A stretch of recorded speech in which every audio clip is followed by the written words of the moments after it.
The Power of Awareness, Chapter 1. I am. All things, when they're admitted, are made manifest by the light. For everything that is made manifest is light. The light is consciousness. Consciousness is one, manifesting in legions of form or levels of consciousness. There is no one that is not all that is, for consciousness, though expressed in an infinite series of levels, is not divisional. There is no real separation or gap in consciousness. I can not be divided. I may conceive myself to be a rich man, a poor man, a beggar man, or a thief. But the center of my being remains the same regardless of the concept I hold of myself. At the center of manifestation, there is only one. I am manifested in legions of forms or concept of itself, and I am that I am. I am is the self-definition of the absolute, the foundation on which everything rests. I am is the first cause substance. I am is the self-definition of God.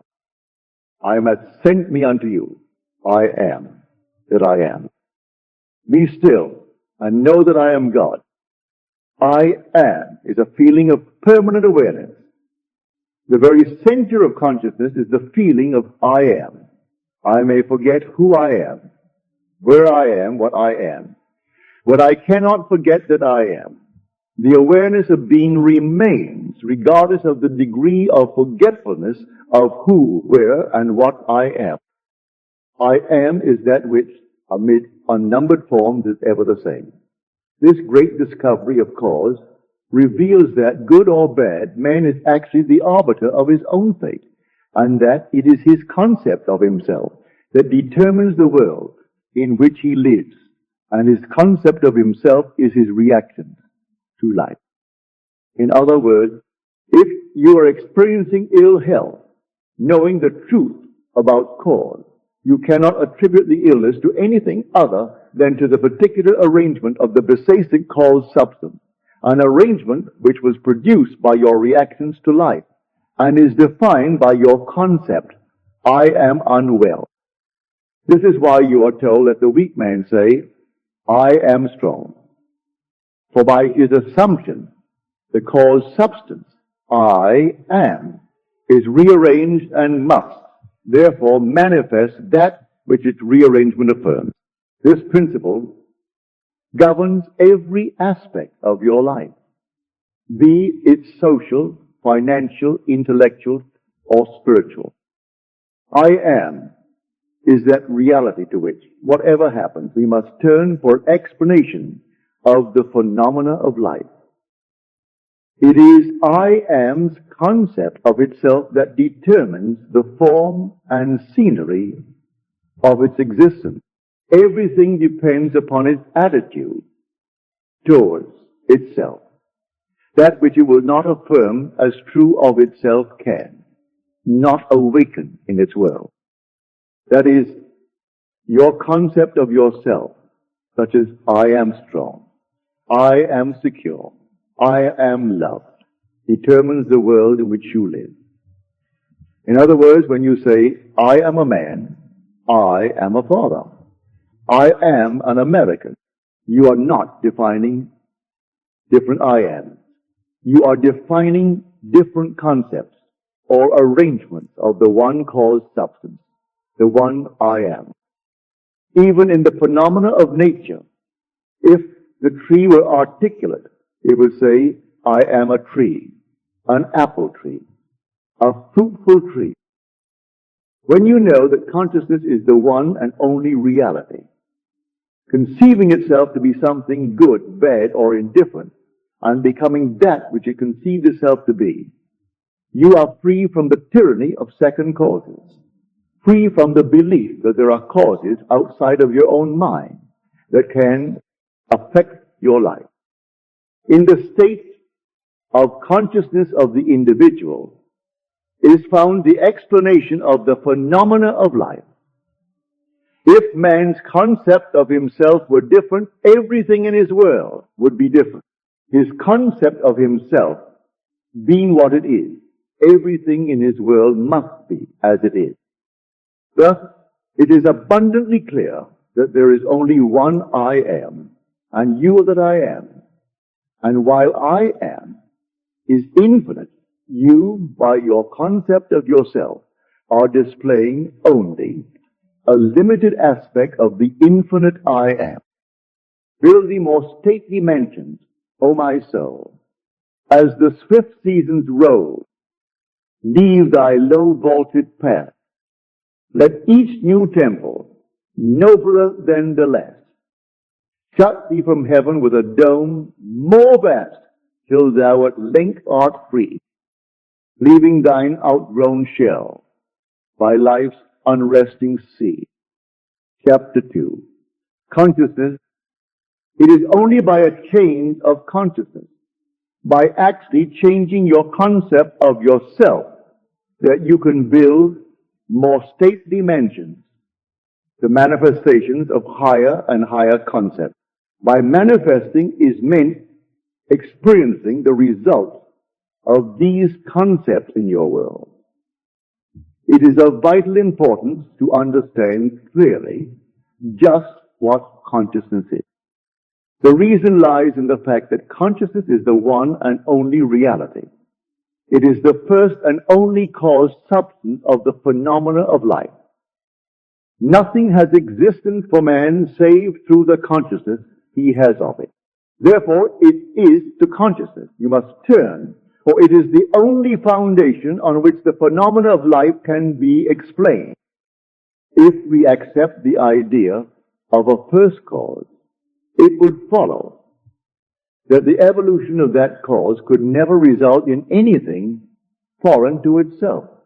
That is, if the first cause, substance, is light, all its evolutions, fruits, and manifestations would remain light. The first cause, substance, being consciousness, all its evolutions, fruits, and phenomena must remain consciousness. All that could be observed would be a higher or lower form or variation of the same thing. In other words, if your consciousness is the only reality, it must also be the only substance. Consequently, what appears to you, circumstances, conditions, and even material objects are really only the products of your own consciousness. Nature, then, as a thing or a complex of things external to your mind, must be rejected. You and your environment cannot be regarded as existing separately. You and your world are one.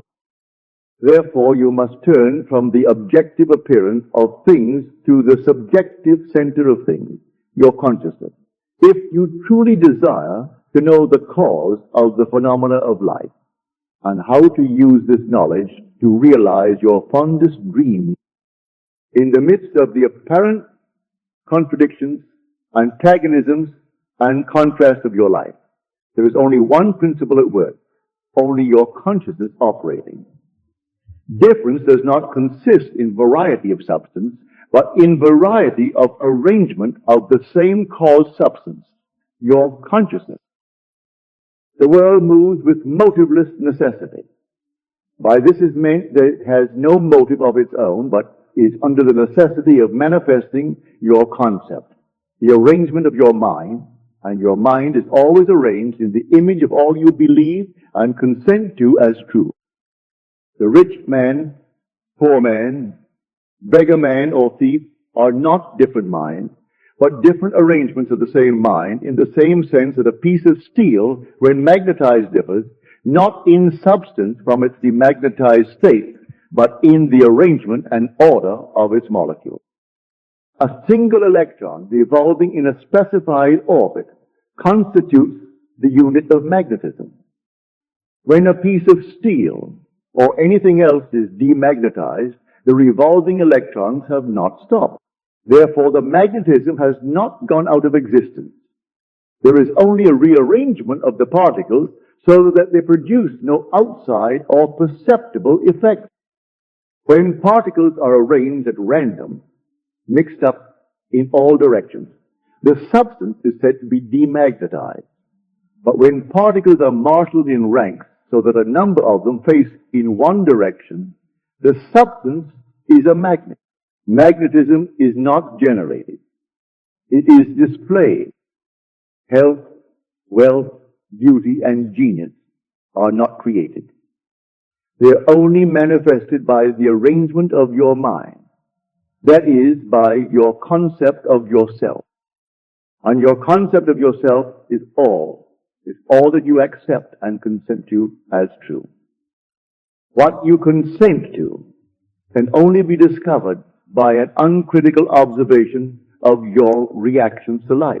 Your reactions reveal where you live psychologically. And where you live psychologically determines how you live here in the outer visible world. The importance of this in your daily life should be immediately apparent. The basic nature of the primal cause is consciousness. Therefore, the ultimate substance of all things is consciousness. Chapter 3. Power of Assumption. Man's chief delusion is his conviction that there are causes other than his own state of consciousness. All that befalls a man, all that is done by him, all that comes from him, happen as a result of his state of consciousness. A man's consciousness is all that he thinks and desires and loves, all that he believes is true and consents to. That is why a change of consciousness is necessary before you can change your outer world. Rain falls as a result of a change in the temperature in the higher regions of the atmosphere.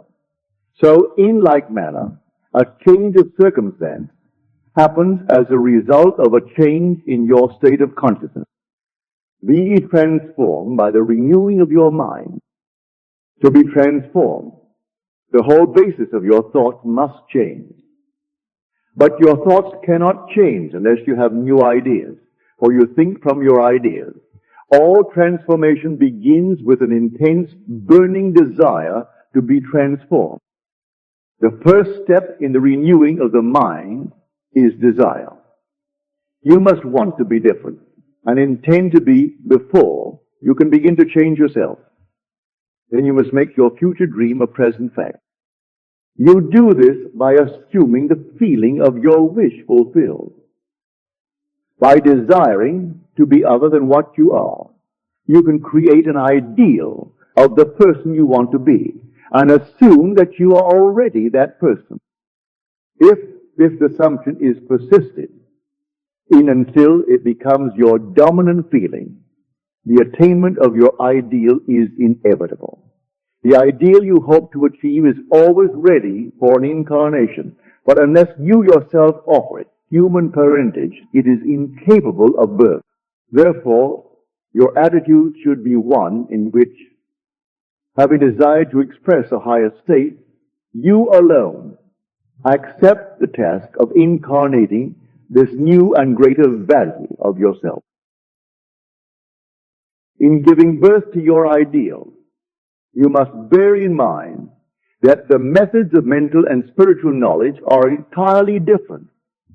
This is a point that is truly understood by probably not more than one person in a million.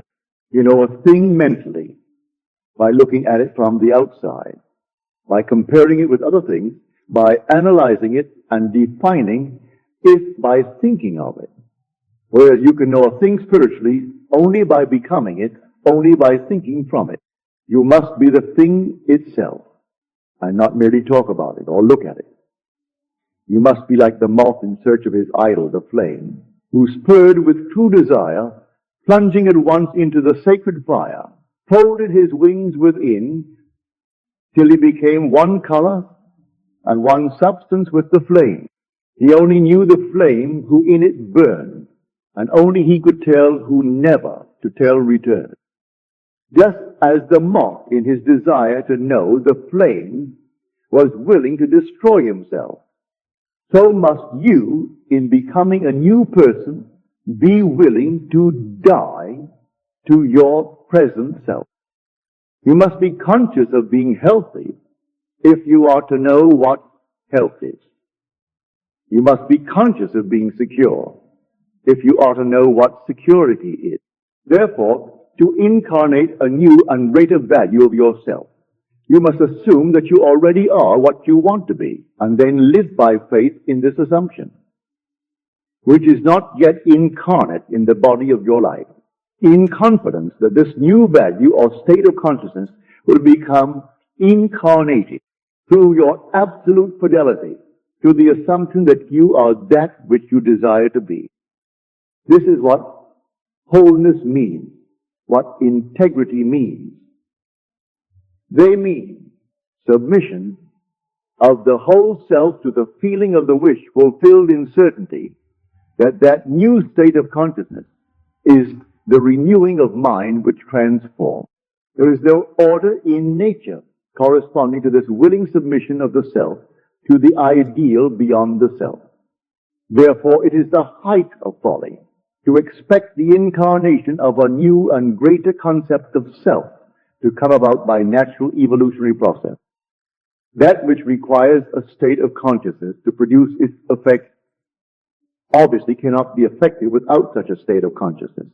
And in your ability to assume the feeling of a greater life, to assume a new concept of yourself, you possess what the rest of nature does not possess. Imagination, the instrument by which you create your world. Your imagination is the instrument, the means, whereby your redemption from slavery, sickness, and poverty is effective. If you refuse to assume the responsibility of the incarnation of a new and higher concept of yourself, then you reject the means, the only means whereby your redemption, that is, the attainment of your ideal, can be effected. Imagination is the only redemptive power in the universe. However, your nature is such that it is optional to you. Whether you remain in your present concept of yourself, a hungry being longing for freedom, health, and security, or choose to become the instrument of your own redemption, imagining yourself as that which you want to be, and thereby satisfying your hunger and redeeming yourself. Or be strong then and brave, pure, patient, and true. The work that is yours, let no other hand do. For the strength from the fountain within you, the kingdom of heaven.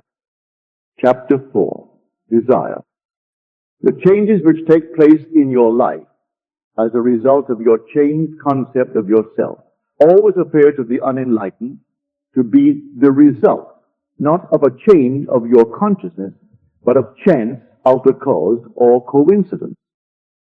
However, the only fate governing your life is the fate determined by your own concepts, your own assumptions. For an assumption, though false, if persisted in, will harden into fact. The ideal you seek and hope to attain will not manifest itself, will not be realized by you, until you have imagined that you are already that ideal. There is no escape for you except by a radical psychological transformation of yourself, except by your assumption of the feeling of your wish fulfilled. Therefore, make results or accomplishments the crucial test of your ability to use your imagination. Everything depends on your attitude towards yourself. That which you will not affirm as true of yourself can never be realized by you, for that attitude alone is the necessary condition by which you realize your goal. All transformation is based upon suggestion, and this can work only where you lay yourself completely open to an influence. You must abandon yourself to your ideal as a woman abandons herself to love. For complete abandonment of self to it is the way to union with your ideal.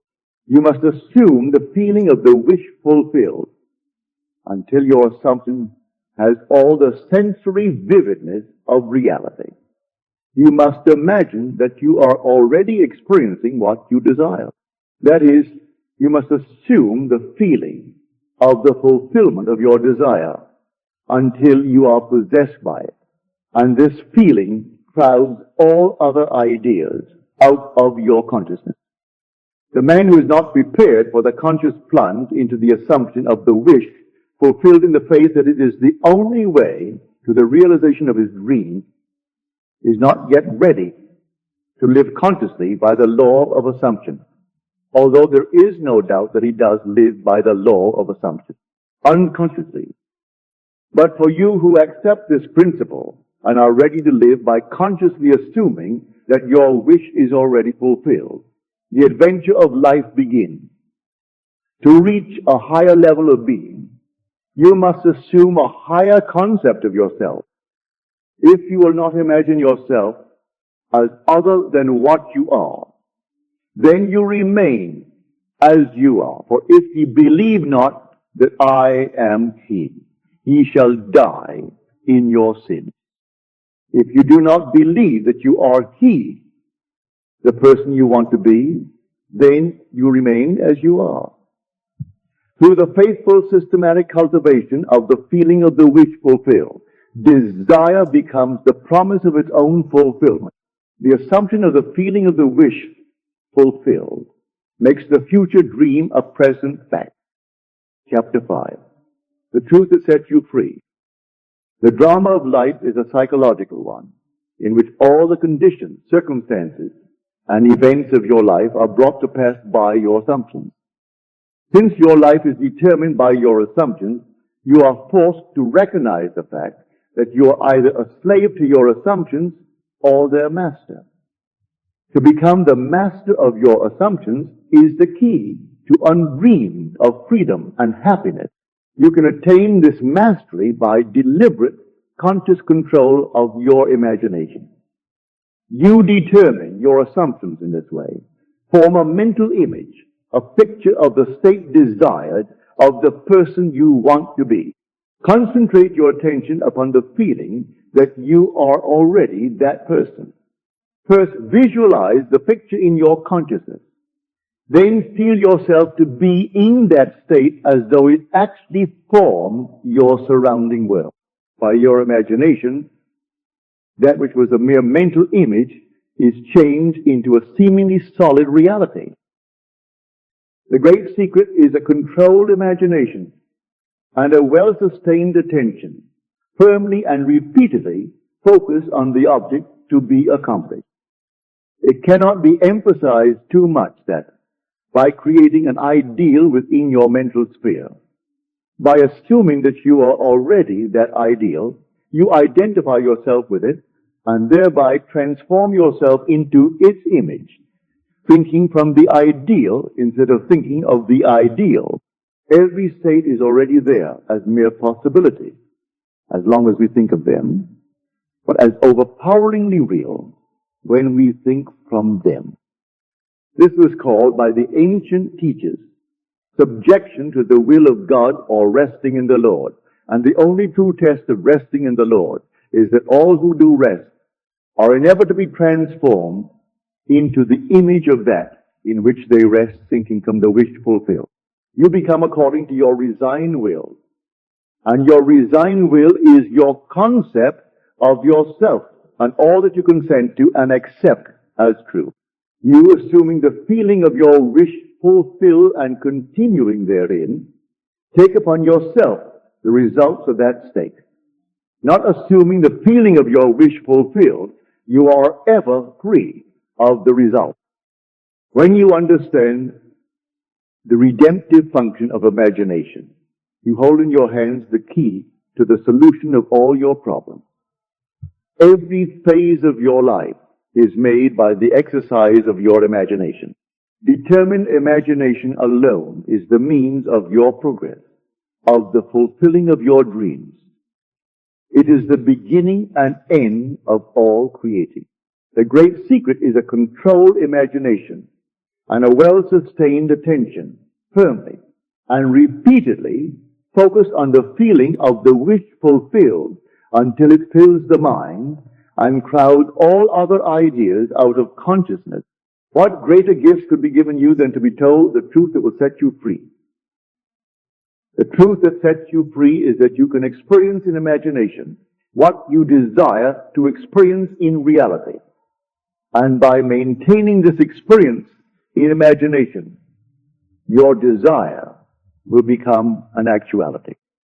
You are limited only by your uncontrolled imagination and lack of attention to the feeling of your wish fulfilled. When the imagination is not controlled and the attention not steadied on the feeling of the wish fulfilled, then no amount of prayer or piety or invocation will produce the desired effect. When you can call up at will whatsoever image you please, when the forms of your imagination are as vivid to you as the forms of nature, you are master of your fate. You must stop spending your thoughts, your time, and your money. Everything in life must be an investment. Visions of beauty and splendor forms a long-lost race, sounds and faces and voices, from the fourth dimension of space and on through the universe boundless. Our thoughts go lightning shot. Some call it imagination, and others call it God.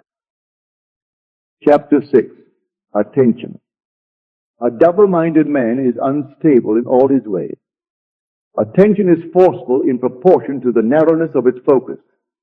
That is, when it is obsessed with a single idea or sensation. It is steadied and powerfully focused only by such an adjustment of the mind as permits you to see one thing only, for you steady the attention and increase its power by confining it. The desire which realizes itself is always a desire upon which attention is exclusively concentrated. For an idea is endowed with power only in proportion to the degree of attention fixed on it. Concentrated observation is the attentive attitude directed from some specific end. The attentive attitude involves selection. For when you pay attention, it signifies that you have decided to focus your attention on one object or state rather than on another. Therefore, when you know what you want, you must deliberately focus your attention on the feeling of your wish fulfilled until that feeling fills the mind and crowds all other ideas out of consciousness. The power of attention is the measure of your inner force. Concentrated observation of one thing shuts out other things and causes them to disappear. The great secret of success is to focus the attention on the feeling of the wish fulfilled without permitting any distraction. All progress depends upon an increase of attention. The ideas which impel you to action are those which dominate the consciousness, those which possess the attention. The idea which excludes all others from the field of attention discharges in action. There's one thing I do, forgetting those things that are behind. I press toward the mark. This means you. This one thing you can do, forgetting those things that are behind. You can press toward the mark of filling your mind with the feeling of the wish fulfilled. To the unenlightened man, this will seem to be all fantasy. Yet all progress comes from those who do not take the accepted view, nor accept the world as it is. As was stated heretofore, if you can imagine what you please, and if the forms of your thought are as vivid as the forms of nature, you are by virtue of the power of your imagination master of your fate. Your imagination is you yourself, and the world your imagination sees it is the real world. When you set out to master the movements of attention which must be done, if you would successfully alter the course of observed events, it is then you realize how little control you exercise over your imagination, and how much it is dominated by sensory impressions, and by a drifting on the tides of idle mood. To aid in mastering the control of your attention, practice this exercise. Night after night, just before you drift off to sleep, strive to hold your attention on the activities of the day in reverse order. Focus your attention on the last thing you did. That is, getting into bed, and then move it backward in time over the events until you reach the first event of the day, getting out of bed. This is no easy exercise, but just as specific exercises greatly help in developing specific muscles, this will greatly help in developing the muscles of your attention. Your attention must be developed, controlled, and concentrated in order to change your concept of yourself successfully and thereby change your future. Imagination is able to do anything, but only according to the internal direction of your attention. If you persist night after night, sooner or later you will awaken in yourself a center of power and become conscious of your greater self. The real you. Attention is developed by repeated exercise or habit. Through habit, an action becomes easier, and so in course of time gives rise to a facility or faculty, which can then be put to higher usage.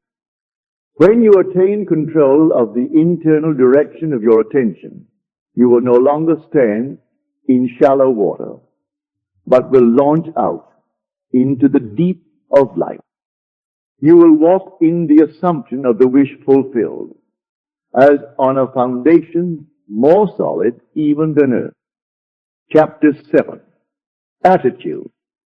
Experiments recently conducted by Merle Lawrence and Adalbert Ames in the latter's psychology laboratory at Hanover prove that what you see when you look at something depends not so much on what is there as on the assumption you make when you look. Since what we believe to be the real physical world is actually only an assumptive world, it is not surprising that these experiments prove that what appears to be solid reality is actually the result of expectations or assumptions. Your assumptions determine not only what you see, but also what you do, for they govern all your conscious and subconscious movement towards the fulfillment of themselves. Over a century ago, this truth was stated by Emerson as follows: as the world was plastic and fluid in the hands of God, so it is ever to so much of His attributes as we bring to it. To ignorance and sin, it is flint. They adapt themselves to it as they may, but in proportion as a man has anything in him divine, the firmament flows before him and takes his signet and form. Your assumption is the hand of God, molding the firmament into the image of that which you assume. The assumption of the wish fulfilled is the high tide which lifts you easily off the bar of the senses, where you have so long lain stranded. It lifts the mind into prophecy, in the full right sense of the word. And if you have that controlled imagination and absorbed attention which it is possible to attain, you may be sure that all your assumption implies will come to pass. When William Blake wrote, "What seems to be is those to whom it seems to be," he was only repeating the eternal truth. There is nothing unclean of itself, but to him that esteemeth anything to be unclean, to him it is unclean, because there is nothing unclean of itself or clean of itself. You should assume the best and think only of that which is lovely and of good report. It is not superior insight, but ignorance of this law of assumption.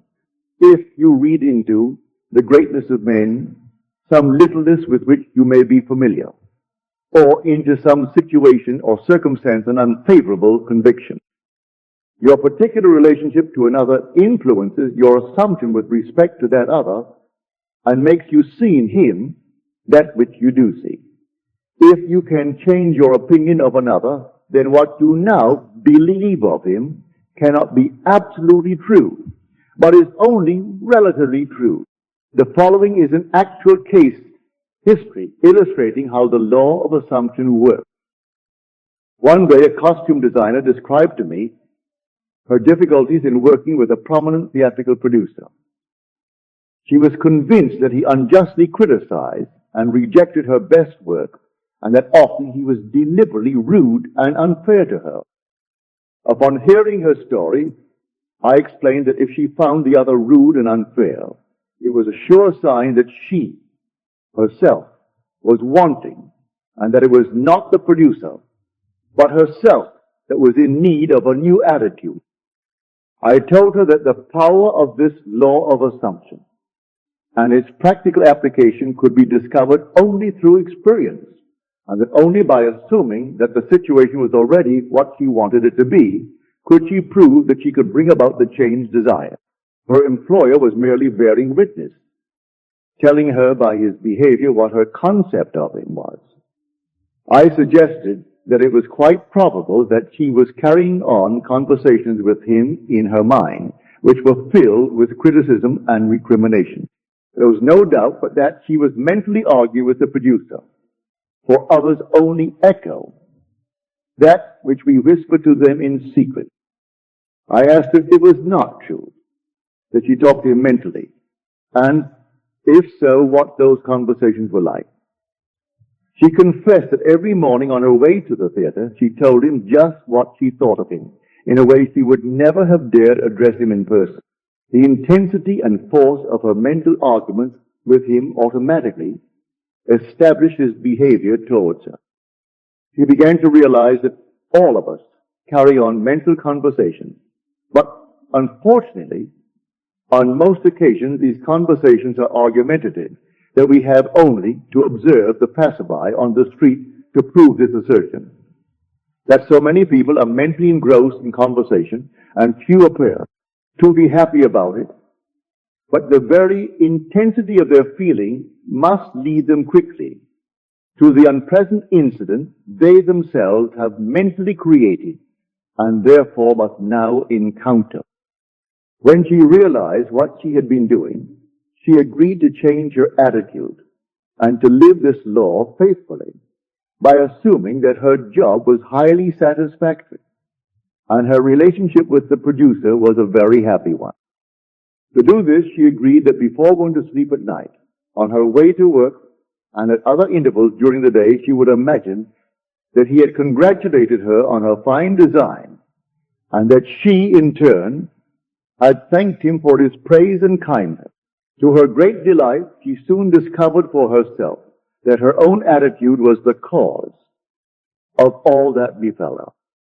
The behavior of her employer miraculously reversed itself, his attitude echoing, as it had always done, that which she had assumed now reflected her changed concept of him.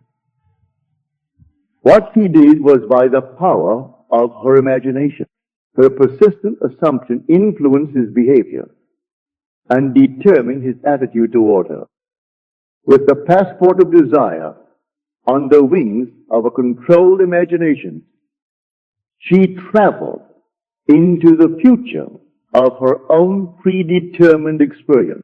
Thus, we see it is not fact, but that which we create in our imagination, which shapes our life, for most of the conflicts of the day are due to the want of a little imagination to cast the beam out of our own eye. It is the exact and literal-minded who live in a fictitious world, as this designer, by her controlled imagination, started a subtle change in her employer's mind. So can we, by the control of our own imagination and wisely directed feeling, solve our problem? By the intensity of her imagination and feeling, the designer cast a kind of enchantment on her producer's mind and caused him to think that his generous praise originated with him. Often our most elaborate and original thoughts are determined by another. We should never be certain that it was not some woman treading in the winepress who began that subtle change in men's minds, or that the passion did not begin in the mind of some shepherd boy, lighting up his eyes for a moment before it ran upon its way. Chapter 8. Renunciation. There is no coal of character so dead that it will not glow and flame, if but slightly turned. Resist not evil. Whosoever shall smite thee on thy right cheek, turn to him the other also. There is a great difference between resisting evil and renouncing it. When you resist evil, you give it your attention, you continue to make it real. When you renounce evil, you take your attention from it and give your attention to what you want. Now is the time to control your imagination and give beauty for ashes, joy for mourning, praise for the spirit of heaviness, that they might be called trees of righteousness, the planting of the Lord, that he might be glorified. You give beauty for ashes when you concentrate your attention on things as you would like them to be, rather than on things as they are. You give joy for mourning when you maintain a joyous attitude regardless of unfavorable circumstances. You give praise for the spirit of heaviness when you maintain a confident attitude instead of succumbing to despondency. In this quotation, the Bible uses the word tree as a synonym for man. You become a tree of righteousness when the above mental states are a permanent part of your consciousness. You are a planting of the Lord when all your thoughts are true thoughts. He is I am as described in chapter 1. I am is glorified when your highest concept of yourself is manifested. When you have discovered your own controlled imagination to be your savior, your attitude will be completely altered without any diminution of religious feeling, and you will say of your controlled imagination, behold this vine. I found it a wild tree whose wanton strength had swollen into irregular twigs.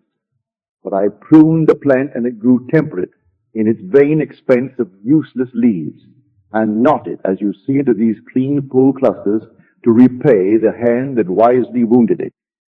By vine is meant your imagination, which in its uncontrolled state expends its energy in useless or destructive thoughts and feelings. But you, just as the vine is pruned by cutting away its useless branches and roots, prune your imagination by withdrawing your attention from all unlovely and destructive ideas and concentrating on the ideal you wish to attain. The happier, more noble life you will experience will be the result of wisely pruning your own imagination. Yes, be pruned of all unlovely thoughts and feelings, that you may think truly. And thy thoughts shall the world's famine feed. Speak truly, and each word of thine shall be a fruitful seed. Live truly, and thy light shall be a great and noble creed. Chapter 9. Preparing your place, and all mine are thine, and thine are mine. Thrust in thy sickle, and reap. For the time is come for thee to reap. For the harvest of the earth is ripe. All is yours. Do not go seeking for that which you are. Appropriate it, claim it, assume it. Everything depends upon your concept of yourself. That which you do not claim as true of yourself cannot be realized by you. The promise is, whosoever hath, to him it shall be given, and he shall have more abundance. But whosoever hath not, from him shall be taken away even that which he seemeth to have. Hold fast in your imagination to all that is lovely and of good report, for the lovely and the good are essential in your life, if it is to be worthwhile. Assume it. You do this by imagining that you already are what you want to be, and already have what you want to have. As a man thinketh in his heart, so is he. Be still and know that you are that which you desire to be, and you will never have to search for it. In spite of your appearance of freedom of action, you obey, as everything else does, the law of assumption. Whatever you may think of the question of free will, the truth is your experiences throughout your life are determined by your assumption, whether conscious or unconscious. An assumption builds a bridge of incidents that lead inevitably to the fulfillment of itself. Man believes the future to be the natural development of the past, but the law of assumption clearly shows that this is not the case. Your assumption places you psychologically where you are not physically. Then your senses pull you back from where you are psychologically to where you are physically. It is these psychological forward motions that produce your physical forward motions in time. Precognition permeates all the scriptures of the world. In my Father's house are many mansions. If it were not so, I would have told you. I go to prepare a place for you. And if I go and prepare a place for you, I will come again and receive you unto myself, that where I am, there ye may be also. And now I have told you before it came to pass, that when it is come to pass, ye might believe. The I in this quotation is your imagination, which goes into the future, into one of the many mansions. Mansion is the state desire. Telling of an event before it occurs physically is simply feeling yourself into the state desired until it has the tone of reality. You go and prepare a place for yourself by imagining yourself into the feeling of your wish fulfilled. Then you speed from the state of the wish fulfilled, where you have not been physically, back to where you were physically a moment ago. Then with an irresistible forward movement, you move forward across a series of events to the physical realization of your wish, that where you have been in imagination, there you will be in the flesh also. Unto the place from whence the rivers come, thither they return again. Chapter 10. Creation. I am God, declaring the end from the beginning, and from ancient times things that are not yet done. Creation is finished. Creativeness is only a deeper receptiveness for the entire contents of all time and all space, while experience in a time sequence actually coexists in an infinite and eternal now. In other words, all that you ever have been or ever will be. In fact, all that mankind ever was or ever will be exists now. This is what is meant by creation.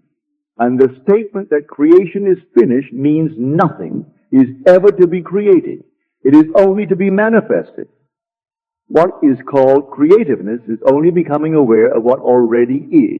You simply become aware of increasing portions of that which already exists. The fact that you can never be anything that you are not already, or experience anything not already existing, explains the experience of having an acute feeling of having heard before what is being said, or having met before the person being met for the first time, or having seen before a place or thing being seen for the first time. The whole creation exists in you, and it is your destiny to become increasingly aware of its infinite wonders and to experience ever greater and grander portions of it. If creation is finished and all events are taking place now, the question that springs naturally to the mind is what determines your time track. That is, what determines the events which you encounter. And the answer is your concept of yourself. Concepts determine the route that attention follows. Here is a good test to prove this fact. Assume the feeling of your wish fulfilled and observe the route that your attention follows. You will observe that as long as you remain faithful to your assumption, so long will your attention be confronted with images clearly related to that assumption. For example, if you assume that you have a wonderful business. You will notice how, in your imagination, your attention is focused on incident after incident. Relating to that assumption, friends congratulate you, tell you how lucky you are. Others are envious and critical. From there, your attention goes to larger offices, bigger bank balances, and many other similarly related events. Persistence in this assumption will result in actually experiencing, in fact, that which you assume. The same is true regarding any concept. If your concept of yourself is that you are a failure, you would encounter in your imagination a whole series of incidents in conformance to that concept. Thus, it is clearly seen how you, by your concept of yourself, determine your present, that is, the particular portion of creation which you now experience, and your future, that is, the particular portion of creation which you will experience. Chapter 11. Interference. You are free to choose the concept you will accept of yourself. Therefore, you possess the power of intervention, the power which enables you to alter the course of your future. The process of rising from your present concept to a higher concept of yourself is the means of all true progress. The higher concept is waiting for you to incarnate it in the world of experience. Now unto him that is able to do exceeding abundantly, above all that we ask or think, according to the power that worketh in us, unto him be glory. Him that is able to do more than you can ask or think is your imagination. And the power that worketh in us is your attention. Understanding imagination to be him that is able to do all that you ask, and attention to be the power by which you create your world, you can now build your ideal world. Imagine yourself to be the ideal you dream of and desire. Remain attentive to this imagined state, and as fast as you completely feel that you are already this ideal, it will manifest itself as reality in your world. He is in the world, and the world was made by him, and the world knew him not. The mystery hid from the ages. Christ in you, the hope of glory. The he in the first of these quotations is your imagination. As previously explained, there is only one substance. This substance is consciousness. It is your imagination which forms this substance into concepts, which concepts are then manifested as conditions, circumstances, and physical objects. Thus, imagination made your world, the supreme truth, with what few accept as man is not conscious of. The mystery, Christ in you, referred to in the second quotation, is your imagination, by which your world is molded. The hope of glory is your awareness of the ability to rise perpetually to higher levels. Christ is not to be found in history, nor in external form. You'll find Christ only when you become aware of the fact that your imagination is the only redemptive power. When this is discovered, the towers of dogma will have heard the trumpets of truth, and, like the walls of Jericho, crumble to dust. Chapter 12. Subjective control. Your imagination is able to do all that you ask in proportion to the degree of your attention. All progress, all fulfillment of desire depend upon the control and concentration of your attention. Attention may be either attracted from without or directed from within. Attention is attracted from without. When you are consciously occupied with external impressions of the immediate present, the very lines of this page are attracting your attention from without. Your attention is directed from within when you deliberately choose what you will be preoccupied with mentally. It is obvious that in the objective world, your attention is not only attracted by, but is constantly directed to external impressions. But your control in the subjective state is almost non-existent. For in this state, attention is usually the servant and not the master, the passenger and not the navigator of your world. There is an enormous difference between attention directed objectively and attention directed subjectively, and the capacity to change your future depends on the latter. When you are able to control the movement of your attention in the subjective world, you can modify or alter your life as you please. But this control cannot be achieved if you allow your attention to be attracted constantly from without. Each day, set yourself the task of deliberately withdrawing your attention from the objective world and of focusing it subjectively. In other words, concentrate on those thoughts or moods which you deliberately determine. Then those things that now restrict you will fade and drop away. The day you achieve control of the movements of your attention in the subjective world, you are master of your fate. You will no longer accept the dominance of outside conditions or circumstances. You will not accept life on the basis of the world without. Having achieved control of the movement of your attention and having discovered the mystery hid from the ages, that Christ in you is your imagination, you will assert the supremacy of imagination and put all things in subjection to it. Chapter 13. Acceptance. Man's perceptions are not bounded by organs of perception. He perceives more than sense, though ever so acute, can discover. However much you seem to be living in a material world, you're actually living in a world of imagination. The outer physical events of life are the fruit of forgotten blossom. Time's result of previous and usually forgotten. 10 states of consciousness. There are the ends running true to oft-times forgotten imaginative origins. Whenever you become completely absorbed in an emotional state, you are at that moment assuming the feeling of the state fulfilled. If persisted in whatsoever you are intensely emotional about, you will experience in your world. These periods of absorption, of concentrated attention, are the beginning of the things you harvest.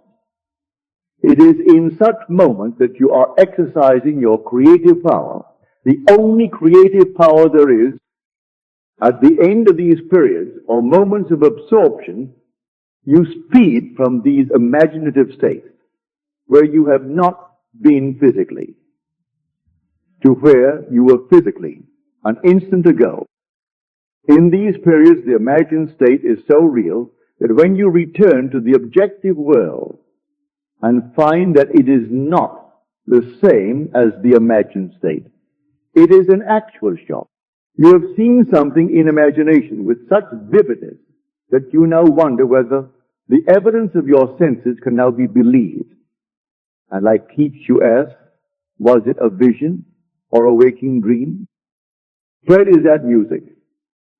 Do I wake or sleep? This shock reverses your time sense. By this is meant that instead of your experience resulting from your past, it now becomes the result of being in imagination, where you have not yet been physically. In effect, this moves you across a bridge of incident to the physical realization of your imagined state. The man who at will can assume whatever state he pleases has found the keys to the kingdom of heaven. The keys are desire, imagination, and a steadily focused attention on the feeling of the wish fulfilled. To such a man, any undesirable objective fact is no longer a reality, and the ardent wish no longer a dream. Prove me now herewith, saith the Lord of hosts, if I will not open you the windows of heaven and pour you out a blessing, that there shall not be room enough to receive it. The windows of heaven may not be opened. and the treasures seized by a strong will.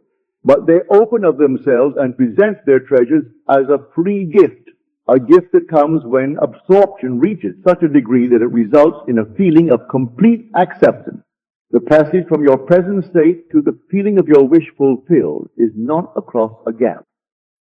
There is continuity between the so-called real and unreal. To cross from one state to the other, you simply extend your feelers, trust your touch, and enter fully into the spirit of what you are doing. Not by might nor by power, but by my spirit, says the Lord of hosts. Assume the spirit, the feeling of the wish fulfilled, and you will have opened the windows to receive the blessing. To assume a state is to get into the spirit of it.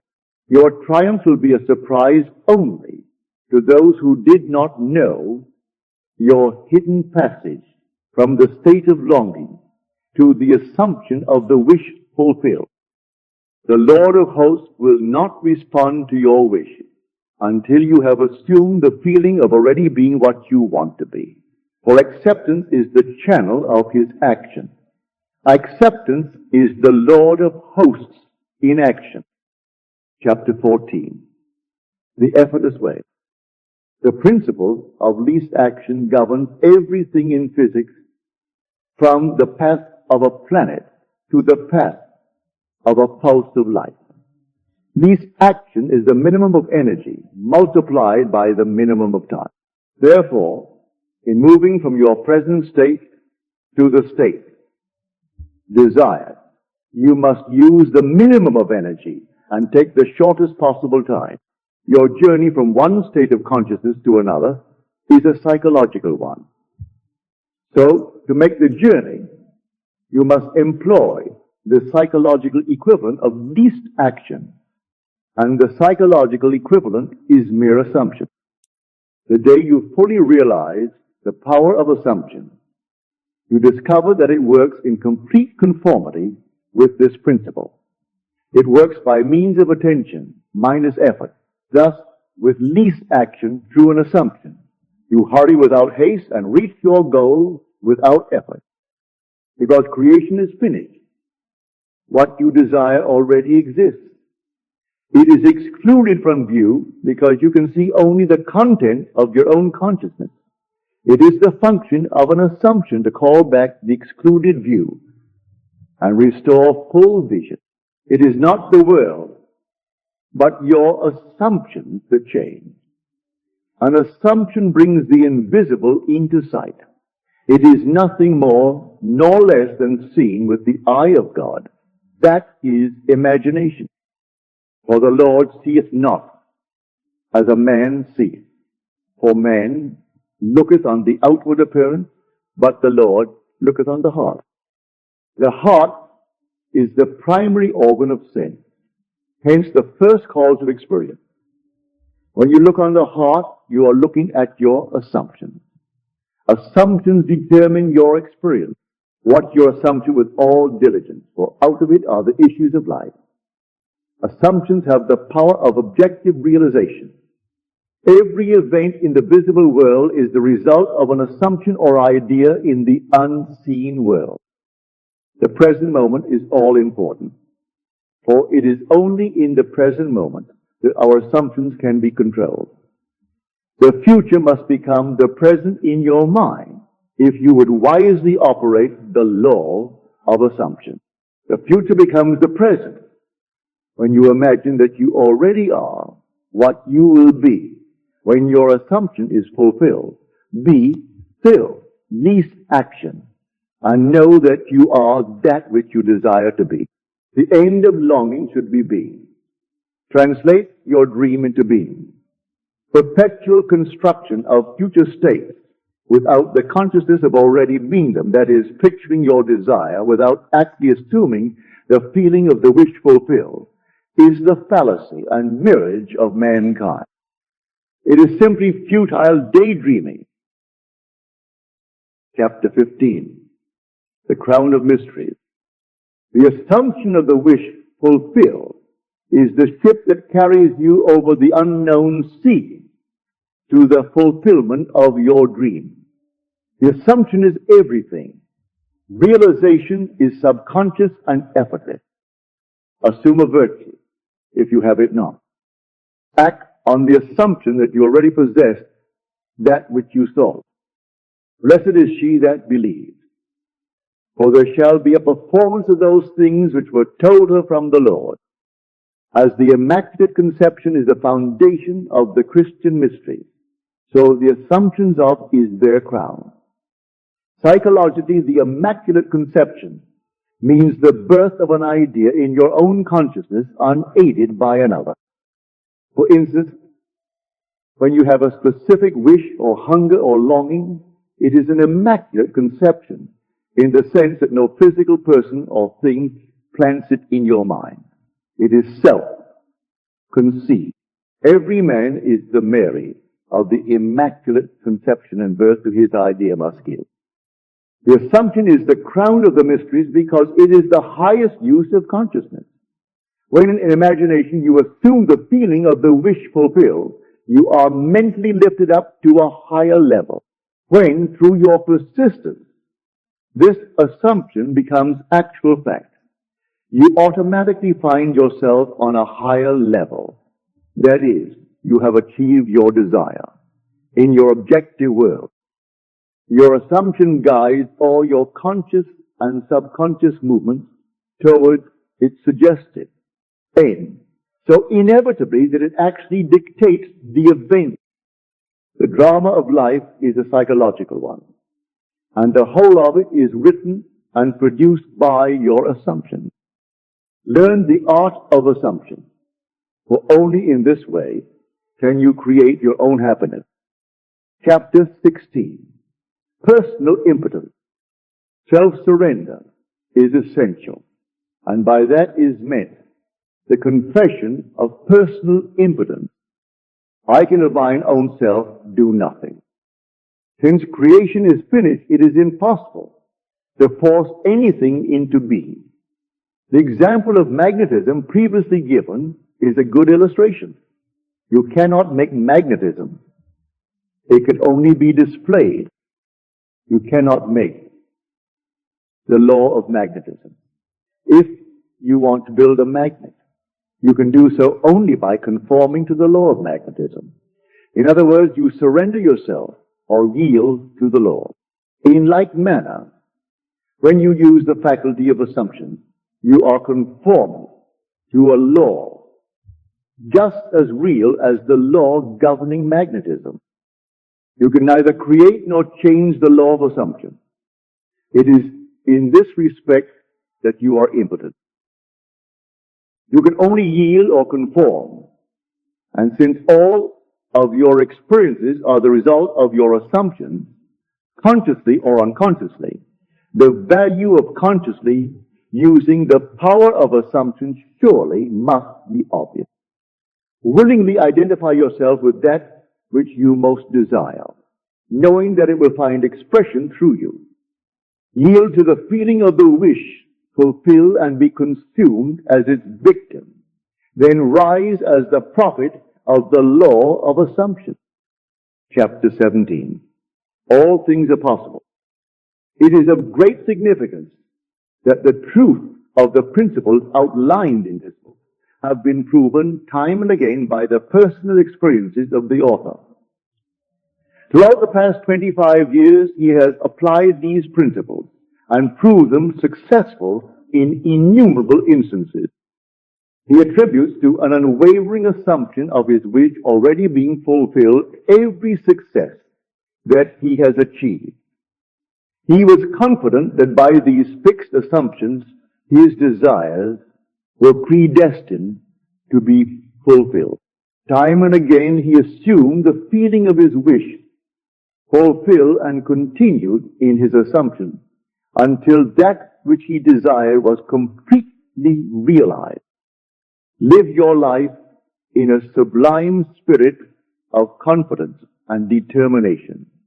Disregard appearances, conditions, in fact, all evidence of your senses that deny the fulfillment of your desire.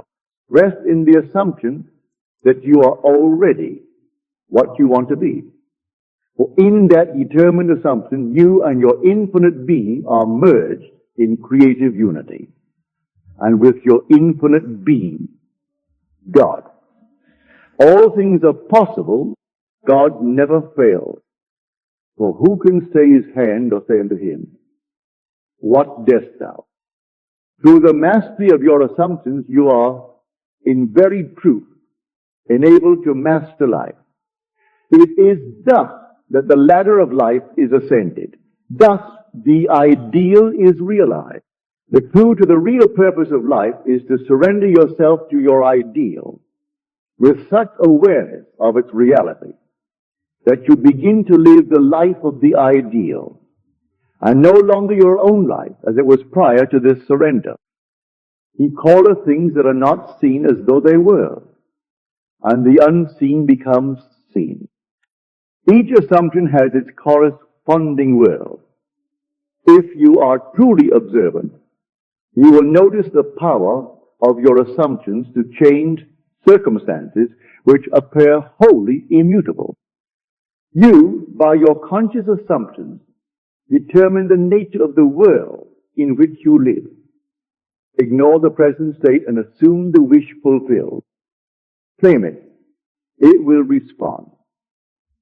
The law of assumption is the means by which the fulfillment of your desires may be realized.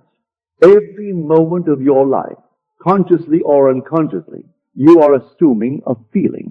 You can no more avoid assuming a feeling than you can avoid eating and drinking.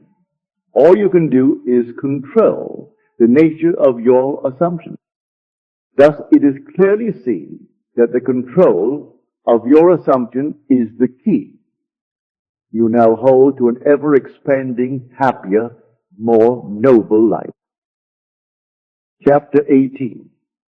Be ye doers. Be ye doers of the word, and not hearers only, deceiving your own selves. For if any a hearer of the word, and not a doer, he is like unto a man beholding his natural face in a glass, and goeth his way, and straightway forgetteth what manner of man he was.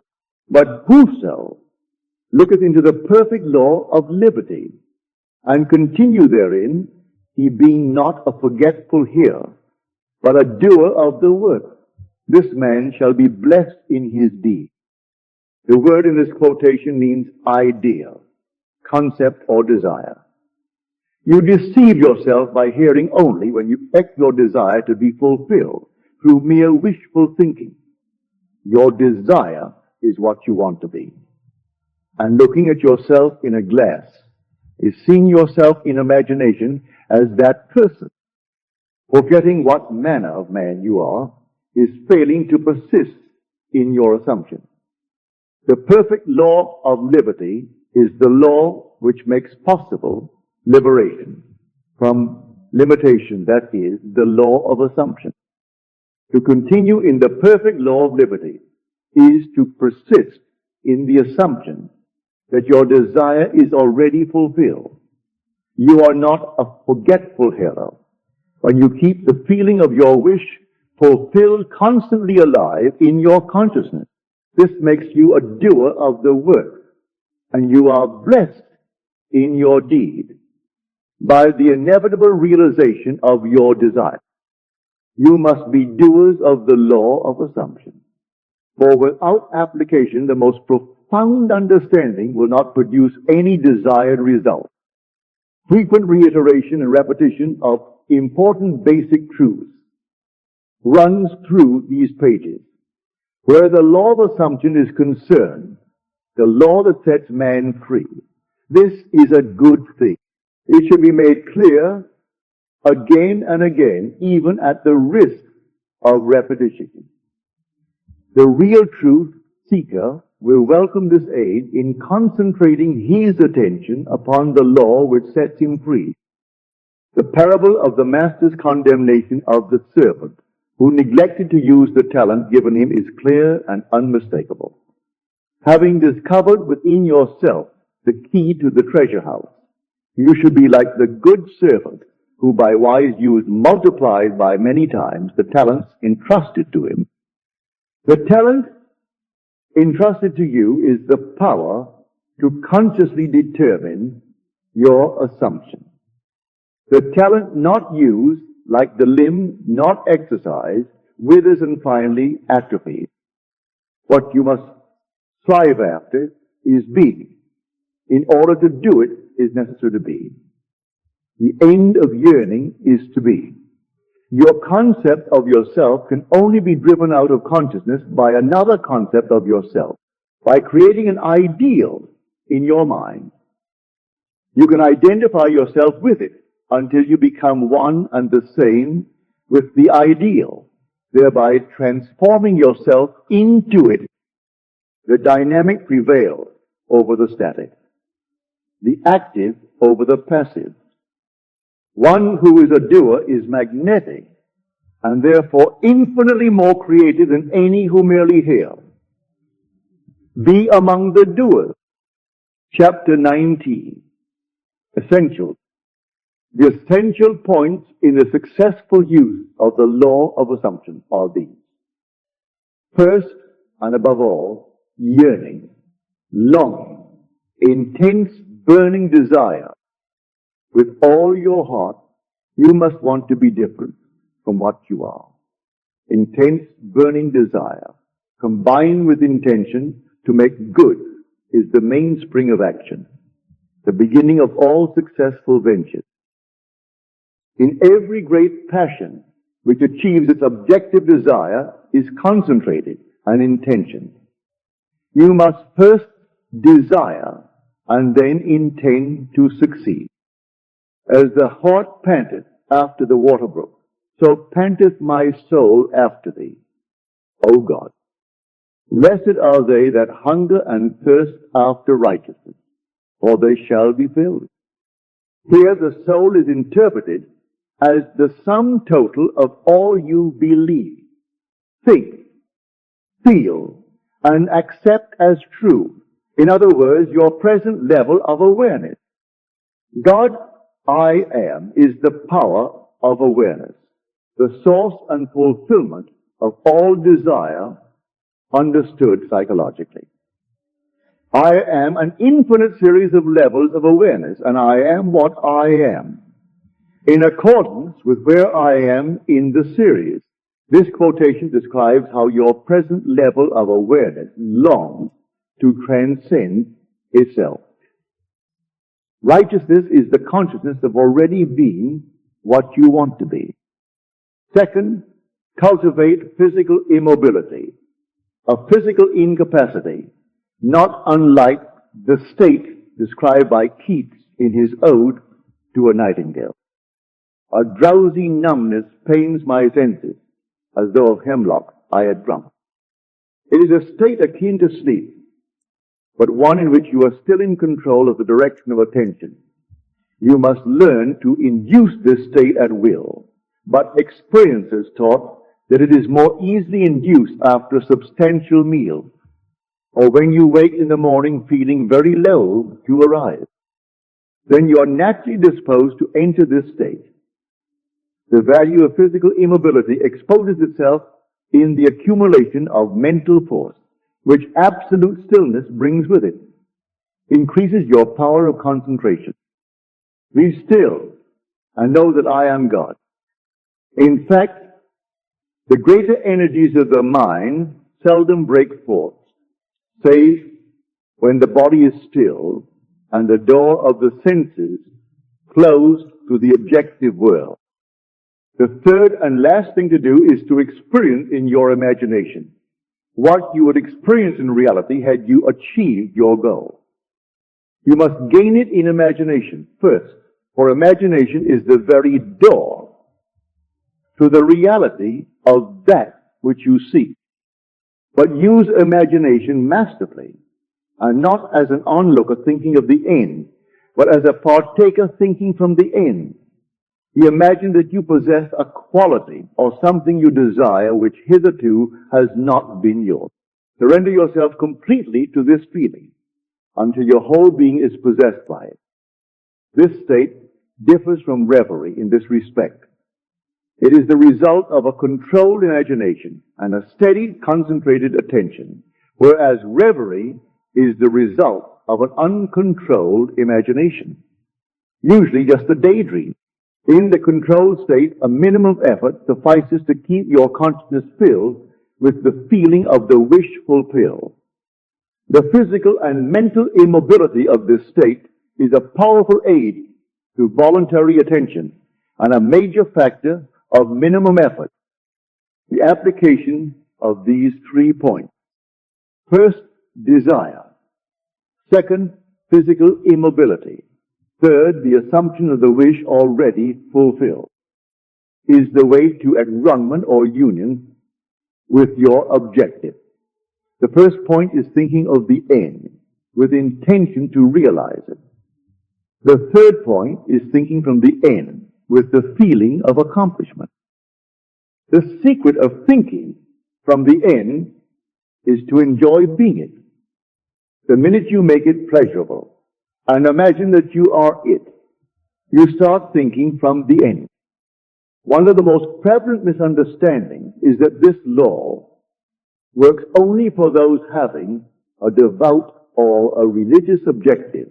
This is a fallacy. It works just as impersonally as the law of electricity works. It can be used for greedy, selfish purposes as well as noble ones. But it should always be borne in mind that ignoble thoughts and actions inevitably result in unhappy consequences. Chapter 20. Righteousness. In the preceding chapter, righteousness was defined as the consciousness of already being what you want to be. This is the true psychological meaning and obviously does not refer to adherence to moral codes, civil law, or religious precepts. You cannot attach too much importance to being righteous. In fact, the entire Bible is permeated with admonition and exhortations on this subject. Break off thy sins by righteousness. My righteousness I hold fast and will not let it go. My heart shall not reproach me so long as I live. My righteousness shall answer for me in time to come. Very often the words sin and righteousness are used in the same quotation. This is a logical contrast of opposites and becomes enormously significant in the light of the psychological meaning of righteousness and the psychological meaning of sin. Sin means to miss the mark, not to attain your desire, not to be the person you want to be, is sinning. Righteousness is the consciousness of already being what you want to be. It is a changeless educative law that effects must follow. Causes only by righteousness can you be saved from sinning. There is a widespread misunderstanding as to what it means to be saved from sin. The following example will suffice to demonstrate this misunderstanding and to establish the truth.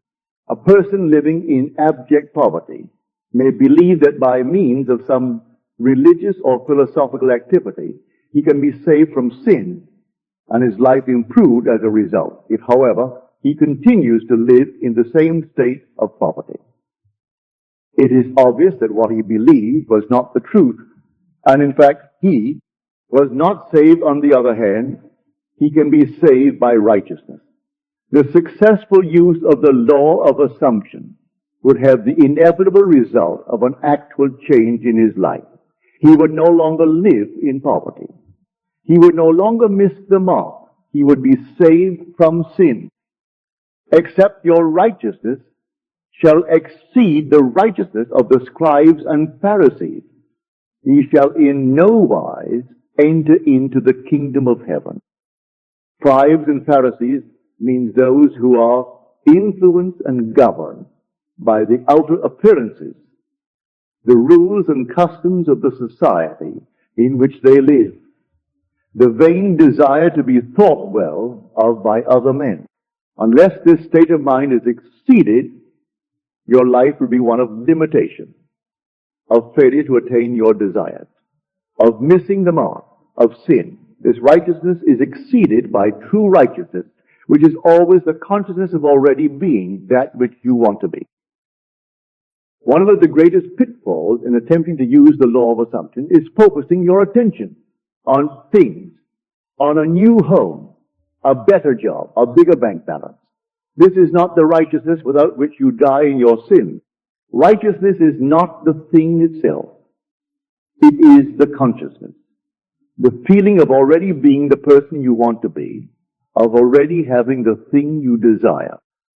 Seek ye first the kingdom of God and his righteousness, and all these things shall be added unto you.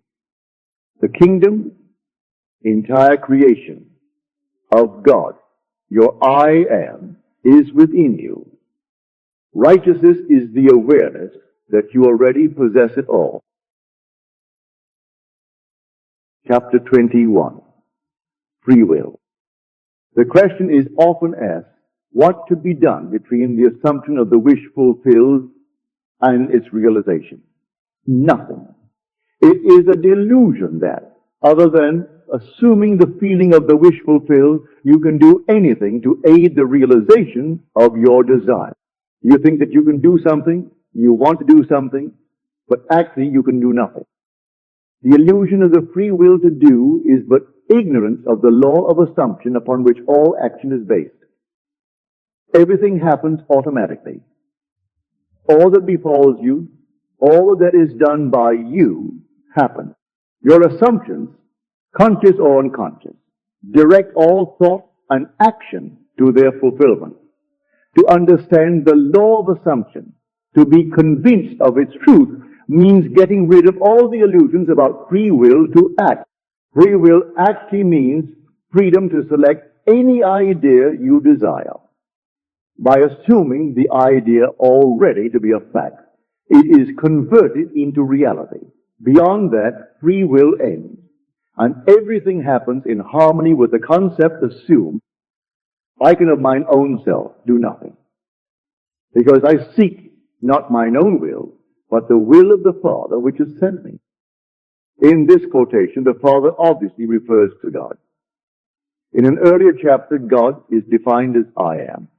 Since creation is finished, the Father is never in a position of saying, I will be.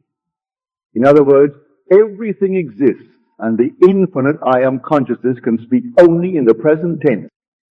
Not my will, but thine be done. I will be is a confession that I am not the Father. Will is always I am. Until you realize that you are the Father. There is only one I am. And your infinite self is that I am. Your will is always I will be. In the law of assumption, your consciousness of being is the Father's will. The mere wish without this consciousness is the my will. This great quotation, so little understood, is a perfect statement of the law of assumption. It is impossible to do anything. You must be in order to do. If you had a different concept of yourself, everything would be different. You are what you are, so everything is it is. The events which you observe are determined by the concept you have of yourself. If you change your concept of yourself, the events ahead of you in time are altered, but thus altered, they form again a deterministic sequence starting from the moment of this changed concept. You are a being with powers of intervention which enable you, by a change of consciousness, to alter the course of observed events. In fact, to change your future. Deny the evidence of the senses and assume the feeling of the wish fulfilled. Inasmuch as your assumption is created and forms an atmosphere, your assumption, if it be a noble one, increases your assurance and helps you to reach a higher level of being. If, on the other hand, your assumption be an unlovely one, it hinders you and makes your downward way swifter. Just as the lovely assumptions create a harmonious atmosphere, So the hard and bitter feelings create a hard and bitter atmosphere. Whatsoever things are pure, just, lovely, of good report. Think on these things. This means to make your assumptions the highest, noblest, happiest concepts. There's no better time to start than now. The present moment is always the most opportune in which to eliminate all unlovely assumptions and to concentrate only on the good, as well as yourself. Claim for others their divine inheritance. See only their good and the good in them. Stir the highest in others the confidence and self-assertion by your sincere assumption of their good, and you will be their prophet and their healer. For an inevitable fulfillment awaits all sustained assumptions. You win by assumption what you can never win by force. An assumption is a certain motion of consciousness. This motion, like all motion, exercises an influence on the surrounding substance, causing it to take the shape of echo and reflect the assumption. A change of fortune is a new direction and outlook. Merely a change in arrangement of the same mind substance, consciousness. If you would change your life, you must begin at the very source, with your own basic concept of self. Altered change, becoming part of organizations, political bodies, religious bodies, is not enough. The cause goes deeper. The essential change must take place in yourself, in your own concept of self. You must assume that you are what you want to be and continue therein, for the reality of your assumption has its being in complete independence of objective fact and will clothe itself in flesh if you persist in the feeling of the wish fulfilled. When you know that assumptions, if persisted in, harden into fact, then events which seem to the uninitiated mere accidents will be understood by you to be the logical and inevitable effect of your assumption. The important thing to bear in mind is that you have infinite free will in choosing your assumptions, but no power to determine conditions and events. You can create nothing, but your assumption determines what portion of creation you will experience. Chapter 22. Persistence. And he said unto them, which of you shall have a friend, and shall go unto him at midnight, and say unto him, Friend, lend me 3 loaves, for a friend of mine in his journey is come to me, and I have nothing to set before him. And he from within shall answer and say, Trouble me not, the door is now shut, and my children are with me in bed. I cannot rise and give thee, I say unto you, though he will not rise and give him, because he is his friend, yet because of his importunity he will rise and give him as many as he needeth. And I say unto you, Ask, and it shall be given you, seek, and ye shall find, knock, and it shall be opened unto you. There are 3 principal characters in this ex-quotation. You and the 2 friends mentioned. The first friend is a desired state of consciousness. The second friend is a desire seeking, fulfillment. 3 is the symbol of wholeness, completion. Loaves symbolize substance. The shut door symbolizes the senses which separate the seen from the unseen. Children in bed means ideas that are dormant. Inability to rise means a desired state of consciousness cannot rise to you. You must rise to it. Importunity means demanding persistency, a kind of brazen impotence. Ask, seek, and knock mean assuming the consciousness of already having what you desire. Thus the scriptures tell you that you must persist in rising to, assuming the consciousness of your wish already being fulfilled. The promise is definite that if you are shameless in your impudence in assuming that you already have, that which your senses deny, it shall be given unto you. Your desire shall be attained. The Bible teaches the necessity of persistence by the use of many stories.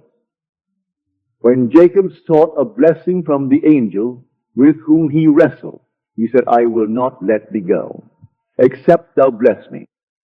When the Shunammite sought the help of Elisha, she said, as the Lord liveth, and as thy soul liveth, I will not leave thee. And he arose and followed her. The same idea is expressed in another passage. And he spake a parable unto them that men ought always to pray and not to faint, saying, there was in a city a judge which feared not God, neither regarded man, and there was a widow in that city. And she came unto him, saying, avenge me of mine adversary. And he would not for a while. But afterward he said within himself, though I fear not God, nor regard man, yet because this widow troubleth me, I will avenge her, lest she weary me by her continual coming.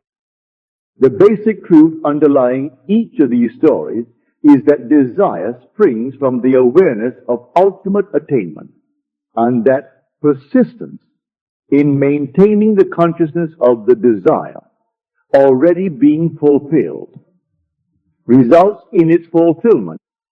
It is not enough to feel yourself into the state of the answered prayer. You must persist in that state. That is the reason for the injunction man ought always to pray and not to faint. Here to pray means to give thanks for already having what you desire. Only persistency in the assumption of the wish fulfilled can cause those subtle changes in your mind which result in the desired change in your life. It matters not whether they be angels, Elisha, or reluctant judges. All must respond in harmony with your persistent assumption. When it appears that people other than yourself in your world do not act toward you as you would like, it is not due to reluctance on their part, but a lack of persistence in your assumption of your life already being as you want it to be. Your assumption to be effective cannot be a single isolated act. It must be a maintained attitude of the wish fulfilled. That maintained attitude that gets you there, so that you think from your wish fulfilled instead of thinking about your wish, is aided by assuming the feeling of the wish fulfilled frequently. It is the frequency, not the length of time, that makes it natural. That to which you constantly return constitutes your truest self. Frequent occupancy of the feeling of the wish fulfilled is the secret of success. Chapter 23. Case history. It will be extremely helpful at this point to cite a number of specific examples of the successful application of this law. Actual case histories are given. In each of these, the problem is clearly defined, and the way imagination was used to attain the required state of consciousness is fully described. In each of these instances, the author of this book was either personally concerned or was told the facts by the person involved. This is a story with every detail of which I am personally familiar. In the spring of 1943, a recently drafted soldier was stationed in a large army camp in Louisiana. He was intensely eager to get out of the army, but only in an entirely honorable way. The only way he could do this was to apply for a discharge. The application then required the approval of his commanding officer to become effective. Based on Army regulations, the decision of the commanding officer was final and could not be appealed. The soldier, following all the necessary procedure, applied for a discharge. Within 4 hours, this application was returned, marked, disapproved. Convinced he could not appeal the decision to any higher authority, military or civilian, he turned within to his own consciousness, determined to rely on the law of assumption. The soldier realized that his consciousness was the only reality, that his particular state of consciousness determined the events he would encounter.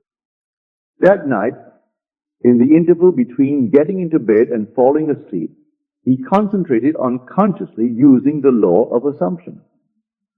In imagination, he felt himself to be in his own apartment in New York City. He visualized his apartment. That is, in his mind's eye, he actually saw his own apartment, mentally picturing each one of the familiar rooms with all the furnishings vividly real. With this picture clearly visualized and lying flat on his back, he completely relaxed physically. In this way, he induced a state bordering on sleep, at the same time retaining control of the direction of his attention. When his body was completely immobilized, he assumed that he was in his own room and felt himself to be lying in his own bed. A very different feeling from that of lying on an army cot.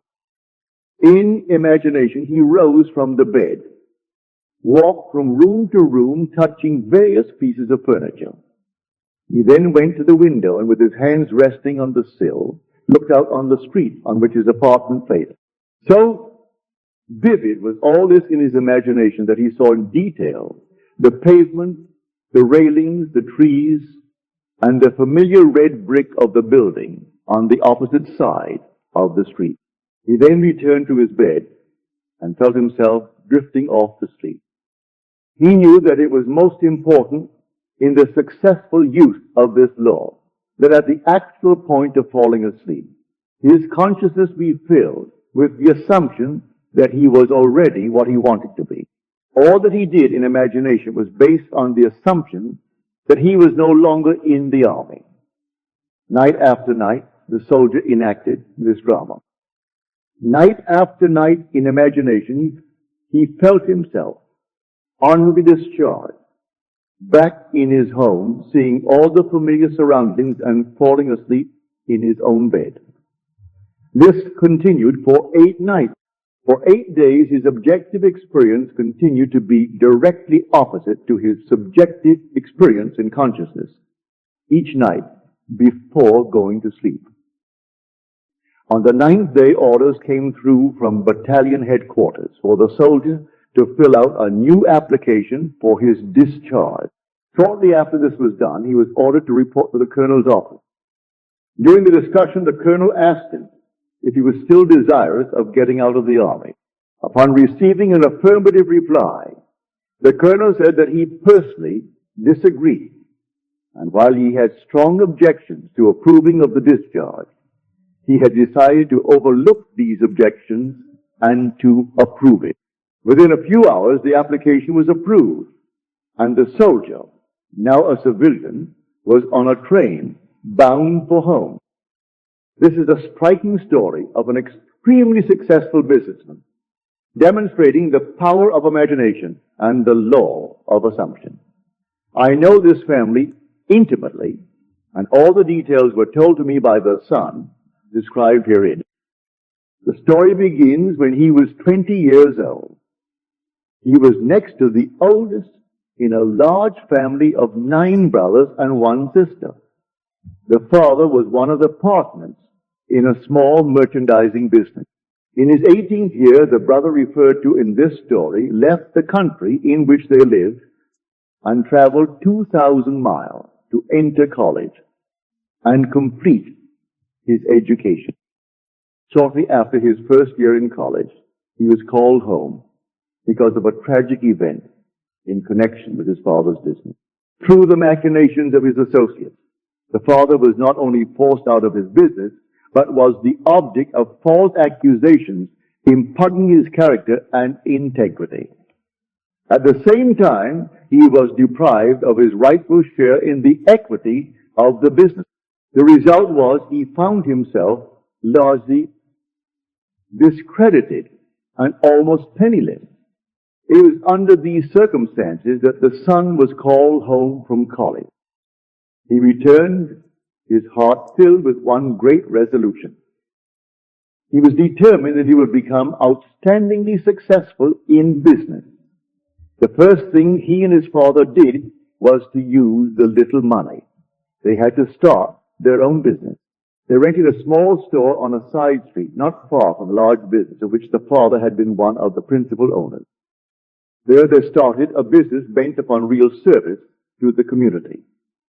It was shortly thereafter that the son, with instinctive awareness that it was bound to work, deliberately used imagination to attain an almost fantastic objective.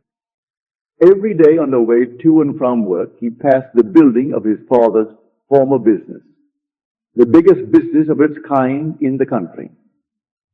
It was one of the largest buildings with the most prominent location in the heart of the city. On the outside of the building was a huge sign on which the name of the firm was painted in large, bold letters. Day after day, as he passed by, a great dream took shape in the son's mind.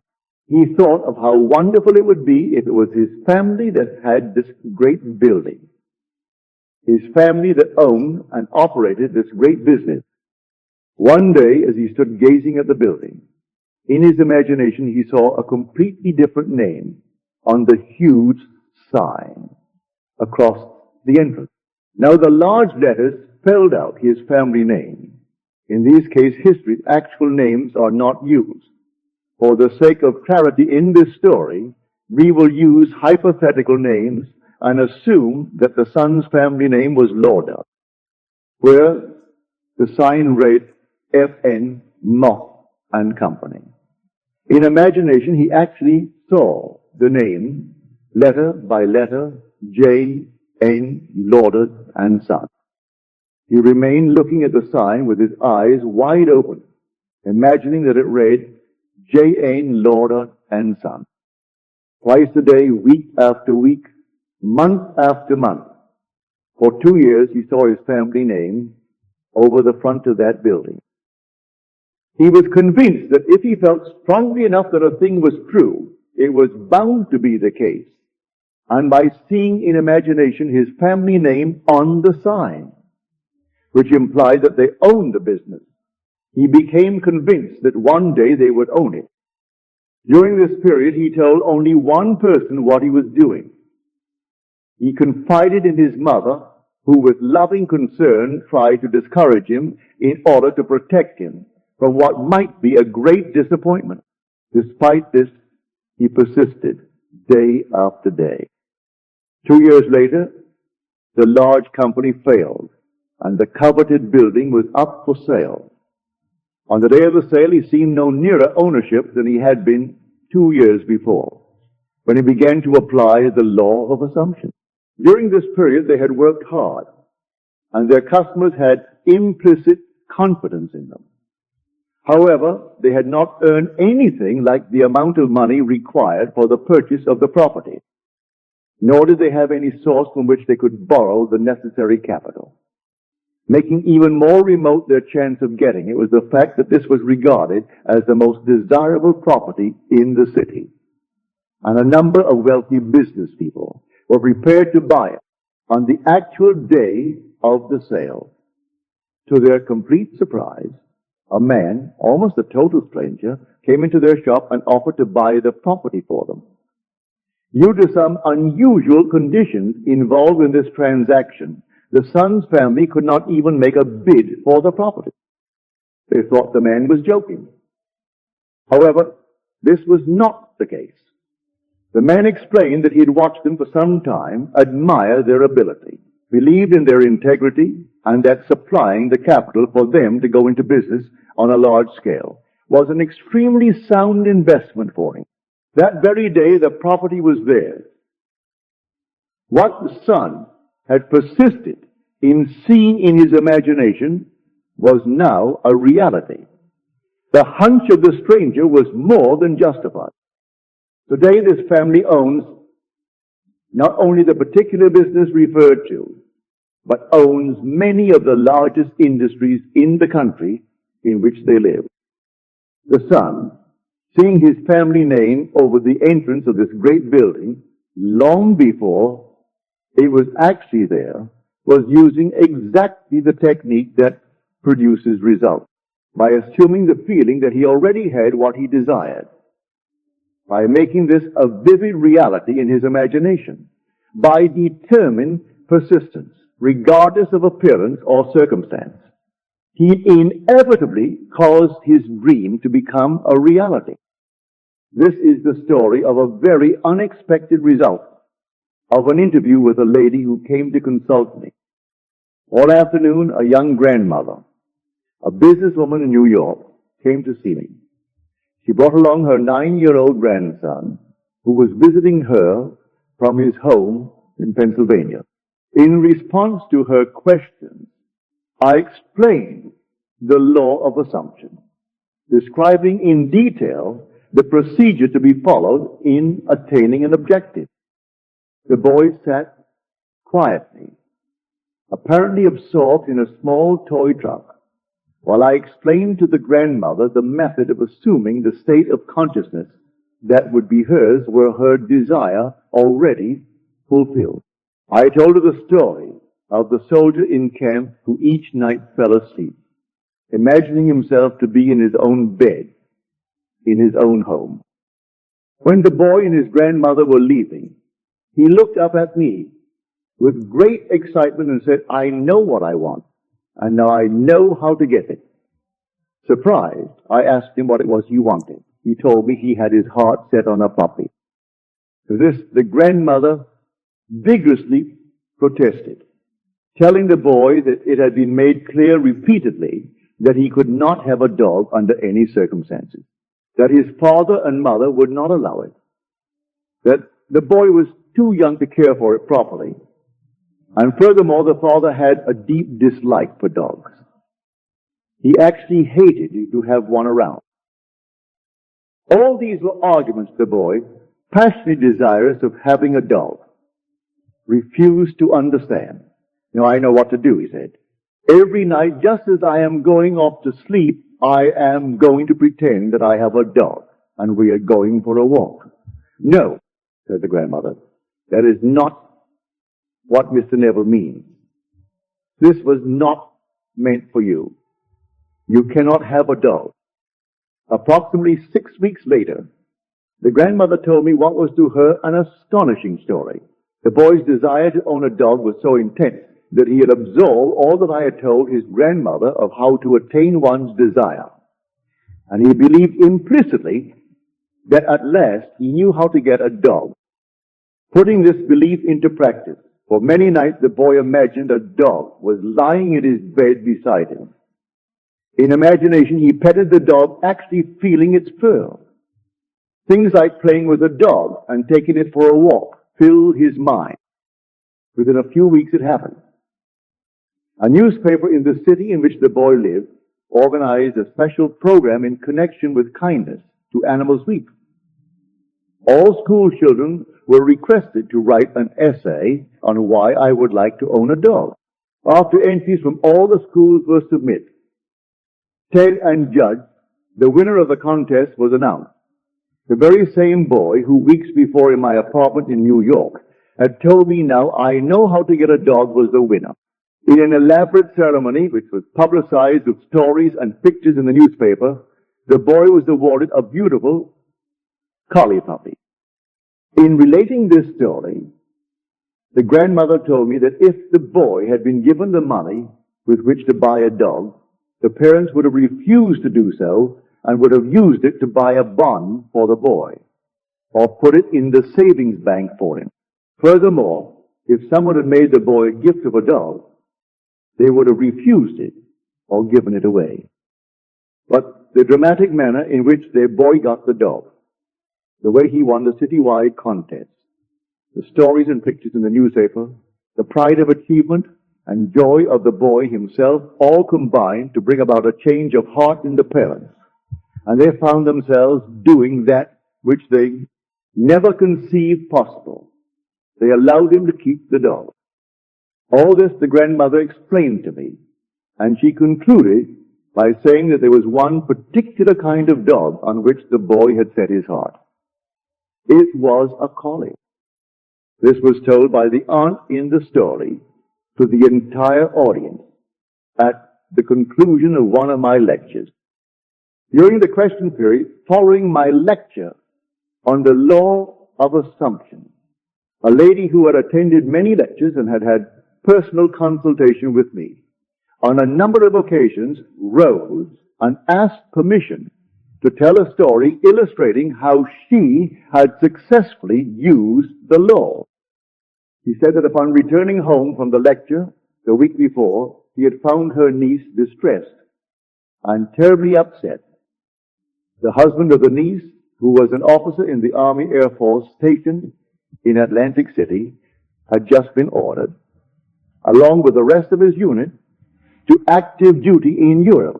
He tearfully told her aunt that the reason she was upset was that she had been hoping her husband would be assigned to Florida as an instructor. They both loved Florida and were anxious to be stationed there and not to be separated.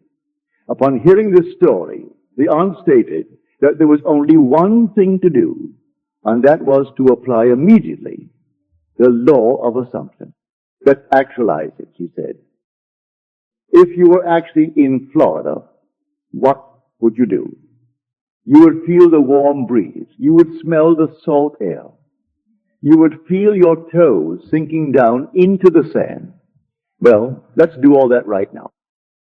They took off their shoes and turning out the lights in imagination, they felt themselves actually in Florida, feeling the warm breeze, smelling the sea air, pushing their toes into the sand. 48 hours later, the husband received a change of orders. His new instructions were to report immediately to Florida as an Air Force instructor. 5 days later, his wife was on a train to join him, while the aunt, in order to help her niece to attain her desire, joined in with the niece in assuming the state of consciousness required. She did not go to Florida. That was not her desire. On the other hand, that was the intense longing of the niece. This case is especially interesting because of the short interval of time between the application of this law of assumption and its visible manifestation. A very prominent woman came to me in deep concern. She maintained a lovely city apartment and a large country home. But because the many demands made upon her were greater than her modest income, it was absolutely essential that she rent her apartment if she and her family were to spend the summer at their country home. In previous years, the apartment had been rented without difficulty early in the spring. But the day she came to me, the rental season for summer sublets was over. The apartment had been in the hands of the best real estate agents for months, but no one had been interested even in coming to see it. When she had described her predicament, I explained how the law of assumption could be brought to bear on solving her problem. I suggested that by imagining the apartment had been rented by a person desiring immediate occupancy, and by assuming that this was the case, her apartment actually would be rented in order to create the necessary feeling of naturalness. The feeling that it was already a fact that her apartment was rented, I suggested that she drift off into sleep that very night, imagining herself not in her apartment, but in whatever place she would sleep were the apartment suddenly rented. She quickly grasped the idea and said that in such a situation she would sleep in her country home, even though it was not yet open for the summer. This interview took place on Thursday. At 9 o'clock the following Saturday morning, she phoned me from her home in the country, excited and happy. She told me that on Thursday night she had fallen asleep actually imagining and feeling that she was sleeping in her other bed in her country home many miles away from the city apartment she was occupying. On Friday, the very next day, a highly desirable tenant, one who met all her requirements as a responsible person, not only rented the apartment, but rented it on the condition that he could move in that very day. Only the most complete and intense use of the law of assumption could have produced such results in this extreme situation. 4 years ago, a friend of our family asked that I talk with his 28-year-old son, who was not expected to live. He was suffering from a rare heart disease. This disease resulted in a disintegration of the organ. Long and costly medical care had been of no avail. Doctors held out no hope for recovery. For a long time, the son had been confined to his bed. His body had shrunk to almost a skeleton, and he could talk and breathe only with great difficulty. His wife and 2 small children were home when I called, and his wife was present throughout our discussion. I started by telling him that there was only one solution to any problem, and that solution was a change of attitude. Since talking exhausted him, I asked him to nod in agreement if he understood clearly what I said. This he agreed to do. I described the facts underlying the law of consciousness. In fact, that consciousness was the only reality. I told him that the way to change any condition was to change his state of consciousness concerning it, as a specific aid in helping him to assume the feeling of already being well. I suggested that in imagination, he see the doctor's face expressing incredulous amazement in finding him recovered, contrary to all reason, from the last stages of an incurable disease, that he see him double-checking in his examination, and hear him saying over and over, "It's a miracle. It's a miracle." He not only understood all this clearly, but he believed it implicitly. He promised that he would faithfully follow this procedure.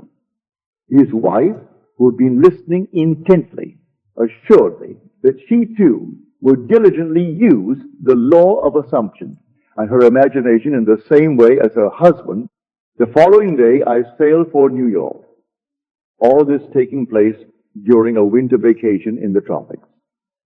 Several months later, I received a letter saying the son had made a miraculous recovery. On my next visit, I met him in person. He was in perfect health, actively engaged in business and thoroughly enjoying the many social activities of his friends and family. He told me that from the day I left, he never had any doubt that it would work. He described how he had faithfully followed the suggestion I had made to him, and day after day had lived completely in the assumption of already being well and strong. Now, 4 years after his recovery, he is convinced that the only reason he is here today is due to his successful use of the law of assumption. This story illustrates the successful use of the law by a New York business executive. In the fall of 1950, an executive of one of New York's prominent banks discussed with me a serious problem with which he was confronted. He told me that the outlook for his personal progress and advancement was very dim.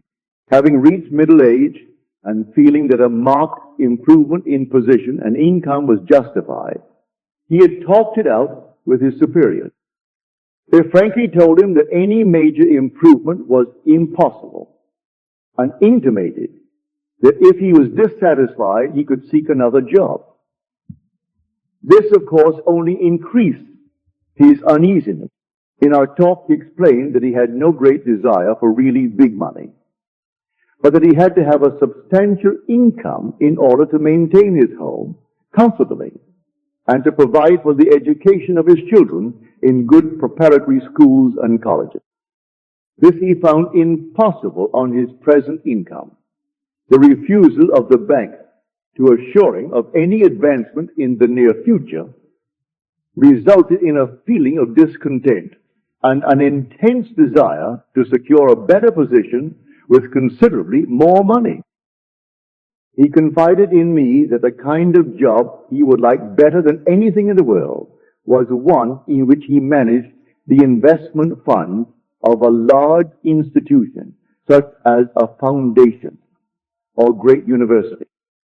In explaining the law of assumption, I stated that his present situation was only a manifestation of his concept of himself, and declared that if he wanted to change the circumstances in which he found himself, he could do so by changing his concept of himself in order to bring about this change of consciousness, and thereby a change in his situation.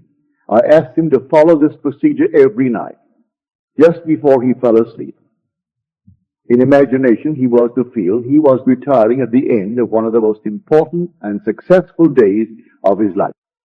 He was to imagine that he had actually closed a deal that very day to join the kind of organization he yearned to be with, and in exactly the capacity he wanted. I suggested to him that if he succeeded in completely filling his mind with this feeling, he would experience a definite sense of relief. In this mood, his uneasiness and discontent would be a thing of the past. He would feel the contentment that comes with the fulfillment of desire. I wound up by assuring him that if he did this faithfully, he would inevitably get the kind of position he wanted. This was the first week of December. Night after night, without exception, he followed this procedure. Early in February, a director of one of the wealthiest foundations in the world asked this executive if he would be interested in joining the foundation in an executive capacity, handling investment. After some brief discussion, he accepted. Today, at a substantially higher income, and with the assurance of steady progress, this man is in a position far exceeding all that he had hoped for. The man and wife in this story have attended my lectures for a number of years. It is an interesting illustration of the conscious use of this law by two people concentrating on the same objective at one time. This man and wife were an exceptionally devoted couple.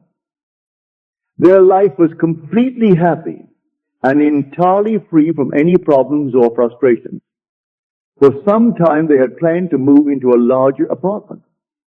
The more they thought about it, the more they realized that what they had their hearts set on was a beautiful penthouse. In discussing it together, the husband explained that he wanted one with a huge window looking out on a magnificent view. The wife said she would like to have one side of the wall mirrored from top to bottom. They both wanted to have a wood-burning fireplace. It was a must that the apartment be in New York City. For months they had searched for just such an apartment in vain. In fact, the situation in the city was such that the securing of any kind of apartment was almost an impossibility.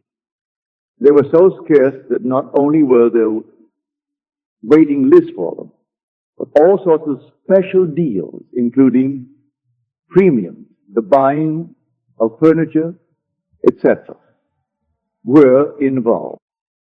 New apartments were being leased long before they were completed, many being rented from the blueprints of the building. Early in the spring, after months of fruitless seeking, they finally located one which they seriously considered. It was a penthouse apartment in a building just being completed on Upper Fifth Avenue facing Central Park. It had one serious drawback. Being a new building, it was not subject to rent control, and the couple felt the yearly rental was exorbitant. In fact, it was several $1,000s a year, more than they had considered paying. During the spring months of March and April, they continued looking at various penthouses throughout the city, but they always came back to this one. Finally, they decided to increase the amount they would pay substantially and made a proposition which the agent for the building agreed to forward to the owners for consideration. It was at this point, without discussing it with each other, each determined to apply the law of assumption. It was not until later that each learned what the other had done. Night after night, they both fell asleep in imagination in the apartment they were considering. The husband, lying with his eyes closed, would imagine that his bedroom windows were overlooking the park. He would imagine going to the window the first thing in the morning and enjoying the view. He felt himself sitting on the terrace overlooking the park, having cocktails with his wife and friends, all thoroughly enjoying it. He filled his mind with actually feeling himself in the penthouse and on the terrace. During all this time, unknown to him, his wife was doing the same thing. Several weeks went by without any decision on the part of the owners, but they continued to imagine as they fell asleep each night that they were actually sleeping in the penthouse. One day, to their complete surprise, one of the employees in the apartment building in which they lived told them that the penthouse there was vacant. They were astonished because theirs was one of the most desirable buildings in the city with a perfect location right on Central Park. They knew there was a long waiting list of people trying to get an apartment in their building. The fact that a penthouse had unexpectedly become available was kept quiet by the management because they were not in a position to consider any applicants for it. Upon learning that it was vacant, this couple immediately made a request that it be rented to them, only to be told that this was impossible. The fact was that not only were there several people on a waiting list for a penthouse in the building, but it was actually promised to one family. Despite this, the couple had a series of meetings with the management, at the conclusion of which the apartment was theirs. The building being subject to rent control, their rental was just about what they had planned to pay when they first started looking for a penthouse. The location, the apartment itself, and the large terrace surrounded it on the south, west, and north was beyond all their expectations. And in the living room on one side is a giant window, 15 feet by 8 feet, with a magnificent view of Central Park. One wall is mirrored from floor to ceiling, and there is a wood burning fireplace. Chapter 24, Failure. This book would not be complete without some discussion of failure in the attempted use of the law of assumption. It is entirely possible that you either have had or will have a number of failures in this respect, many of them in really important matters. If, having read this book, having a thorough knowledge of the application and working of the law of assumption, you faithfully apply in an effort to attain some intense desire and fail, what is the reason? If to the question, did you persist enough, you can answer yes, until the attainment of your desire was not realized. What is the reason for failure? The answer to this is the most important factor in the successful use of the law of assumption. The time it takes your assumption to become fact, your desire to be fulfilled, is directly proportionate to the naturalness of your feeling of already being what you want to be, of already having what you desire. The fact that it does not feel natural to you to be what you imagine yourself to be is the secret of your failure. Regardless of your desire, regardless of how faithfully and intelligently you follow the law, if you do not feel natural about what you want to be, you will not be it. If it does not feel natural to you to get a better job, you will not get a better job. The whole principle is vividly expressed by the Bible phrase, you die in your sins. You do not transcend from your present level to the state desired. How can this feeling of naturalness be achieved? The secret lies in one word, imagination. For example, this is a very simple illustration. Assume that you are securely chained to a large, heavy iron bench. You could not possibly run. In fact, you could not even walk. In these circumstances, it would not be natural for you to run. You could not even feel that it was natural for you to run. But you could easily imagine yourself running. In that instant, while your consciousness is filled with your imagined running, you have forgotten that you are bound. In imagination, your running was completely natural. The essential feeling of naturalness can be achieved by persistently filling your consciousness with imagination. Imagining yourself being what you want to be or having what you desire. Progress can spring only from your imagination, from your desire to transcend your present level. What you truly and literally must feel is that with your imagination, all things are possible. You must realize that changes are not caused by caprice, but by a change of consciousness. You may fail to achieve or sustain the particular state of consciousness necessary to produce the effect you desire. But once you know that consciousness is the only reality and is the sole creator of your particular world, and have burnt this truth into your whole being, then you know that success or failure is entirely in your own hands. Whether or not you are disciplined enough to sustain the required state of consciousness in specific instances has no bearing on the truth of the law itself. That an assumption, if persisted in, will harden into fact. The certainty of the truth of this law must remain despite great disappointment and tragedy. Even when you see the light of life go out, and all the world go on as though it was still day, you must not believe that because your assumption failed to materialize. The truth that assumptions do materialize is a lie. If your assumptions are not fulfilled, it is because of some error or weakness in your consciousness. However, these errors and weaknesses can be overcome. Therefore, press on to the attainment of ever higher levels by feeling that you already are the person you want to be.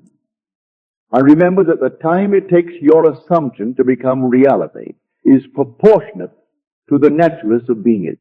Man surrounds himself with the true image of himself. Every spirit builds itself a house, and beyond its house a world, and beyond its world a heaven. Know then that the world exists for you. For you the phenomenon is perfect. What we are, that only can we see. All that Adam had, all that Caesar could, you have and can do. Adam called his house heaven and earth. Caesar called his house Rome. You perhaps call yours a cobbler's trade, 100 acres of land, or a scholar's garret.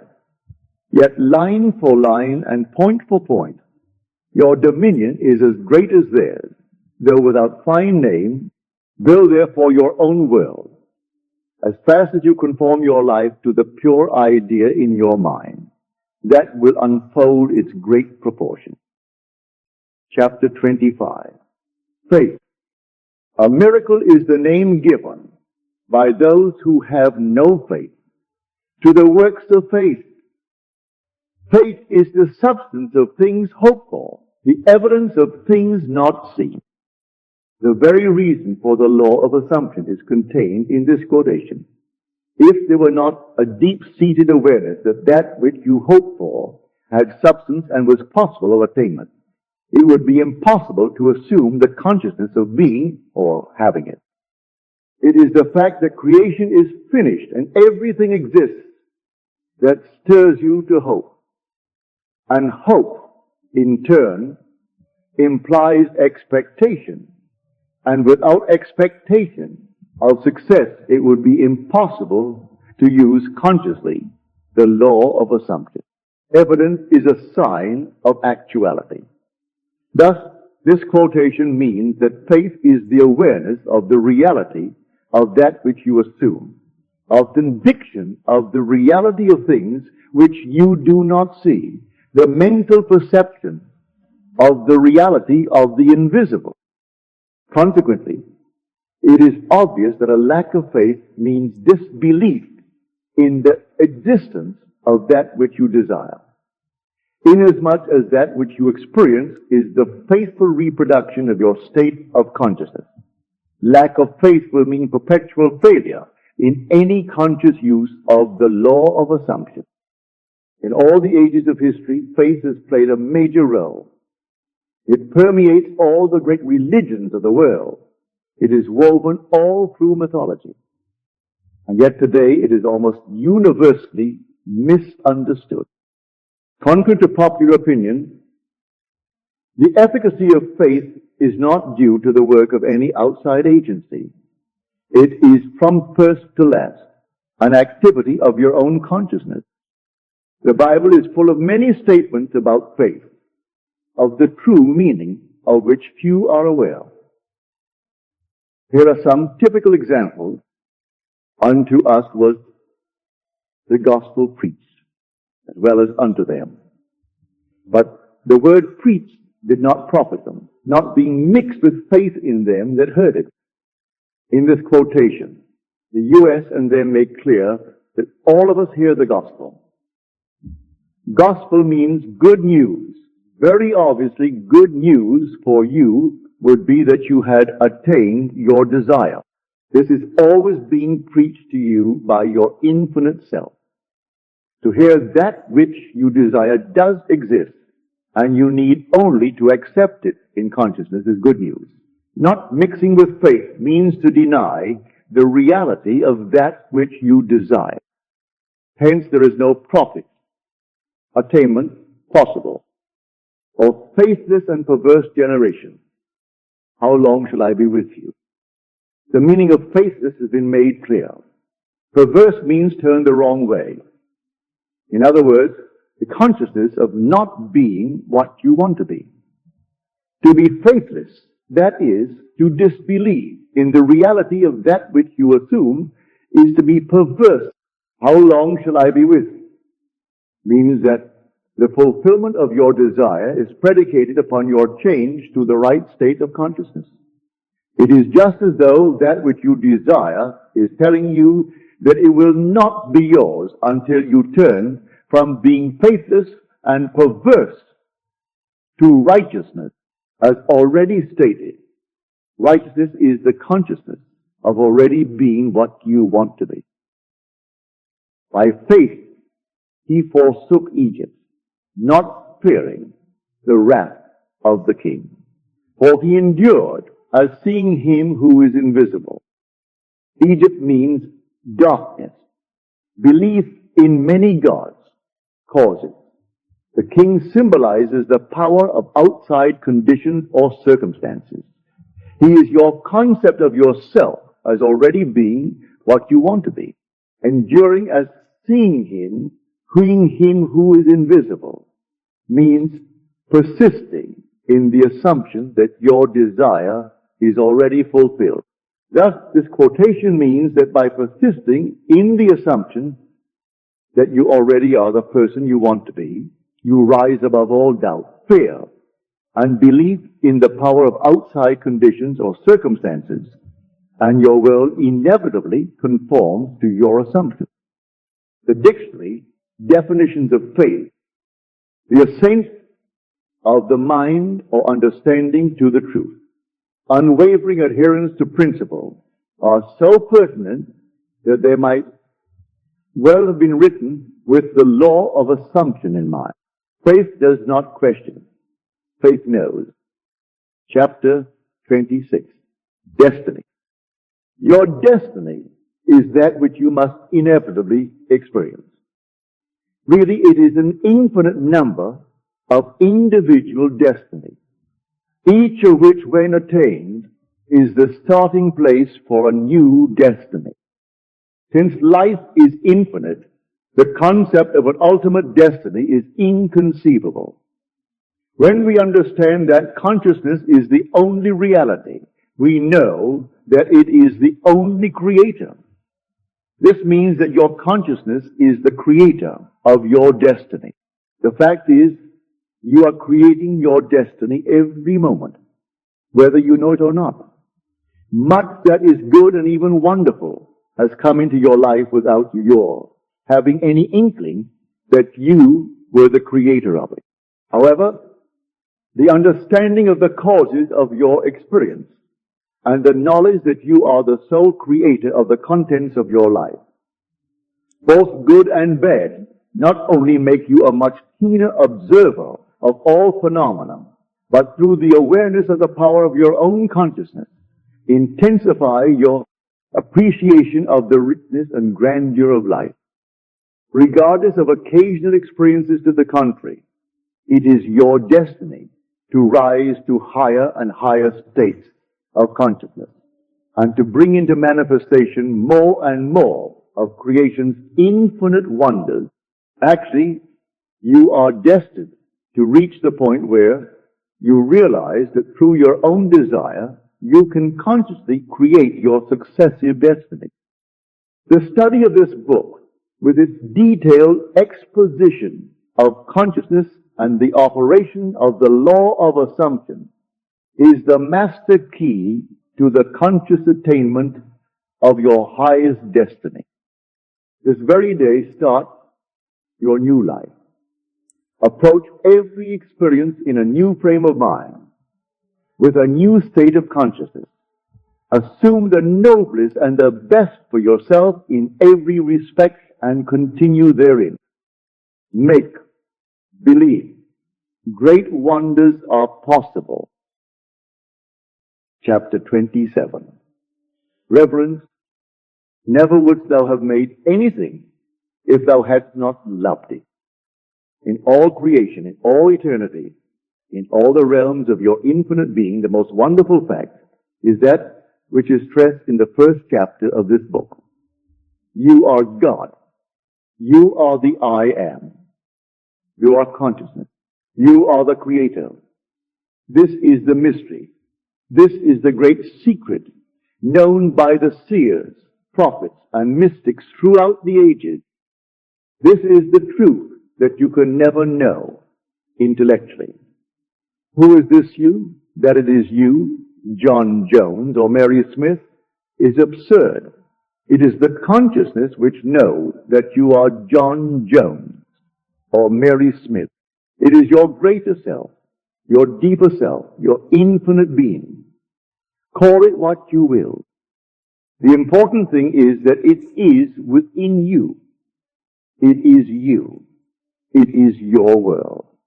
It is this fact that underlies the immutable law of assumption. It is upon this fact that your very existence is built. It is this fact that is the foundation of every chapter of this book. No, you cannot know this intellectually. You cannot debate it. You cannot substantiate it. You can only feel it. You can only be aware of it. Becoming aware of it, one great emotion permeates your being. You live with a perpetual feeling of reverence, the knowledge that your Creator is the very self of yourself, and never would have made you had He not loved you, must fill your heart with devotion, yes, with adoration. One knowing glimpse of the world about you at any single instant of time is sufficient to fill you with profound awe and a feeling of worship. It is when your feeling of reverence is most intense that you are closest to God. And when you are closest to God, your life is richest. Our deepest feelings are precisely those we are least able to express. And even in the act of adoration, silence is our highest praise.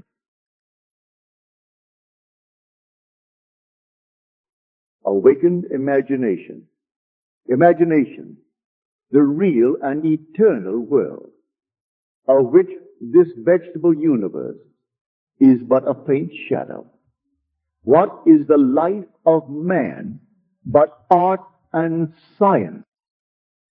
Imagination is more important than knowledge. Chapter 1. Who is your imagination?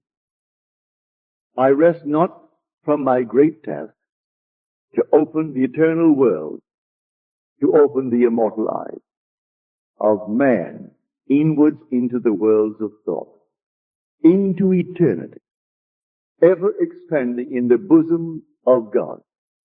The human imagination Certain words in the course of long use gather so many strange connotations that they almost cease to mean anything at all. Such a word is imagination. This word is made to serve all manner of ideas, some of them directly opposed to one another.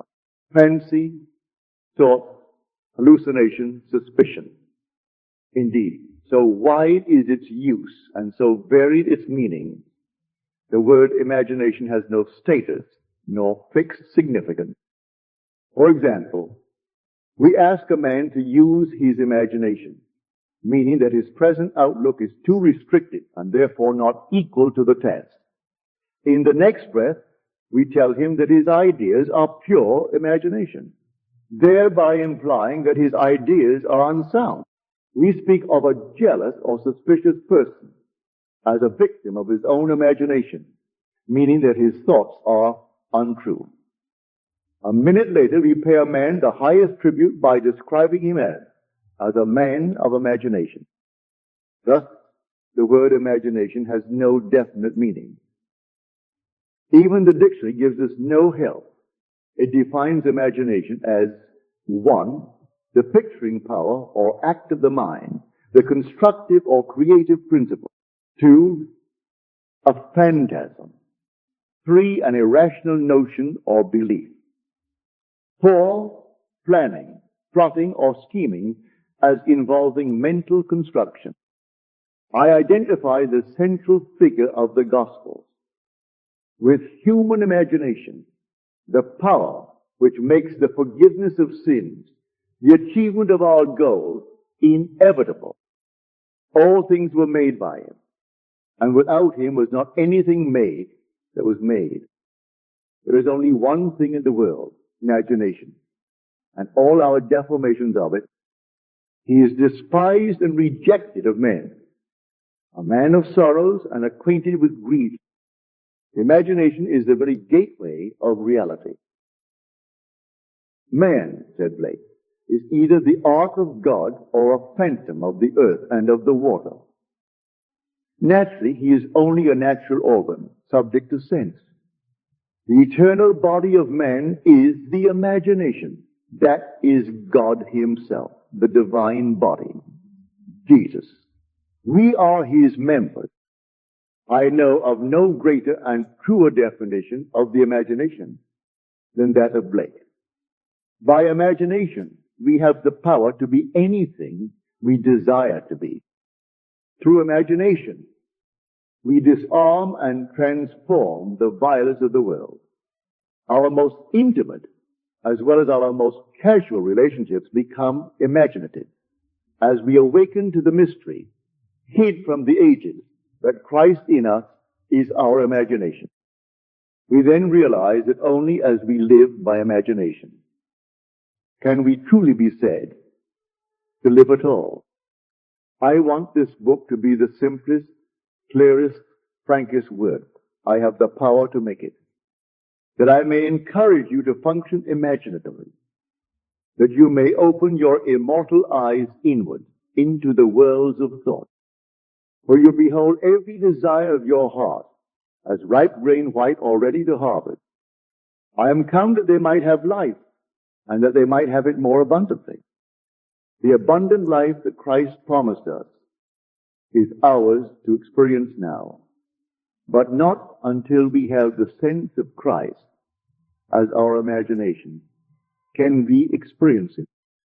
The mystery hid from the ages, Christ in you, the hope of glory, is your imagination. This is the mystery which I am ever striving to realize more keenly myself and to urge upon others. Imagination is our Redeemer, the Lord from heaven, born of man, but not begotten of man. Every man is Mary, and birth to Christ must give. If the story of the Immaculate Conception and birth of Christ appears irrational to man, it is only because it is misread as biography, history, and cosmology, and the modern explorers of the imagination do not help by calling it the unconscious or subconscious mind. Imagination's birth and growth is the gradual transition from a God of tradition to a God of experience. If the birth of Christ in man seems slow, it is only because man is unwilling to let go the comfortable but false anchorage of tradition. When imagination is discovered as the first principle of religion, the stone of literal understanding will have felt the rod of Moses and, like the rock of Zion, issue forth the water of psychological meaning to quench the thirst of humanity.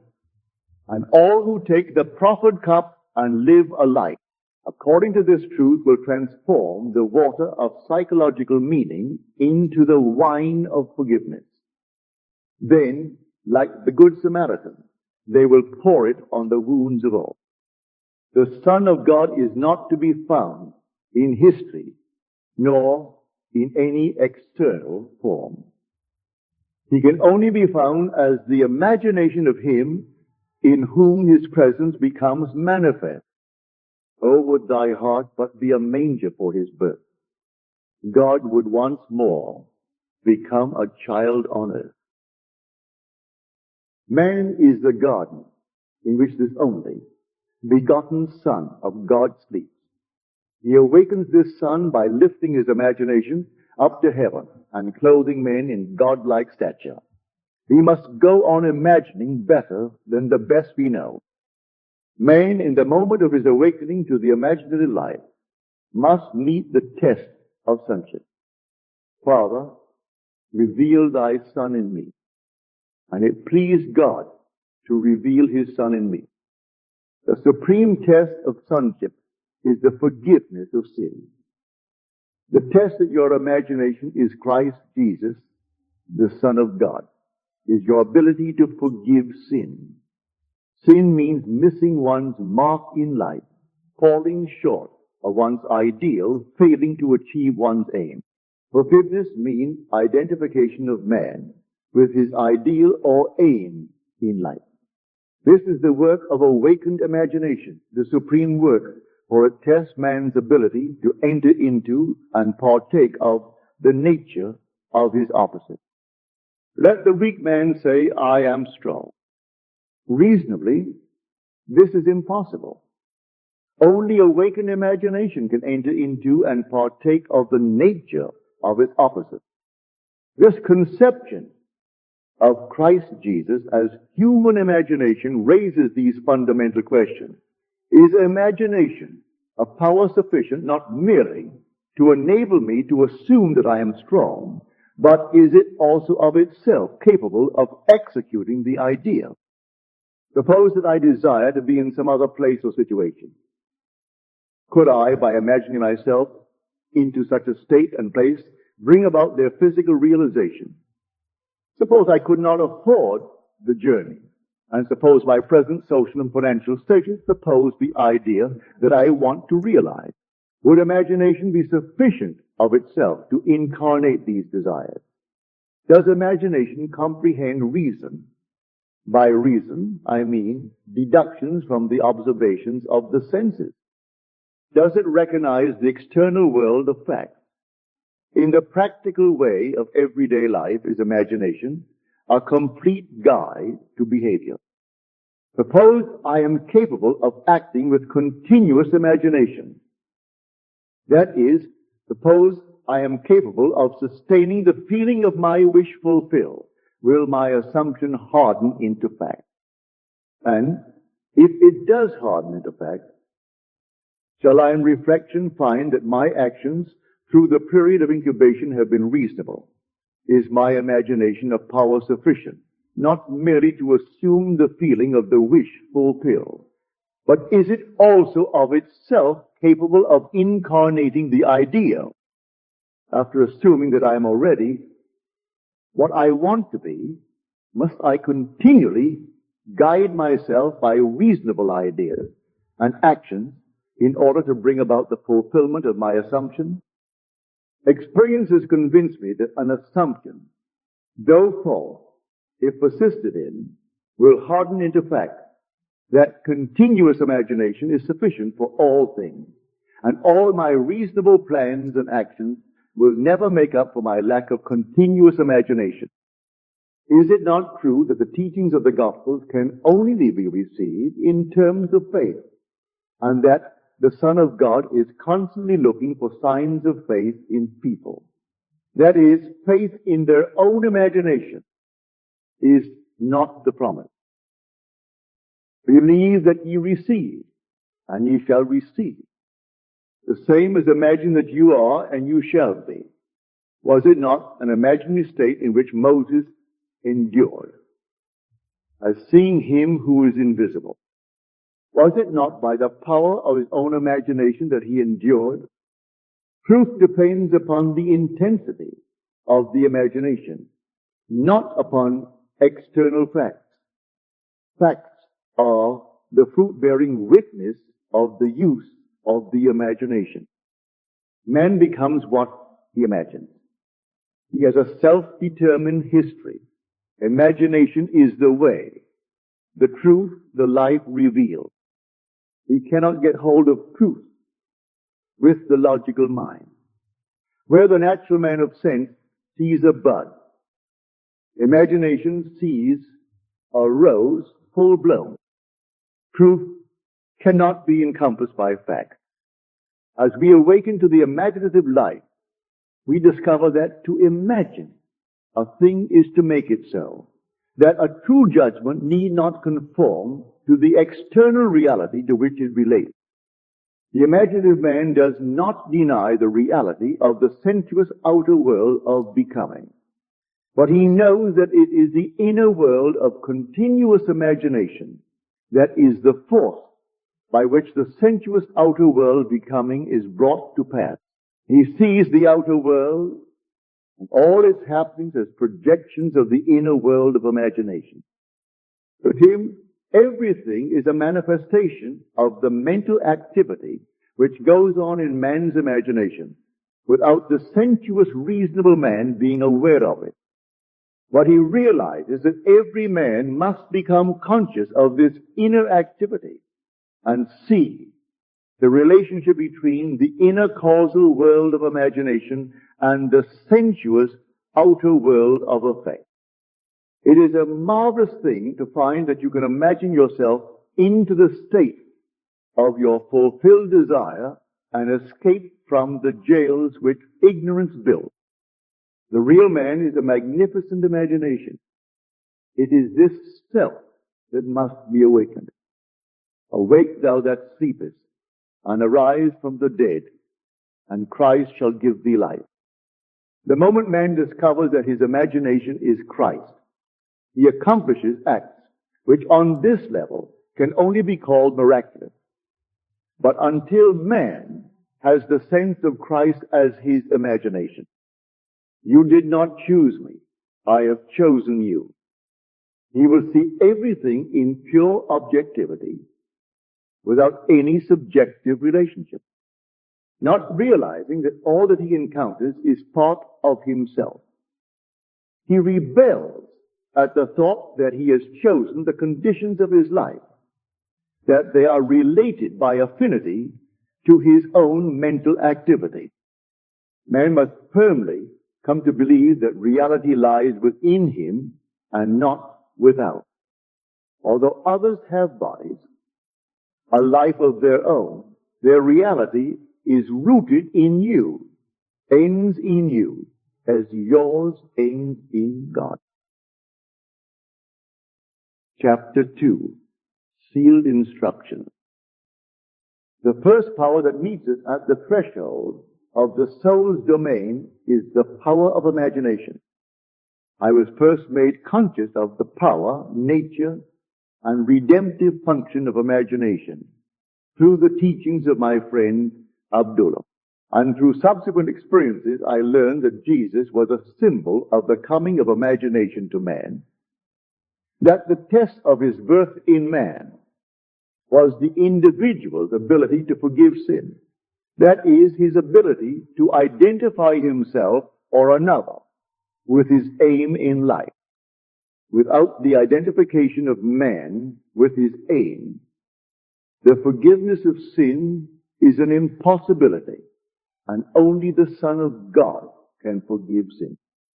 Therefore, man's ability to identify himself with his aim, though reason and his senses deny it, is proof of the birth of Christ in him. To passively surrender to appearances and bow before the evidence of facts is to confess that Christ is not yet born in you.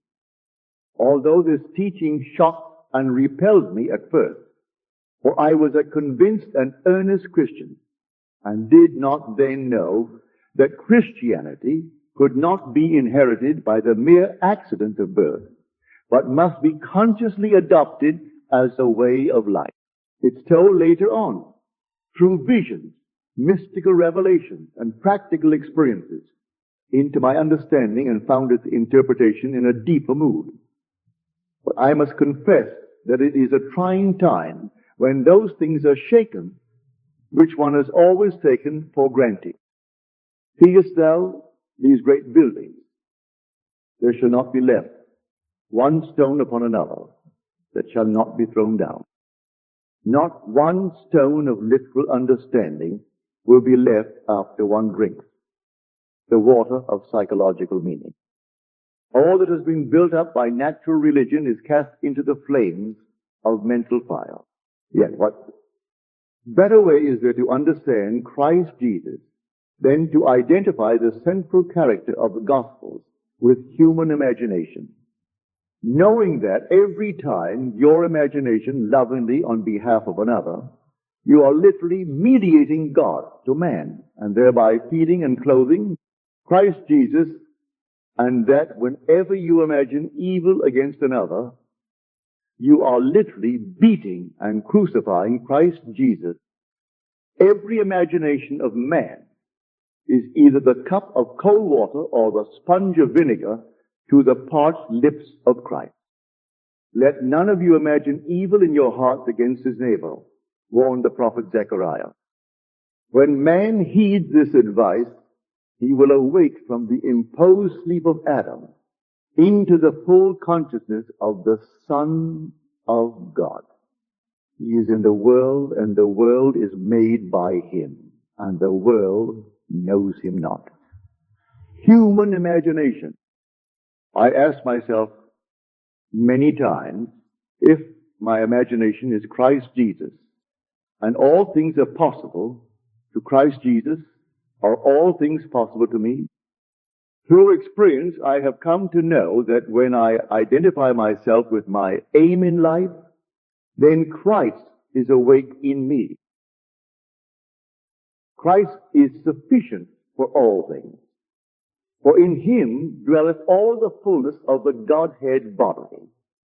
And ye are complete in him, which is the head of all principality and power. My grace is sufficient for thee. I lay down my life that I might take it again. No man taketh it from me, but I lay it down of myself. What a comfort it is to know that all that I experience is the result of my own standard of beliefs. That I am the center of my own web of circumstances, and that as I change, so must my outer world. The world presents different appearances according as our states of consciousness differ. What we see when we are identified with a state cannot be seen when we are no longer fused with it. By state is meant all that man believes and consents to as true. No idea presented to the mind can realize itself unless the mind accepts it. It depends on the acceptance, the state with which we are identified, how things present themselves. In the fusion of imagination and states is to be found the shaping of the world as it seems. The world is a revelation of the states with which imagination is fused. It is the state from which we think that determines the objective world in which we live. The rich man, the poor man, the good man, the thief are what they are by virtue of the states from which they view the world. On the distinction between these states depends the distinction between the worlds of these men. Individually, so different is this same world. It is not the actions and behavior of the good man that should be matched, but his point of view. Outer reforms are useless if the inner state is not changed. Success is gained not by imitating the outer actions of the successful, but by right inner actions and inner talking. If we detach ourselves from a state, and we may, at any moment, the conditions and circumstances to which that union gave being vanish. It was in the fall of 1933 in New York City that I approached Abdullah with a problem. He asked me one simple question: what do you want? I told him that I would like to spend the winter in Barbados, but that I was broke. I literally did not have a nickel.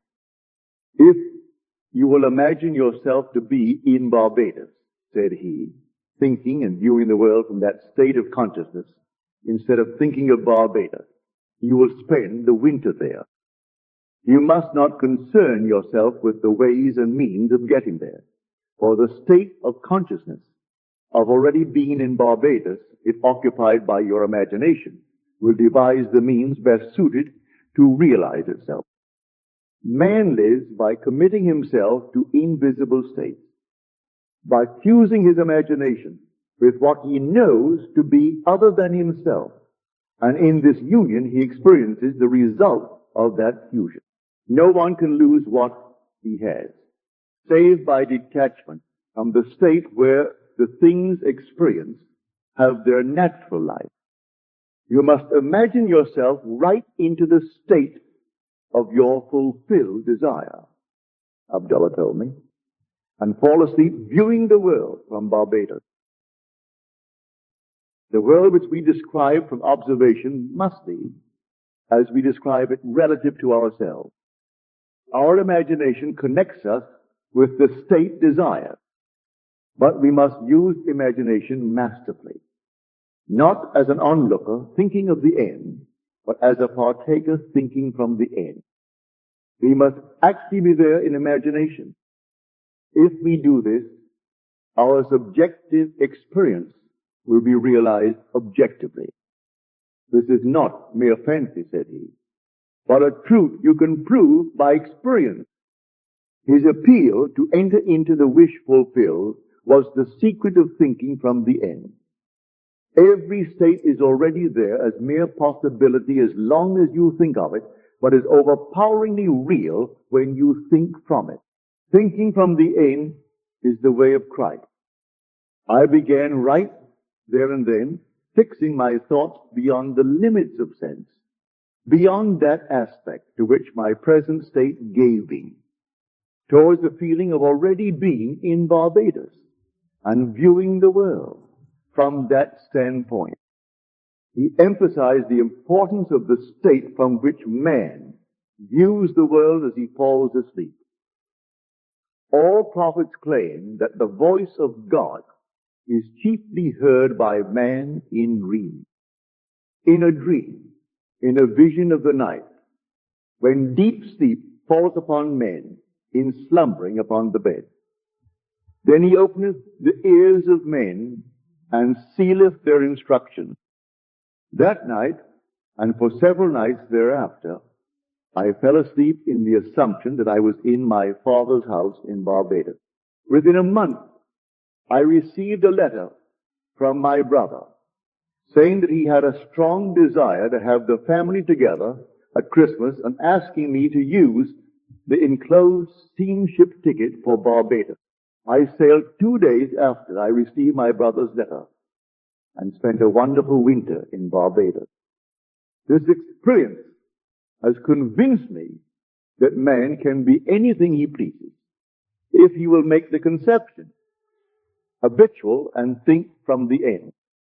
It has also shown me that I can no longer excuse myself by placing the blame on the world of external things, that my good and my evil have no dependency except from myself, that it depends on the state from which I view the world how things present themselves.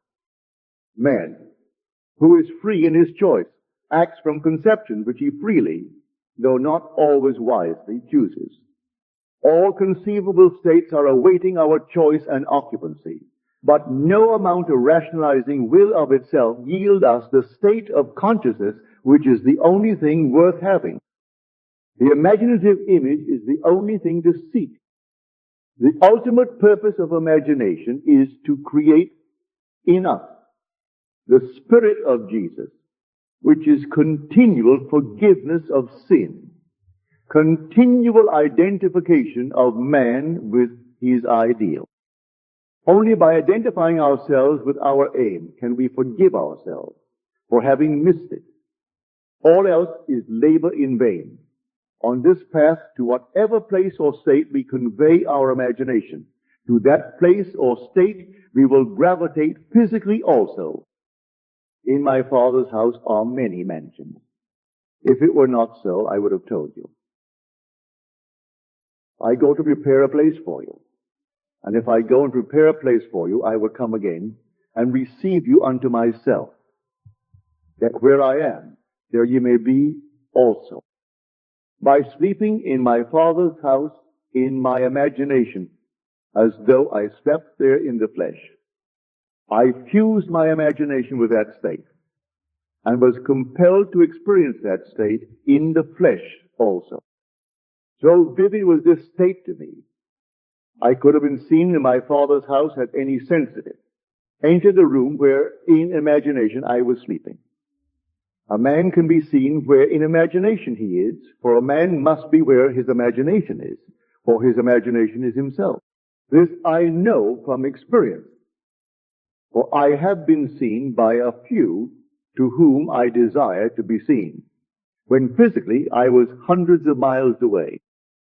I, by the intensity of my imagination and feeling, imagining and feeling myself to be in Barbados, instead of merely thinking of Barbados, had spanned the vast Atlantic to influence my brother into desiring my presence to complete the family circle at Christmas.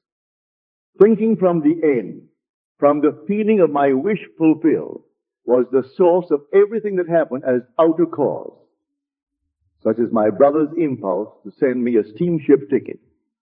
And it was also the cause of everything that appeared as result.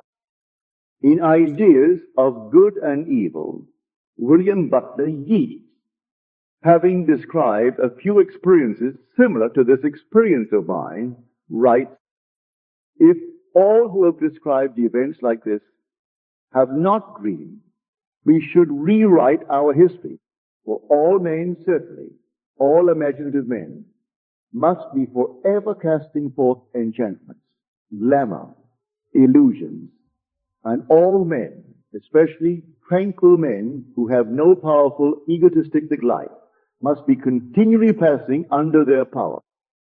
Determined imagination, thinking from the end, is the beginning of all miracles. I would like to give you an immense belief in miracles, but a miracle is only the name given by those who have no knowledge of the power and function of imagination to the works of imagination. Imagining oneself into the feeling of the wish fulfilled is the means by which a new state is entered. This gives the state the quality of isness. Hermes tells us that which is manifested. That which has been or shall be is unmanifested, but not dead. For so, the eternal activity of God animates all things. The future must become the present in the imagination of the one who would wisely and consciously create circumstances. We must translate vision into being, thinking of into thinking from. Imagination must center itself in some state and view the world from that state. Thinking from the end is an intense perception of the world of fulfilled desire. Thinking from the state desired is creative living. Ignorance of this ability to think from the end is bondage. It is the root of all bondage. with which man is bound. To passively surrender to the evidence of the senses underestimates the capacities of the inner self. Once man accepts thinking from the end as a creative principle in which he can cooperate, then he is redeemed from the absurdity of ever attempting to achieve his objective by merely thinking of it. Construct all ends according to the pattern of fulfilled desire. The whole of life is just the appeasement of hunger, and the infinite states of consciousness from which a man can view the world are purely a means of satisfying that hunger. The principle upon which each state is organized is some form of hunger to lift the passion for self-gratification to ever higher and higher levels of experience. Desire is the mainspring of the mental machinery. It is a blessed thing. It is a right and natural craving which has a state of consciousness as its right and natural satisfaction. But one thing I do, forgetting the things which are behind and stretching forward to the things which are before, I press on towards the goal. It is necessary to have an aim in life. Without an aim, we drift. What wantest thou of me? What wantest thou that I shall do unto thee? Well, it is the implied question asked most often by the central figure of the gospel. In defining your aim, you must want it. As the heart panteth after the water brooks, so panteth my soul after thee, O God. It is lack of this passionate direction to life that makes man fail of accomplishment. The spanning of the bridge between desire, thinking of, and satisfaction, thinking from, is all important. We must move mentally from thinking of the end to thinking from the end. This reason could never do. By its nature, it is restricted to the evidence of the senses, but imagination, having no such limitation, can. Desire exists to be gratified in the activity of imagination. Through imagination, man escapes from the limitation of the senses and the bondage of reason. There is no stopping the man who can think from the end. Nothing can stop him. He creates the means and grows his way out of limitation into ever greater and greater mansions of the Lord. It does not matter what he has been or what he is. All that matters is what does he want. He knows that the world is a manifestation of the mental activity which goes on within himself. So he strives to determine and control the ends from which he thinks. In his imagination he dwells in the end, confident that he shall dwell there in the flesh also. He puts his whole trust in the feeling of the wish fulfilled, and lives by committing himself to that state. For the art of fortune is to tempt himself to do. Like the man at the pool of Bethesda, he is ready for the moving of the waters of imagination. Knowing that every desire is right brain to him who knows how to think from the end, he is indifferent to mere reasonable probability and confident that through continuous imagination, his assumptions will harden into fact. But how to persuade men everywhere that thinking from the end is the only living, how to foster it in every activity of man, how to reveal it as the plenitude of life and not the compensation of the disappointed. That is the problem. Life is a controllable thing. You can experience what you please once you realize that you are his son and that you are what you are by virtue of the state of consciousness from which you think and view the world. Son, thou art ever with me, and all that I have is thine. Chapter 3, Highways of the Inner World. and the children struggled within her. And the Lord said unto her, two nations are in thy womb, and two manner of people shall be separated from thy bowels. And the one people shall be stronger than the other people, and the elder shall serve the younger. Duality is an inherent condition of life. Everything that exists is double. Man is a dual creature with contrary principles embedded in his nature. They war within him and present attitudes to life which are antagonistic. This conflict is the eternal enterprise, the war in heaven, the never-ending struggle of the younger or inner man of imagination to assert his supremacy over the elder or outer man of sense. The first shall be last, and the last shall be first. He it is who coming after me is preferred before me. The second man is the Lord from heaven. Man begins to awake to the imaginative life the moment he feels the presence of another being in himself. In your limbs lie nations twain, rival races from their birth. One the mastery shall gain, the younger over the elder reign. There are two distinct centers of thought or outlook on the world, possessed by every man. The Bible speaks of these two outlooks as natural and spiritual. The natural man receiveth not the things of the Spirit of God, for they are foolishness unto him. Neither can he know them, because they are spiritually discerned.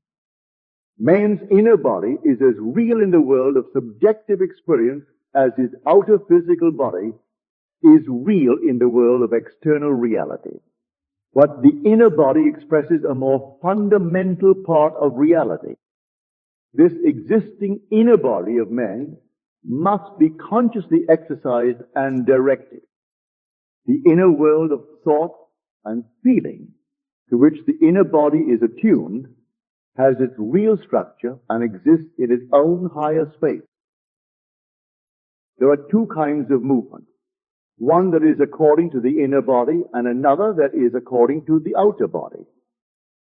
The movement which is according to the inner body is causal, but the outer movement is under compulsion.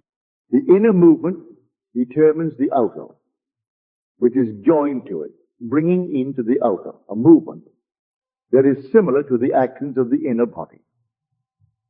Inner movement is the force by which all events are brought to pass. Outer movement is subject to the compulsion applied to it by the movement of the inner body. Whenever the actions of the inner body match the actions which the outer must take to appease desire, that desire will be realized. Construct mentally a drama which implies that your desire is realized, and make it one which involves movement of self. Immobilize your outer physical self. Act precisely as though you are going to take a nap and start the predetermined action in imagination. A vivid representation of the action is the beginning of that action. Then, as you are falling asleep, consciously imagine yourself into the scene. The length of the sleep is not important. A short nap is sufficient. But carrying the action into sleep thickens fancy into fact. At first your thoughts may be like rambling sheep that have no shepherd. Don't despair. Should your attention stray 70 times 7, bring it back 70 times 7 to its predetermined course, until from sheer exhaustion it follows the appointed path. The inner journey must never be without direction. When you take to the inner road, it is to do what you did mentally before you started. You go for the prize. You have already seen and accepted. In The Road to Xanadu, Professor John Livingston Lowell says, "But I have long had the feeling, which this study had matured to a conviction, that fancy and imagination are not two powers at all, but one. The valid distinction which exists between them lies not in the materials with which they operate, but in the degree of intensity of the operant power itself. Working at high tension, the imaginative energy assimilates and transmutes. Keyed low, the same energy aggregates and yokes together those images which at its highest pitch, it merges indissolubly into one. Fancy assembles, imagination fuses. Here is a practical application of this theory. A year ago, a blind girl living in the city of San Francisco found herself confronted with a transportation problem. A rerouting of buses forced her to make 3 transfers between her home and her office. This lengthened her trip from 15 minutes to 2 hours and 15 minutes. She thought seriously about this problem and came to the decision that a car was the solution. She knew that she could not drive a car, but felt that she could be driven in one. Putting this theory to the test, that whenever the actions of the inner self correspond to the actions which the outer physical self must take to appease desire, that desire will be realized, she said to herself, I will sit here and imagine that I am being driven to my office. Sitting in her living room, she began to imagine herself seated in a car. She felt the rhythm of the motor. She imagined that she smelled the odor of gasoline, felt the motion of the car, touched the sleeve of the driver, and felt that the driver was a man. She felt the car stop, and turning to her companion, said, Thank you very much, sir. To which he replied, The pleasure is all mine. Then she stepped from the car and heard the door snap shut as she closed it. He told me that she centered her imagination on being in a car, and although blind, viewed the city from her imaginary ride. He did not think of the ride. He thought from the ride and all that it implied. This controlled and subjectively directed purposive ride raised her imagination to its full potency. She kept her purpose ever before her, knowing there was cohesion in purpose's inner movement. In these mental journeys, an emotional continuity must be sustained. The emotion of fulfilled desire, expectancy and desire were so intensely joined that they passed at once from a mental state into a physical act. The inner self moves along the predetermined course, best when the emotions collaborate. The inner self must be fired, and it is best fired by the thought of great deeds and personal gain. We must take pleasure in our action.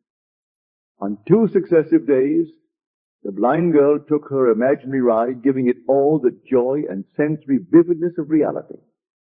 A few hours after her second imaginary ride, a friend told her of a story in the evening paper. It was a story of a man who was interested in the blind.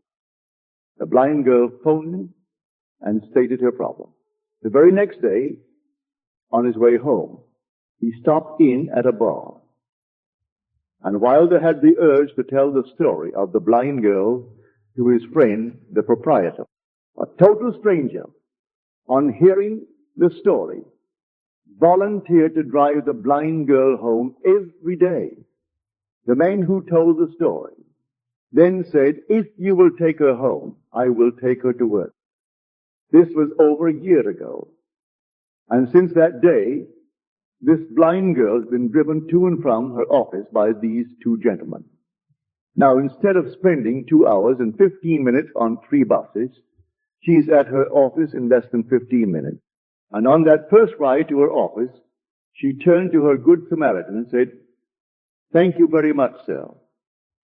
And he replied, The pleasure is all mine. Thus, the objects of her imagination were to her the realities of which the physical manifestation was only the witness. The determinative, animating principle was the imaginative ride. Her triumph could be a surprise only to those who did not know of her inner ride. She mentally viewed the world from this imaginative ride with such a clearness of vision that every aspect of the city attained identity. These inner movements not only produced corresponding outer movements, This is the law which operates beneath all physical appearance. He who practices these exercises of bilocation will develop unusual powers of concentration and quiescence, and will inevitably achieve waking consciousness on the inner and dimensionally larger world. Actualizing strongly, she fulfilled her desire. For, viewing the city from the feeling of her wish fulfilled, she matched the state desired and granted that to herself, which sleeping men ask of God. To realize your desire, an action must start in your imagination, apart from the evidence of the senses involving movement of self and implying fulfillment of your desire. Whenever it is the action which the outer self takes to appease desire, that desire will be realized. The movement of every visible object is caused not by things outside the body, but by things within it, which operate from within outward. The journey is in yourself. You travel along the highways of the inner world. Without inner movement, it is impossible to bring forth anything. Inner action is introverted sensation. If you will construct mentally a drama which implies that you have realized your objective, then close your eyes and drop your thoughts inward, centering your imagination all the while in the predetermined action, and partake in that action. You will become a self-determined being. Inner action orders all things according to the nature of itself. Try it and see whether a desirable ideal once formulated is possible. For only by this process of experiment can you realize your potentiality. It is thus that this creative principle is being realized. So the clue to purposive living is to center your imagination in the action and feeling of fulfilled desire with such awareness, such sensitiveness that you initiate and experience movement upon the inner world. Ideas only act if they are felt, if they awaken inner movement. Inner movement is conditioned by self-motivation, outer movement by compulsion. Wherever the sole of your foot shall tread, the same give I unto you. And remember, the Lord thy God in the midst of thee is mighty. Chapter 4. The pruning shears of revision. The second man is the Lord from heaven. Never will he say caterpillars. He'll say, there's a lot of butterflies as is to be on our cabbages. Pure. He won't say, it's winter. He'll say, summer's sleeping. And there's no bud, little enough, nor sad colored enough, for orchestra not to calend it the beginning of the blow. The very first act of correction or cure is always revised. One must start with oneself. It is one's attitude that must be changed. What we are, that only can we see. It is a most healthy and productive exercise to daily relive the day as you wish you had lived it, revising the scenes to make them conform to your ideal. For instance, suppose today's mail brought disappointing news. Revise the letter. Mentally rewrite it and make it conform to the news you wish you had received. Then, in imagination, read the revised letter over and over again. This is the essence of revision. And revision results in repeal. The one requisite is to arouse your attention in a way and to such intensity that you become wholly absorbed in the revised action.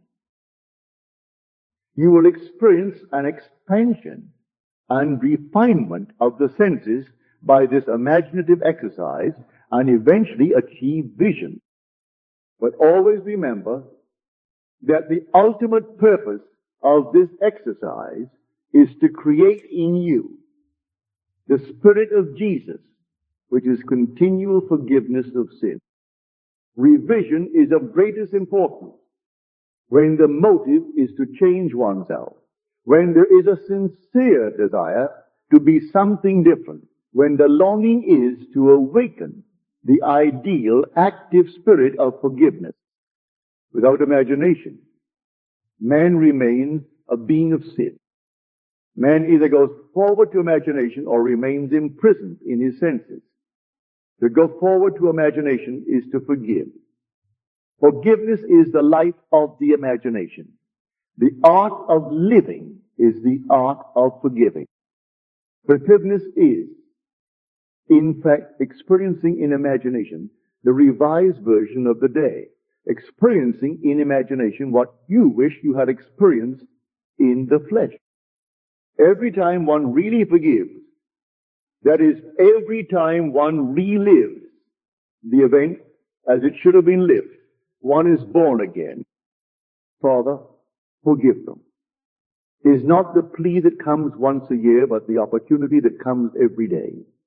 The idea of forgiving is a daily possibility, and if it is sincerely done, it will lift man to higher and higher levels of being. He will experience a daily Easter. And Easter is the idea of rising transformed. And that should be almost a continuous process. Freedom and forgiveness are indissolubly linked. Not to forgive is to be at war with ourselves, for we are freed according to our capacity to forgive. Forgive, and you shall be forgiven. Forgive, not merely from a sense of duty or service. Forgive because you want to. Thy ways are ways of pleasantness, and all thy paths are peace. You must take pleasure in revision. You can forgive others effectively only when you have a sincere desire to identify them with their ideal. Duty has no momentum. Forgiveness is a matter of deliberately withdrawing attention from the unrevised day and giving it full strength and joyously to the revised day. If a man begins to revise even a little of the vexations and troubles of the day, then he begins to work practically on himself. Every revision is a victory over himself, and therefore a victory over his enemy. A man's foes are those of his own household. And his household is his state of mind. He changes his future as he revises his day. When a man practices the art of forgiveness, of revision, however factual the scene on which sight then rests, he revises it with his imagination and gazes on one never before witnessed. The magnitude of the change which any act of revision involves makes such change appear wholly improbable to the realist, the unimaginative man. But the radical changes in the fortunes of the prodigal were all produced by a change of heart. The battle man fights is fought out in his own imagination. The man who does not revise the day has lost the vision of that life, into the likeness of which it is the true labor of the Spirit of Jesus to transform this life. All things whatsoever ye would that men should do to you, even so do ye to them, for this is the law. Here is the way an artist friend forgave herself and was set free from pain, annoyance, and unfriendliness, knowing that nothing but forgetfulness and forgiveness will bring us to new values. He cast herself upon her imagination and escaped from the prison of her senses. She writes, Thursday, I taught all day in the art school. Only one small thing marred the day. Coming into my afternoon classroom, I discovered the janitor had left all the chairs on top of the desk after cleaning the floor. As I lifted a chair down, it slipped from my grasp and struck me a sharp blow on the instep of my right foot. I immediately examined my thoughts and found that I had criticized the man for not doing his job properly. Since he had lost his helper, I realized he probably felt he had done more than enough, and it was an unwanted gift that had bounced and hit me on the foot. Looking down at my foot, I saw both my skin and nylons were intact, so forgot the whole thing. That night, after I'd been working intensely for about 3 hours on a drawing, I decided to make myself a cup of coffee. To my utter amazement, I couldn't manage my right foot at all, and it was giving out great bumps of pain. I hopped over to a chair and took off my slipper to look at it. The entire foot was a strange purplish pink, swollen out of shape and red hot. I tried walking on it and found that it just flapped. I had no control over it whatsoever. It looked like one of two things. Either I had cracked a bone when I dropped the chair on it, or something could be dislocated. No use speculating what it is. Better get rid of it right away. So I became quiet, all ready to melt myself into light. To my complete bewilderment, my imagination refused to cooperate. It just said no. This sort of thing often happens when I am painting. I just started to argue, why not? It just kept saying no. Finally, I gave up and said, you know I am in pain.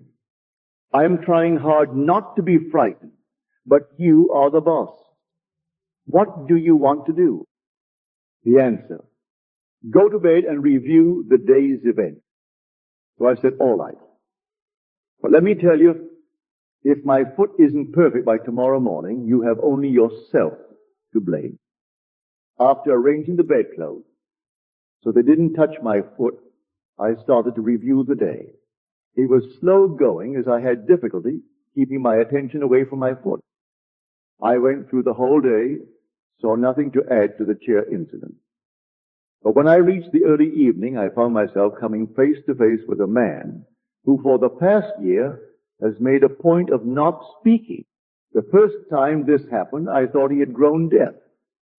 I had known him since school days, but we had never done more than say hello and comment on the weather.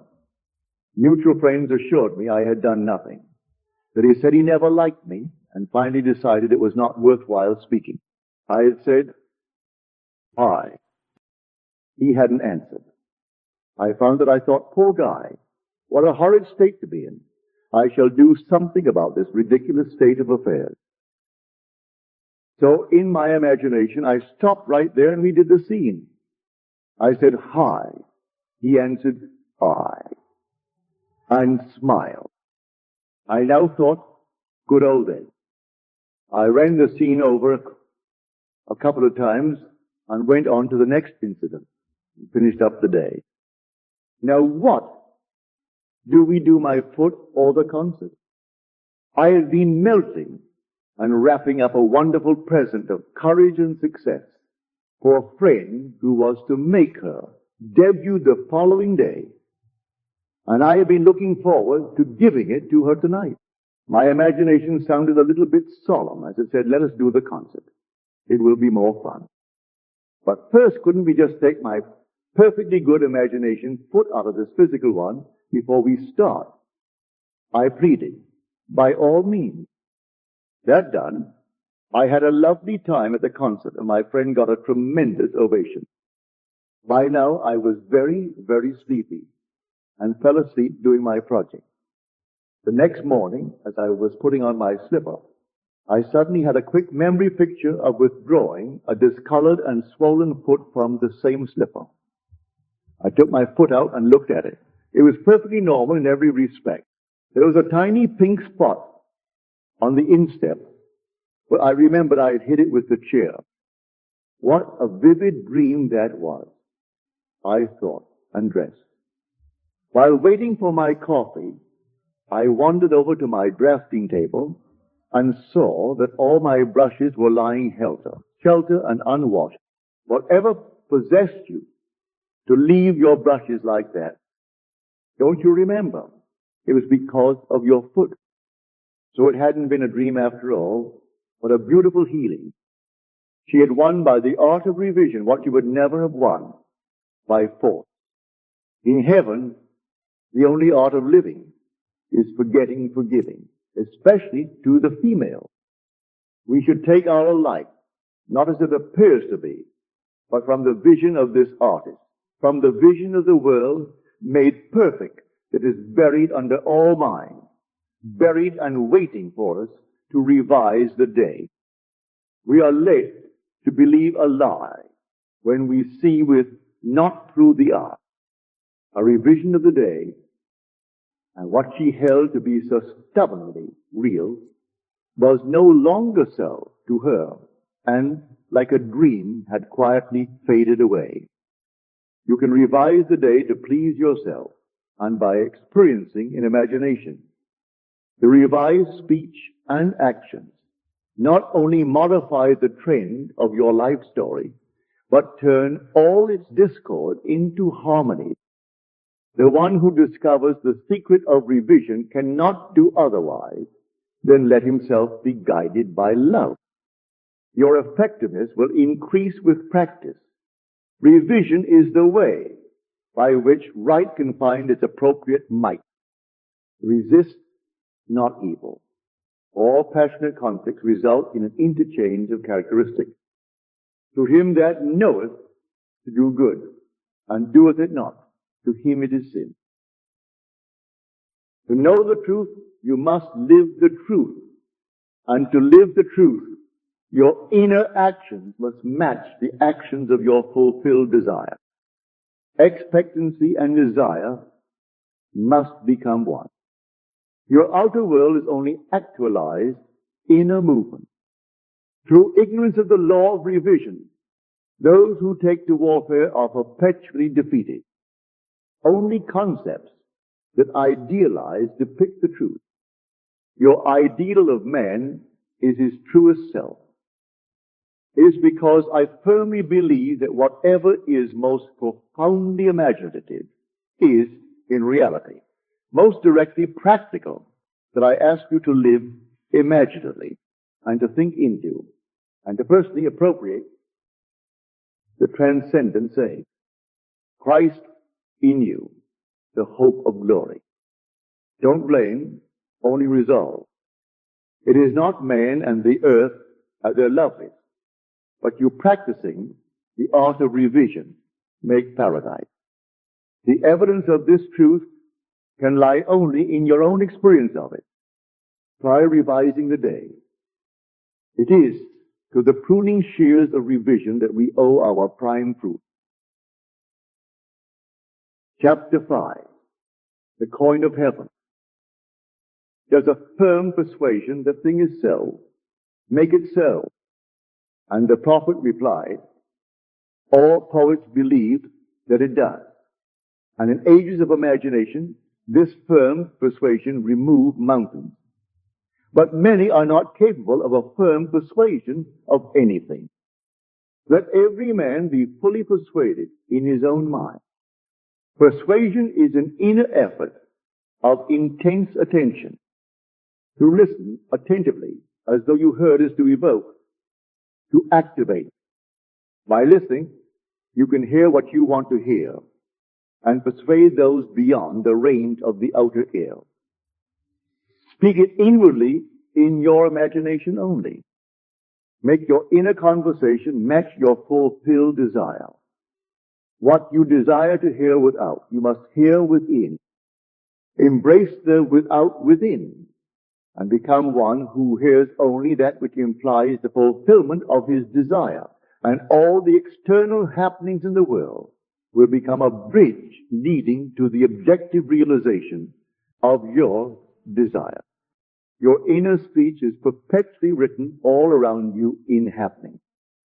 Learn to relate these happenings to your inner speech, and you will become self-taught. By inner speech is meant those mental conversations which you carry on with yourself. They may be inaudible when you are awake because of the noise and distractions of the outer world of becoming. But they are quite audible in deep meditation and dream. Or whether they be audible or inaudible, you are their author and fashion your world in their likeness. There is a God in heaven, and heaven is within you that revealeth secrets and maketh known to the king Nebuchadnezzar what shall be in the latter days. Thy dream and the visions of thy head upon thy bed are these. Inner speech from premises of fulfilled desire is the way to create an intelligible world for yourself. Observe your inner speech, for it is the cause of future action. Inner speech reveals the state of consciousness from which you view the world. Make your inner speech match your fulfilled desire, for your inner speech is manifested all around you in happening. If any man offend not in word, the same is a perfect man, and able also to bridle the whole body. Behold, we put bits in the horses' mouths, that they may obey us, and we turn about their whole body. Behold also the ships, which though they be so great, and are driven by fierce winds, yet are they turned about with a very small helm, whithersoever the governor listeth. Even so, the tongue is a little member, and boasteth great things. Behold, how great a matter a little fire kindleth. The whole manifested world goes to show us what use we have made of the word inner speech. An uncritical observation of our inner talking will reveal to us the ideas from which we view the world.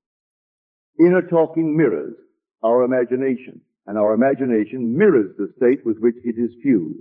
If the state with which we are fused is the cause of the phenomenon of our life, then we are relieved of the burden of wondering what to do, for we have no alternative but to identify ourselves with our aim. And inasmuch as the state with which we are identified mirrors itself in our inner speech, then to change the state with which we are fused, we must first change our inner talking. It is our inner conversations which make tomorrow's fact. Put off the former conversation, the old man which is corrupt, and be renewed in the spirit of your mind. Put on the new man which is created in righteousness. Our minds, like our stomachs, are whetted by change of food.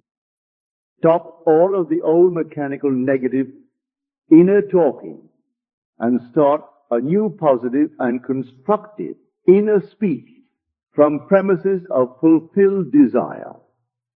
Inner talking is the beginning, the sowing of the seeds of future action to determine the action. You must consciously initiate and control your inner talking. Construct a sentence which implies the fulfillment of your aim, such as, I have a large, steady, dependable income, consistent with integrity and mutual benefit, or I am happily married, I am wanted, I am contributing to the good of the world. And repeat such a sentence over and over until you are inwardly affected by it. Our inner speech represents in various ways the world we live in.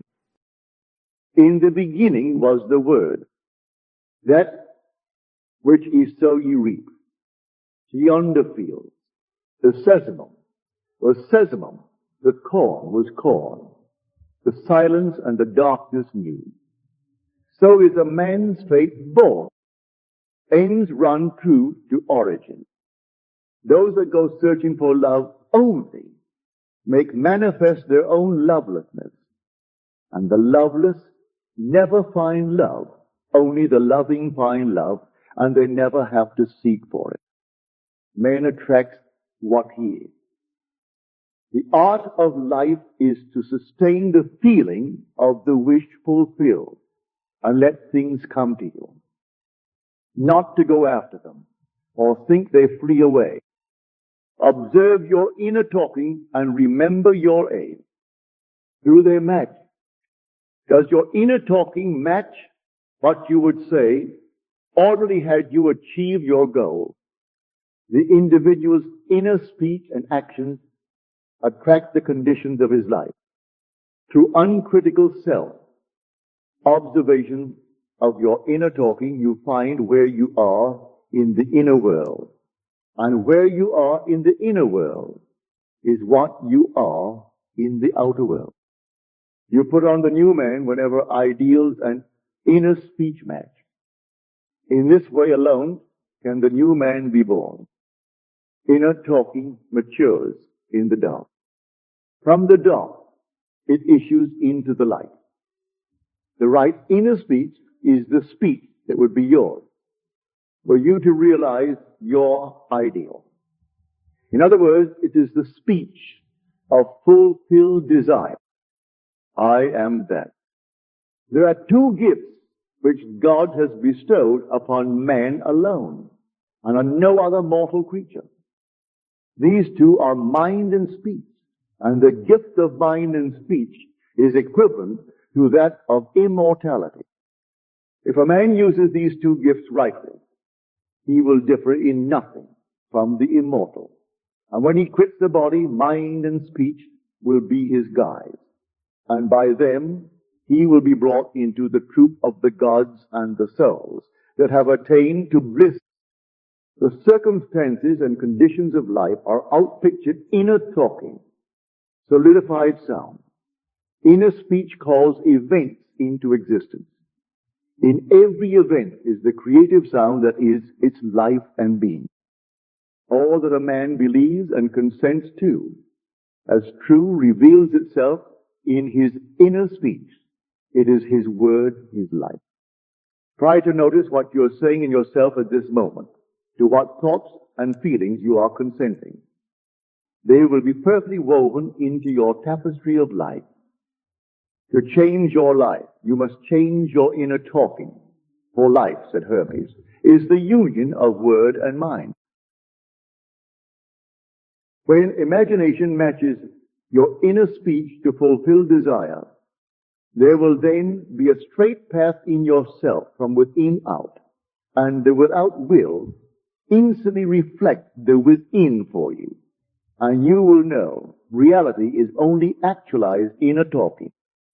Receive with meekness the inborn word which is able to save your soul. Every stage of man's progress is made by the conscious exercise of his imagination, matching his inner speech to his fulfilled desire. Because man does not perfectly match them. The results are uncertain, while they might be perfectly certain. Persistent assumption of the wish fulfilled is the means of fulfilling the intention. As we control our inner talking, matching it to our fulfilled desires, we can lay aside all other processes. Then we simply act by clear imagination and intention. We imagine the wish fulfilled and carry on mental conversations from that premise. Through controlled inner talking from premises of fulfilled desire, seeming miracles are performed. The future becomes the present and reveals itself in our inner speech. To be held by the inner speech of fulfilled desire is to be safely anchored in life. Our lives may seem to be broken by events, but they are never broken so long as we retain the inner speech of fulfilled desire. All happiness depends on the active, voluntary use of imagination to construct and inwardly affirm that we are what we want to be. We match ourselves to our ideals by constantly remembering our aim and identifying ourselves with it.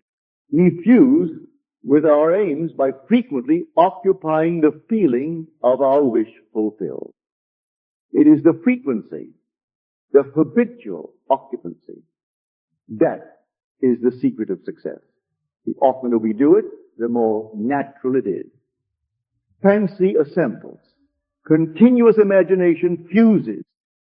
It is possible to resolve every situation by the proper use of imagination. Our task is to get the right sentence, the one which implies that our desire is realized, and fire the imagination with it.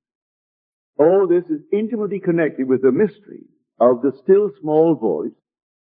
Inner talking reveals the activities of imagination, activities which are the causes of the circumstances of life. As a rule, man is totally unaware of his inner talking, and therefore sees himself not as the cause, but the victim of circumstance. To consciously create circumstance, man must consciously direct his inner speech, matching the still small voice to his fulfilled desire. He calls things not seen as though they were. Right inner speech is essential. It is the greatest of the arts. It is the way out of limitation into freedom. Ignorance of this art has made the world a battlefield and penitentiary where blood and sweat alone are expected, when it should be a place of marveling and wondering. Right inner talking is the first step to becoming what you want to be. Speech is an image of mind, and mind is an image of God. On the morning of April 12, 1953, my wife was awakened by the sound of a great voice of authority speaking within her and saying, "You must stop spending your thought, time, and money. Everything in life must be an investment. To spend is to waste, to squander, to lay out without return. To invest is to lay out for a purpose from which a profit is expected." This revelation of my wife is about the importance of the moment. It is about the transformation of the moment. What we desire does not lie in the future, but in ourselves at this very moment. At any moment in our lives, we are faced with an infinite choice. What we are and what we want to be. And what we want to be is already existent. But to realize it, we must match our inner speech and actions to it. If two of you shall agree on earth as touching anything that they shall ask, it shall be done for them of my Father, which is in heaven. It is only what is done now that counts. The present moment does not recede into the past. It advances into the future to confront it, spent or invested. Thought is the coin of heaven. Money is its earthly symbol. Every moment must be invested, and our inner talking reveals whether we are spending or investing. Be more interested in what you are inwardly saying now than what you have said by choosing wisely what you think and what you feel now. Anytime we feel misunderstood, misused, neglected, suspicious, afraid, we are spending our thoughts and wasting our time. Whenever we assume the feeling of being what we want to be, we are investing. We cannot abandon the moment to negative inner talking and expect to retain command of life. Before us go the result of all that seemingly is behind. Not gone is the last moment, but oncoming. My word shall not return unto me void, but it shall accomplish that which I please, and it shall prosper in the thing whereto I sent it. The circumstances of life are the muffled utterances of the inner talking that made them. The Word made visible. The Word, said Hermes, is Son, and the mind is Father of the Word. They are not separate one from the other, for life is the union of word and mind. He willed us forth from himself by the word of truth. Let us be imitators of God as dear children, and use our inner speech wisely to mold an outer world in harmony with our ideal. The Lord spake by me, and his word was in my tongue. The mouth of God is the mind of man. Feed God only the best, whatsoever things are of good report. think on these things. The present moment is always precisely right for an investment, to inwardly speak the right word. The word is very near to you, in your mouth and in your heart, that you may do it. See, I have set before you this day life and good, death and evil, blessings and cursings. Choose life. You choose life and good and blessings by being that which you choose. Like is known to like alone. Make your inner speech blessed and give good report.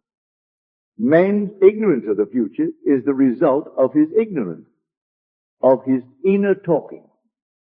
His inner talking mirrors his imagination, and his imagination is a government in which the opposition never comes into power. If the reader asks, what if the inner speech remains subjective and is unable to find an object for its love? The answer is, it will not remain subjective, for the very simple reason that inner speech is always objectifying itself. What frustrates and festers and becomes the disease that afflicts humanity is man's ignorance of the art of matching inner words to fulfill desire. Inner speech mirrors imagination, and imagination is Christ. Also, your inner speech and your perceptual world changes. Whenever inner speech and desire are in conflict, inner speech invariably wins. Because inner speech objectifies itself. It is easy to see that if it matches desire, desire will be objectively realized. Were this not so, I would say, with Blake. Sooner murder an infant in its cradle than nurse unacted desire. But I know from experience the tongue. Set it on fire, the course of nature. Chapter 6. It is within. Rivers, mountains, cities, villages, all are human. And when you enter into their bosoms, you walk in heavens and earth.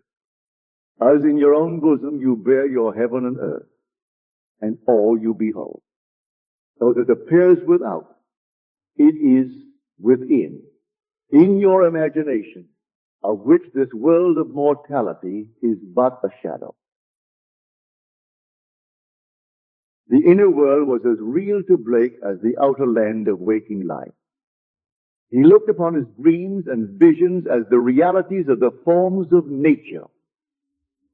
Blake reduced everything to the bedrock of his own consciousness. The kingdom of heaven is within you. The real man, the imaginative man, has invested the outer world with all of its properties. The apparent reality of the outer world, which is so hard to dissolve, is only proof of the absolute reality of the inner world of his own imagination. No man can come to me except the Father which has sent me drawing. I and my Father are one.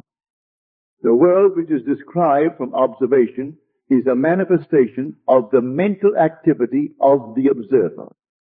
When man discovers that his world is his own mental activity made visible, that no man can come unto him except he draws him, and that there is no one to change but himself, his own imaginative self, his first impulse is to reshape the world in the image of his ideal. But his ideal is not so easily incarnated. In that moment when he ceases to conform to external discipline, he must impose upon himself a far more rigorous discipline, the self-discipline upon which the realization of his ideal depends. Imagination is not entirely untrammeled and free to move at will without any rules to constrain it. In fact, the contrary is true. Imagination travels according to habit. Imagination has choice, but it chooses according to habit. Awake or asleep, man's imagination is constrained to follow certain definite patterns. It is this benumbing influence of habit that man must change. If he does not, his dreams will fade under the paralysis of custom. Imagination, which is Christ in man, is not subject to the necessity to produce only that which is perfect and good. It exercises its absolute freedom from necessity by endowing the outer physical self with free will to choose to follow good or evil, order or disorder. Choose this day whom ye will serve. But after the choice is made and accepted so that it forms the individual's habitual consciousness, then imagination manifests its infinite power and wisdom by molding the outer sensuous world of becoming in the image of the habitual inner speech and actions of the individual. To realize his ideal, man must first change the pattern which his imagination has followed. Habitual thought is indicative of character. The way to change the outer world is to make the inner speech and action match the outer speech and action of fulfilled desire. Our ideals are waiting to be incarnated. But unless we ourselves match our inner speech and action to the speech and action of fulfilled desire, they are incapable of birth. Inner speech and action are the channels of God's action. He cannot respond to our prayer unless these paths are offered. The outer behavior of man is mechanical. It is subject to the compulsion applied to it by the behavior of the inner self, and old habits of the inner self hang on till replaced by new ones. It is a peculiar property of the second or inner man that he gives to the outer self something similar to his own reality of being. Any change in the behavior of the inner self will result in corresponding outer changes. The mystic calls a change of consciousness death. By death he means not the destruction of imagination and the state with which it was fused, but the dissolution of their union. Fusion is union rather than oneness. Thus the condition to which that union gave being vanished.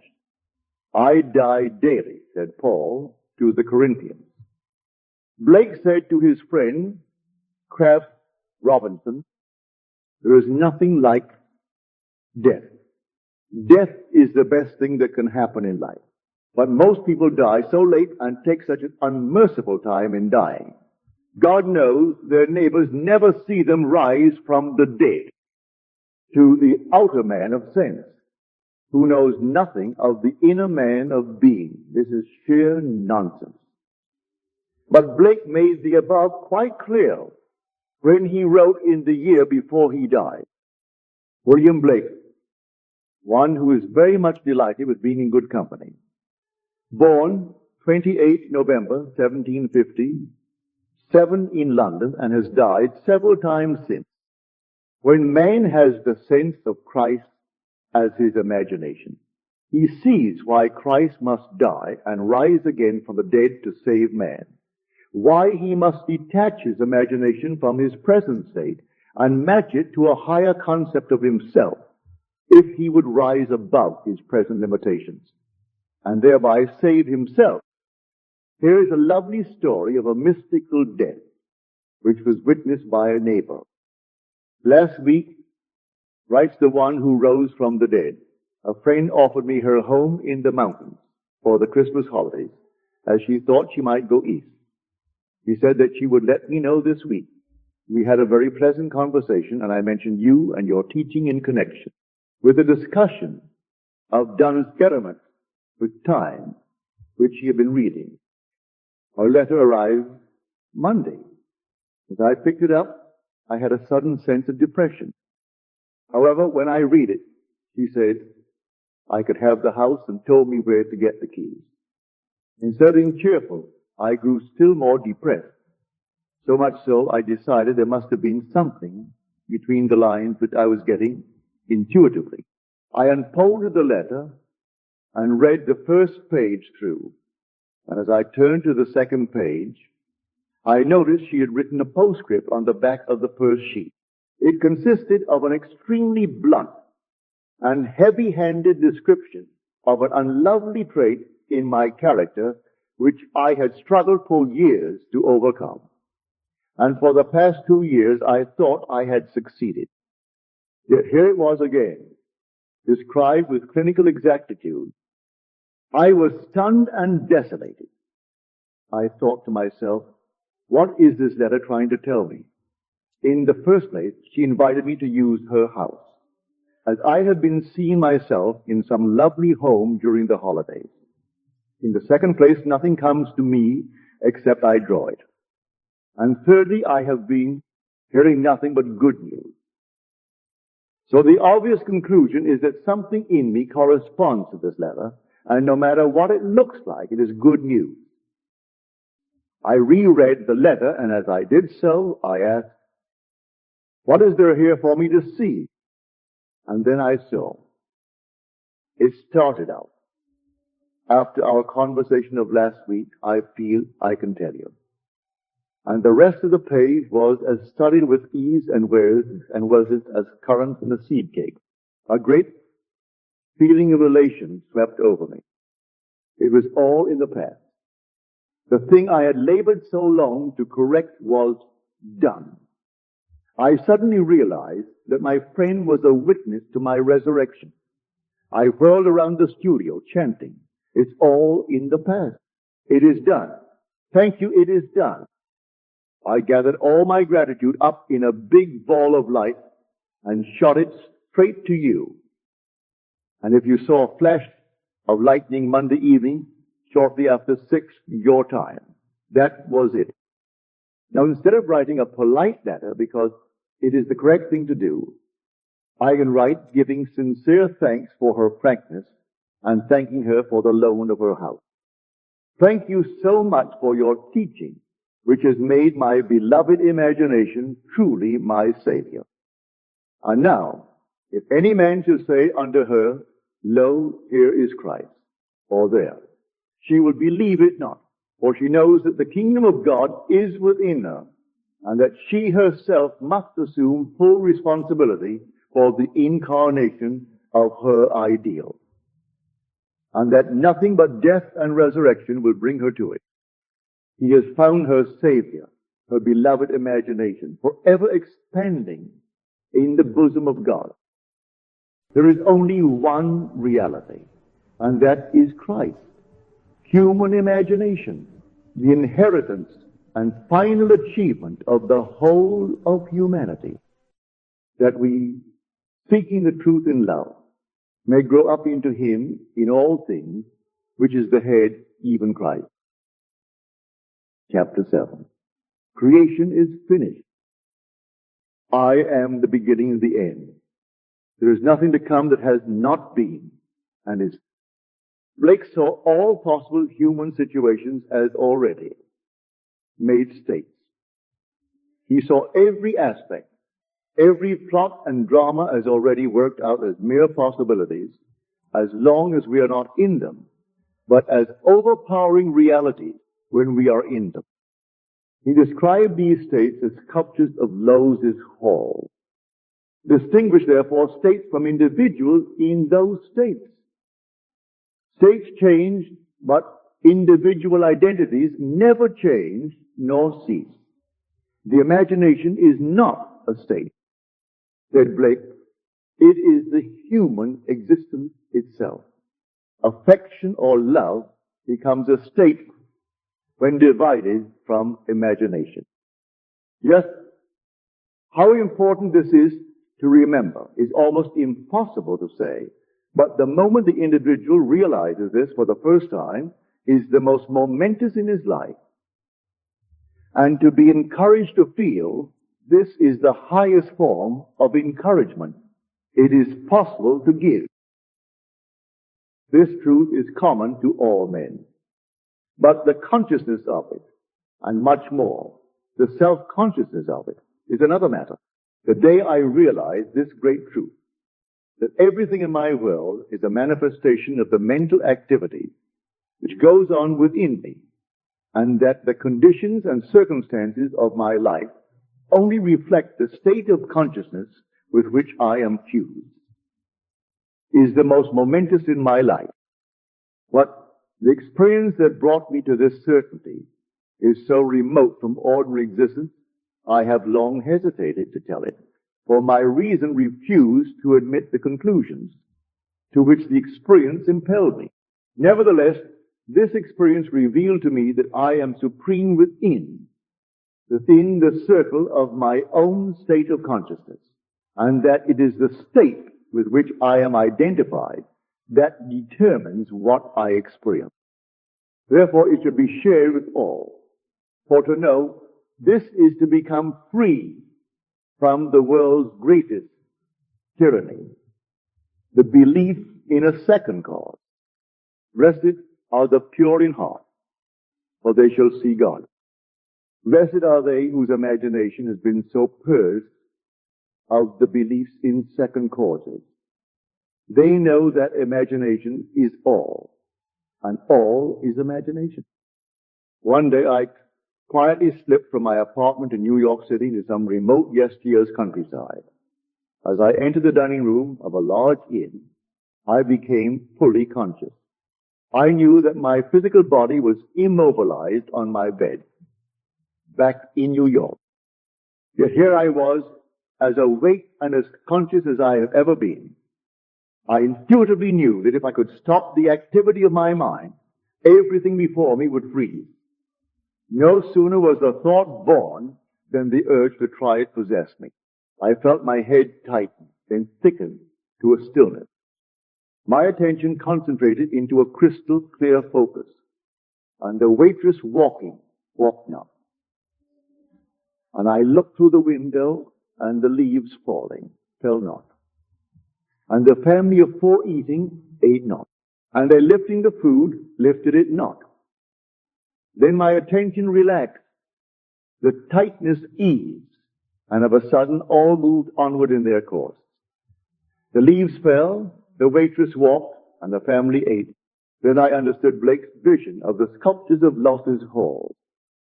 I thank you to read that whereon he bestowed no labor. Creation is finished. I am the beginning and the end. There is nothing to come that has not been and is. The world of creation is finished, and its original is within us.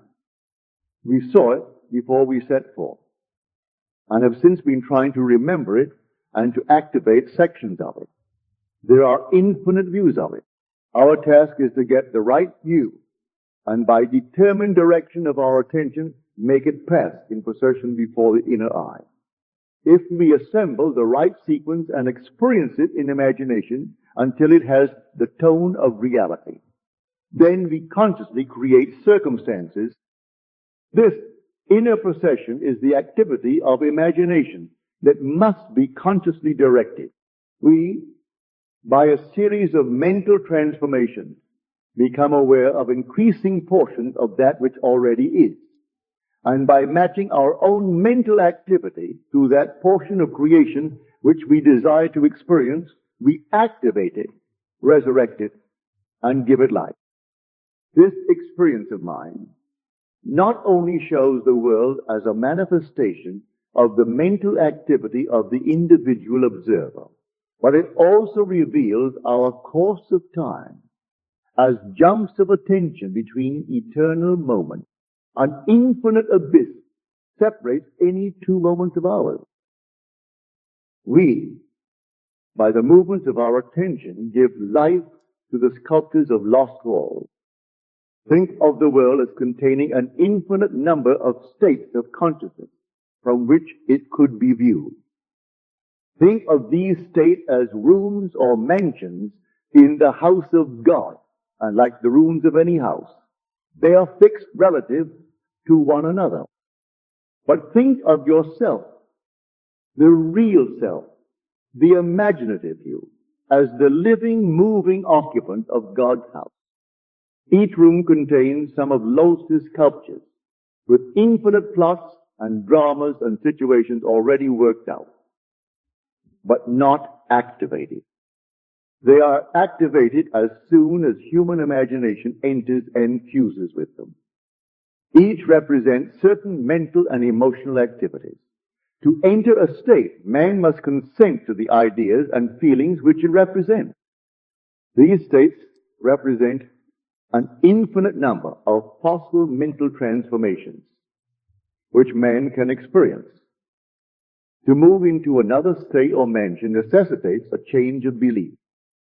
All that you could ever desire is already present and only waits to be met by your belief. But it must be met, for that is the necessary condition by which alone it can be activated and objectified. Matching the beliefs of a state is the seeking that finds, the knocking to which it is open, the asking that receives. Go in and possess the land. The moment man matches the beliefs of any state, he fuses with it. And this union results in the activation and projection of its plots, plans, dramas, and situations. It becomes the individual's home from which he views the world. It is his workshop. And if he's observant, he will see outer reality shaping itself upon the model of his imagination. It is for this purpose of training us in image making that we were made subject to the limitations of the senses and clothed in bodies of flesh. It is the awakening of the imagination, the returning of his Son, that our Father waits for. The creature was made subject to vanity, not willingly, but by reason of him who subjected it. But the victory of the Son, the return of the prodigal, assures us that the creature shall be delivered from the bondage of corruption into the glorious liberty of the Son. We were subjected to this biological experience because no one can know of imagination who has not been subjected to the vanities and limitations of the flesh, who has not taken his share of sonship and gone prodigal, who has not experimented and tasted this cup of experience. And confusion will continue until man awakes and a fundamentally imaginative view of life has been reestablished and acknowledged as basic. I should preach the unsearchable riches of Christ and make all men see what is the fellowship of the mystery which from the beginning of the world has been hid in God, who created all things by Jesus Christ. Bear in mind that Christ in you is your imagination. As the appearance of our world is determined by the particular state with which we are fused, so may we determine our fate as individuals by fusing our imaginations with ideals we seek to realize. On the distinction between our states of consciousness depends the distinction between the circumstances and conditions of our life. Man who is free in his choice of state often cries out to be saved from the state of his choice. And he shall cry out in that day because of your king, which he shall have chosen you. And the Lord will not hear you in that day. Nevertheless, the people refused to obey the voice of Samuel. And they said, nay, but we will have a king over us. Choose wisely the state that you will serve. All states are lifeless until imagination fuses with them. All things, when they're admitted, are made manifest by the light. For everything that is made manifest is light. And ye are the light of the world, by which those ideas to which you have consented are made manifest. Hold fast to your ideals. Nothing can take it from you but your imagination. Don't think of your ideal, think from it.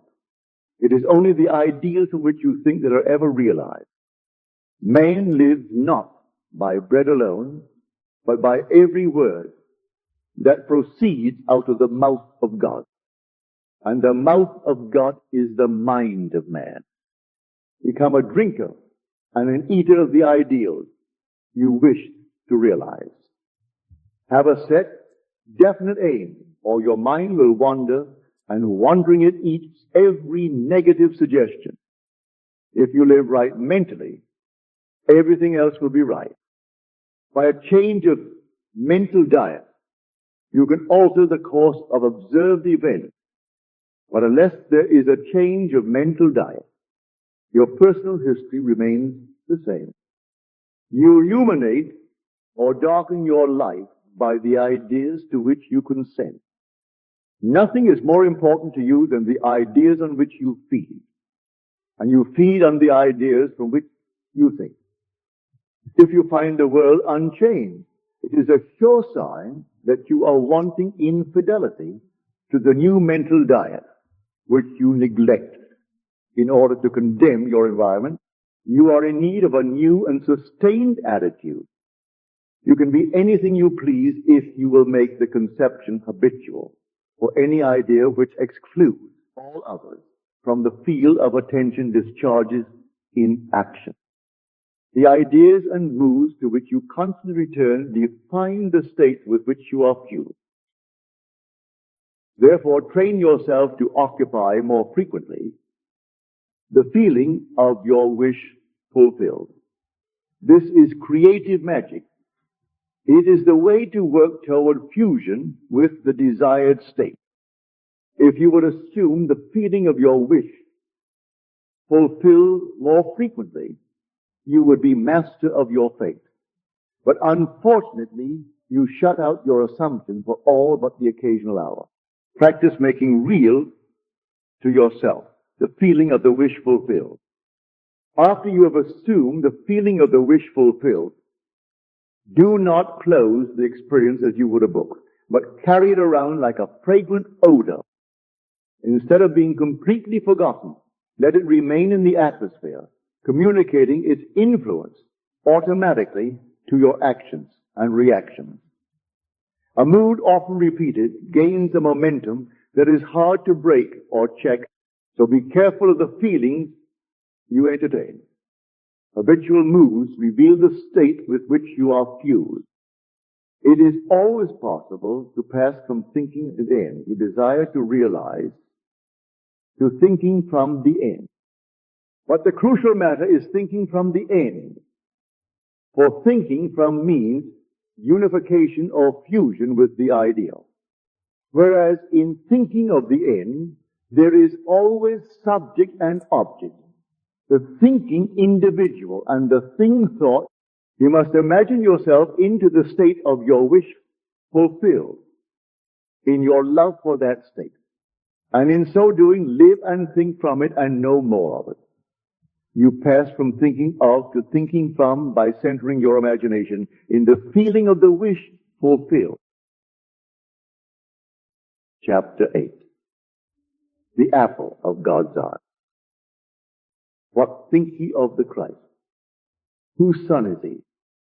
When this question is asked of you, let your answer be, Christ is my imagination, and though I see not yet all things put under him, yet I know that I am merely, from whom sooner or later he shall be born, and eventually do all things through Christ. The birth of Christ is the awakening of the inner or second man. It is becoming conscious of the mental activity within oneself, which activity continues whether we are conscious of it or not. The birth of Christ does not bring any person from a distance or make anything to be that was not there before. It is the unveiling of the Son of God in man. The Lord cometh in clouds is the prophet's description of the pulsating rings of golden liquid light on the head of him in whom he awaits. The coming is from within and not from without, as Christ is in us. This great mystery, God was manifest in the flesh, begins with Advent, and it is appropriate that the cleansing of the temple, which temple ye are, stands in the forefront of the Christian mysteries. The kingdom of heaven is within you. Advent is unveiling the mystery of your being. If you will practice the art of revision by a life lived according to the wise, imaginative use of your inner speech and inner actions in confidence that by the conscious use of the power that worketh in us, Christ will awake in you. If you believe it, trust it, act upon it, Christ will awaken you. This is Advent. Great is the mystery. God was manifest in the flesh. From Advent on, he that toucheth, you toucheth the Neville Goddard. Feeling is the secret. This book is concerned with the art of realizing your desire. It gives you an account of the mechanism used in the production of the visible world. It is a small book, but not slight. There is a treasure in it, a clearly defined road to the realization of your dream. Were it possible to carry conviction to another by means of reasoned arguments and detailed instances, this book would be many times its size. It is seldom possible, however, to do so by means of written statements or arguments cinched to the suspended judgment. It always seems plausible to say that the author was dishonest or deluded, and therefore his evidence was tainted. Consequently, I have purposely omitted all arguments and testimonials, and simply challenged the open-minded reader to practice the law of consciousness as revealed in this book. Personal success will prove far more convincing than all the books that could be written on the subject. Chapter 1, Law and its operation. The world and all within it is man's conditioned consciousness objectified. Consciousness is the cause as well as the substance of the entire world. So it is to consciousness that we must turn if we would discover the secret of creation. Knowledge of the law of consciousness and the method of operating this law will enable you to accomplish all you desire in life. Armed with a working knowledge of this law, you can build and maintain an ideal world. Consciousness is the one and only reality, not figuratively, but actually. This reality may, for the sake of clarity, be likened unto a stream which is divided into two parts, the conscious and the subconscious, in order to intelligently operate the law of consciousness. It is necessary to understand the relationship between the conscious and the subconscious. The conscious is personal and selective. The subconscious is impersonal and non-selective. The conscious is the realm of effect. The subconscious is the realm of cause. These two aspects are the male and female divisions of consciousness. The conscious is male. The subconscious is female. The conscious generates ideas and impresses these ideas on the subconscious. The subconscious receives ideas and gives form and expression to them by this law. First conceiving an idea and then impressing the idea conceived on the subconscious. All things evolve out of consciousness. And without this sequence, there is not anything made that is made. The conscious impresses the subconscious, while the subconscious expresses all that is impressed upon it. The subconscious does not originate ideas, but accepts as true those which the conscious mind feels to be true, and in a way known only to itself, objectifies the accepted ideas. Therefore, through his power to imagine and feel and his freedom to choose the idea he will entertain, man has control over creation. Control of the subconscious is accomplished through control of your ideas and feelings. The mechanism of creation is hidden in the very depth of the subconscious, the female aspect or womb of creation. The subconscious transcends reason and is independent of induction. It contemplates a feeling as a fact existing within itself, and on this assumption proceeds to give expression to it. The creative process begins with an idea, and its cycle runs its course as a feeling and ends in a volition to act. Ideas are impressed on the subconscious through the medium of feeling. No idea can be impressed on the subconscious until it is felt.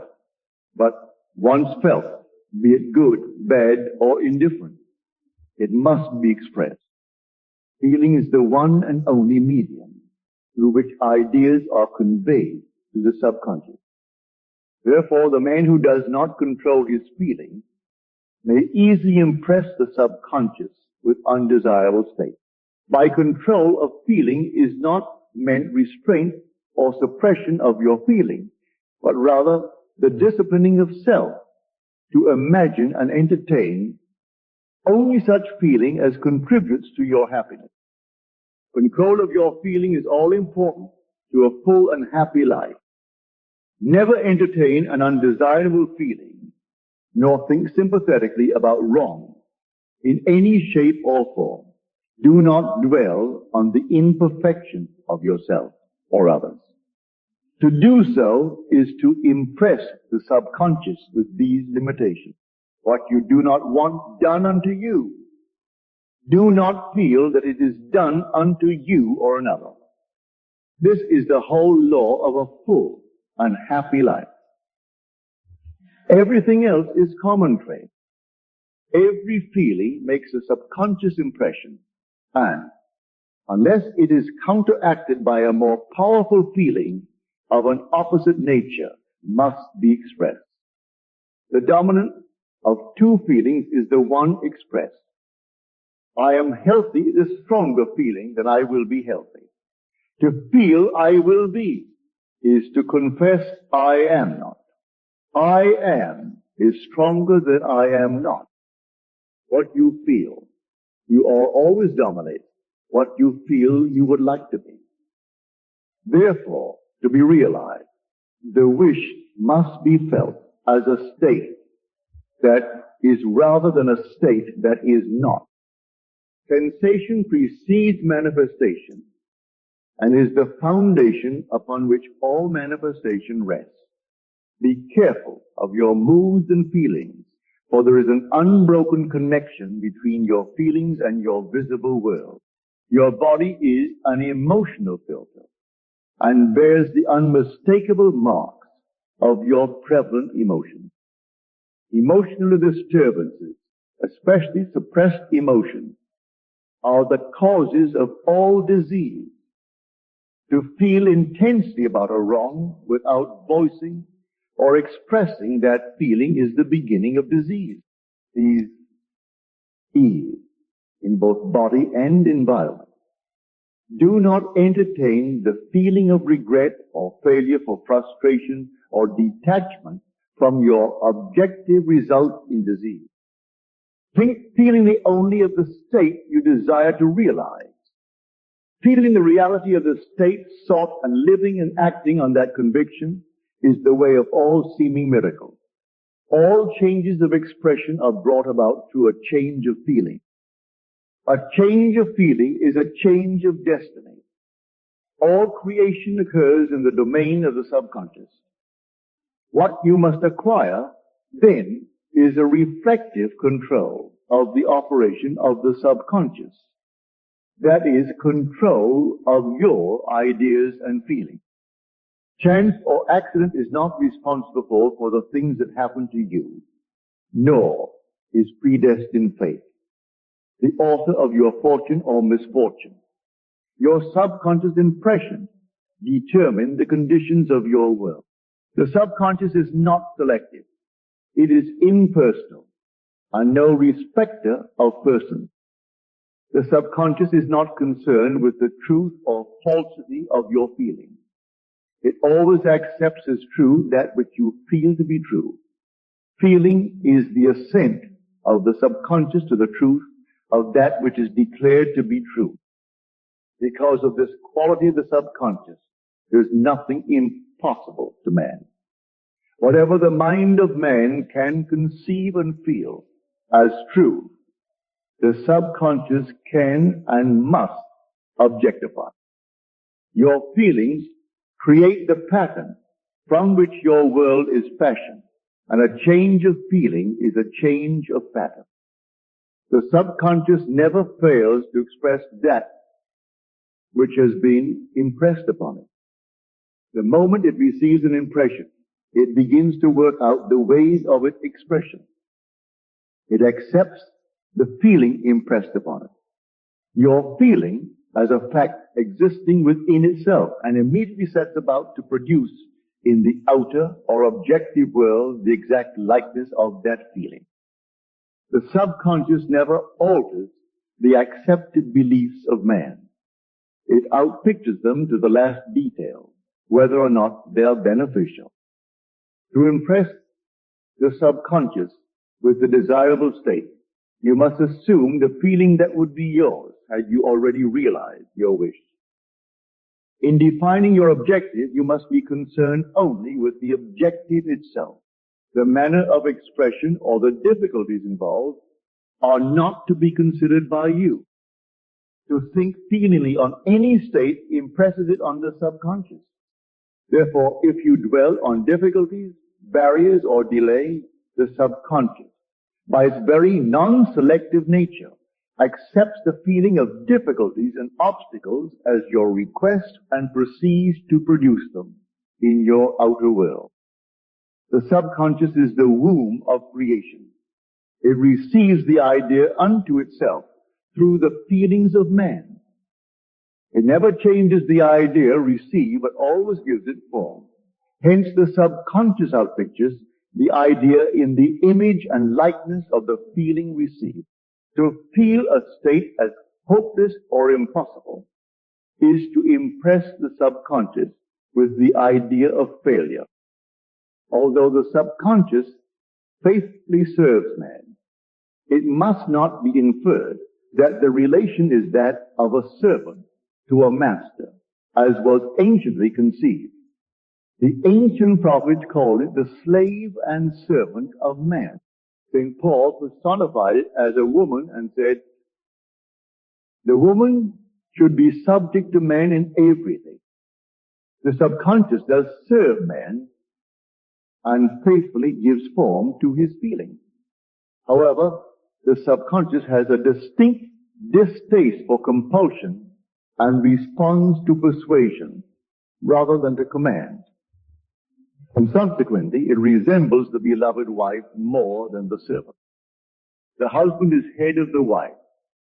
May not be true of man and woman in their earthly relationship, but it is true of the conscious and the subconscious, or the male and female aspects of consciousness. The mystery to which Paul referred when he wrote, this is a great mystery. He that loveth his wife loveth himself, and they two shall be one flesh, is simply the mystery of consciousness. Consciousness is really one and undivided, but for creation's sake it appears to be divided into two. The conscious, objective, or male aspect truly is the head and dominates the subconscious, subjective, or female aspect. However, this leadership is not that of the tyrant, but of the lover. So, by assuming the feeling that would be yours, were you already in possession of your objective, the subconscious is moved to build the exact likeness of your assumption. Your desires are not subconsciously accepted until you assume the feeling of their reality. For only through feeling is an idea subconsciously accepted, and only through this subconscious acceptance is it ever expressed. It is easier to ascribe your feeling to events in the world than to admit that the conditions of the world reflect your feeling. However, it is eternally true that the outside mirrors the inside. As within, so without. A man can receive nothing unless it is given him from heaven, and the kingdom of heaven is within you. Nothing comes from without. All things come from within, from the subconscious. It is impossible for you to see other than the contents of your consciousness. Your world, in its every detail, is your consciousness objectified. Objective states bear witness of subconscious impression. A change of impression results in a change of expression. The subconscious accepts as true that which you feel as true, and because creation is the result of subconscious impressions, you, by your feeling, determine creation. You are already that which you want to be. And your refusal to believe this is the only reason you do not see it. To seek on the outside for that which you do not feel you are is to seek in vain, for we never find that which we want. We find only that which we are. In short, you express and have only that which you are conscious of being or possessing. To him that hath, it is given. Denying the evidence of the senses and appropriating the feeling of the wish fulfilled is the way to the realization of your desire. Mastery of self-control of your thoughts and feelings is your highest achievement. However, until perfect self-control is attained, so that in spite of appearances, you feel all that you want to feel, use sleep and prayer to aid you in realizing your desired state. These are the two gateways into the subconscious. Chapter 2. Sleep. Sleep, the life that occupies 1/3 of our stay on earth, is the natural door into the subconscious. So it is with sleep that we are now concerned. The conscious 2/3 of our life on earth is measured by the degree of attention we give sleep. Our understanding of and delight in what sleep has to bestow will cause us, night after night, to set out for it as though we were keeping an appointment with a lover. In a dream, in a vision of the night, when deep sleep falleth upon men, in slumbering upon the bed, then he openeth the ears of men and sealeth their instruction. It is in sleep and in prayer, a state akin to sleep, that man enters the subconscious to make his impressions and receive his instructions. In these states, the conscious and subconscious are creatively joined. The male and female become one flesh. Sleep is the time when the male or conscious mind turns from the world of sense to seek its lover or subconscious self. The subconscious, unlike the woman of the world who marries her husband to change him, has no desire to change the conscious waking state, but loves it as it is and faithfully reproduces its likeness in the outer world of form. The conditions and events of your life are your children, formed from the molds of your subconscious impressions in sleep. They are made in the image and likeness of your innermost feeling, that they may reveal you to yourself. As in heaven, so on earth. As in the subconscious, so on earth. Whatever you have in consciousness as you go to sleep is the measure of your expression in the waking. 2/3 of your life on earth. Nothing stops you from realizing your objective Save your failure to feel that you are already that which you wish to be, or that you are already in possession of the things sought. Your subconscious gives form to your desires only when you feel your wish fulfilled. The unconsciousness of sleep is the normal state of the subconscious, because all things come from within yourself, and your conception of yourself determines that which comes. You should always feel the wish fulfilled before you drop off to sleep. You never draw out of the deep of yourself that which you want.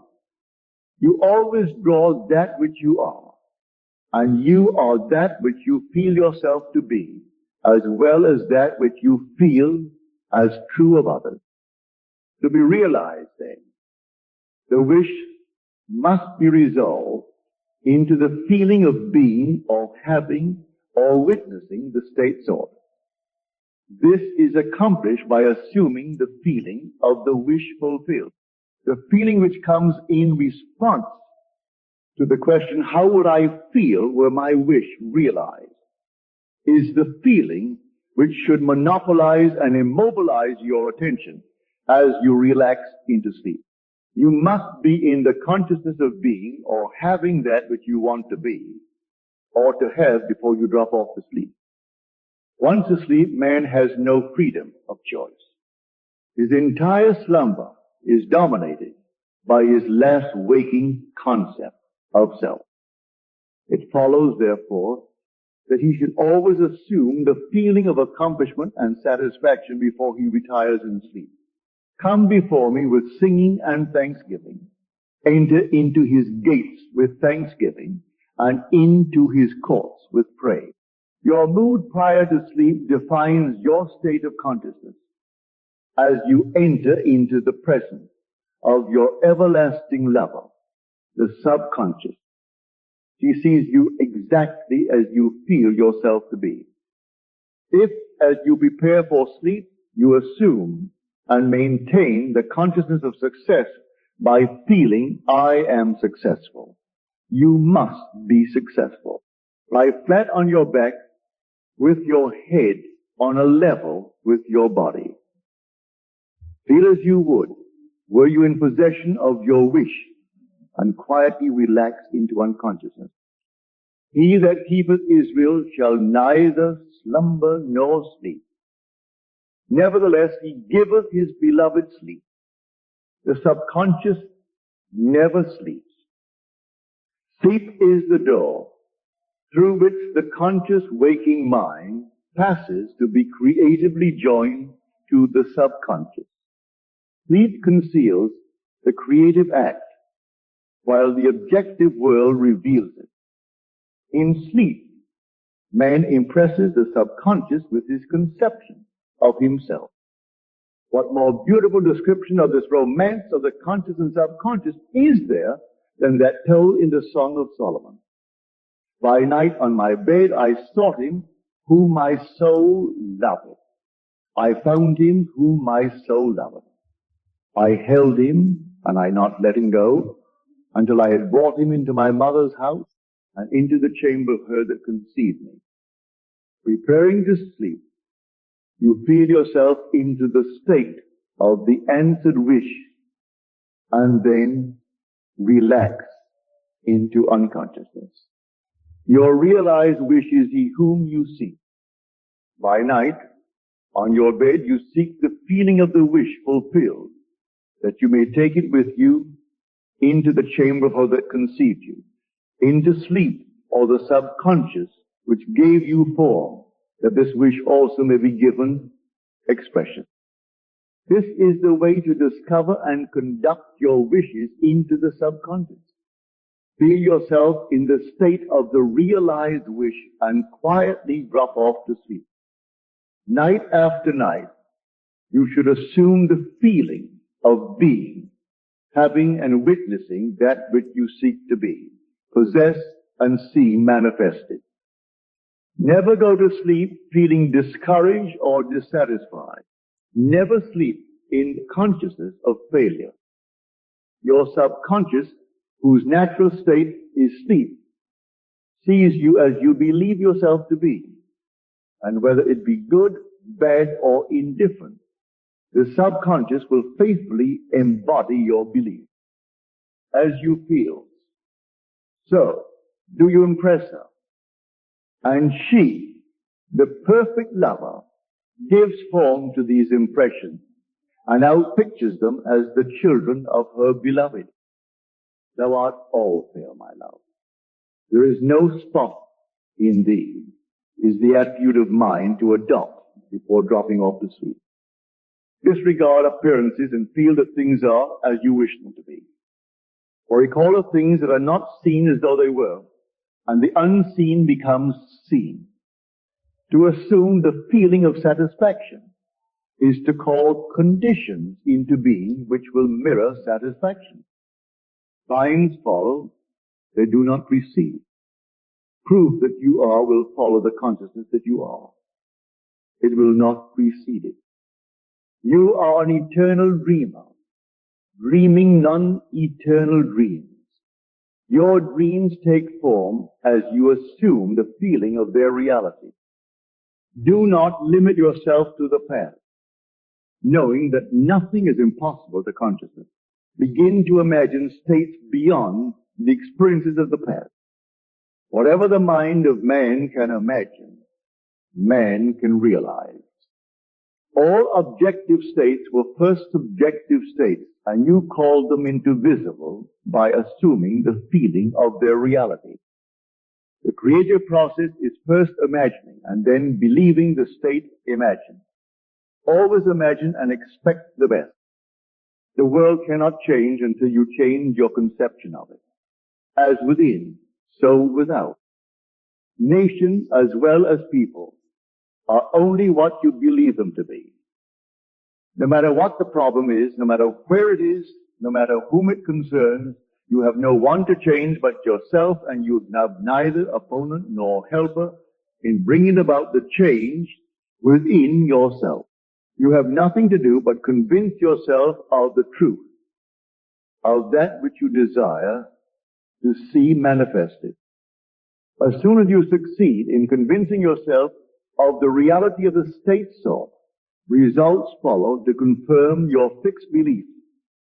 You never suggest to another the state which you desire to see him express. Instead, you convince yourself that he is already that which you desire him to be. Realization of your wish is accomplished by assuming the feeling of the wish fulfilled. You cannot fail unless you fail to convince yourself of the reality of your wish. A change of belief is confirmed by a change of expression. Every night, as you drop off to sleep, feel satisfied and spotless, for your subjective lover always forms the objective world in the image and likeness of your conception of it. The conception defined by your feeling. The waking 2/3 of your life on earth ever corroborates or bears witness to your subconscious impressions. The actions and events of the day are effects. They are not causes. Free will is only freedom of choice. Choose ye this day whom ye shall serve is your freedom to choose the kind of mood you assume. But the expression of the mood is the secret of the subconscious. The subconscious receives impression only through the feelings of man, and in a way known only to itself, gives these impressions form and expression. The actions of man are determined by his subconscious impressions.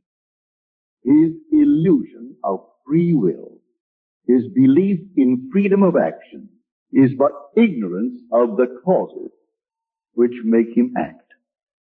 He thinks himself free because he has forgotten the link between himself and the event. Man awake is under compulsion to express his subconscious impressions. If in the past he unwisely impressed himself, then let him begin to change his thought and feeling. For only as he does so will he change his world. Do not waste one moment in regret.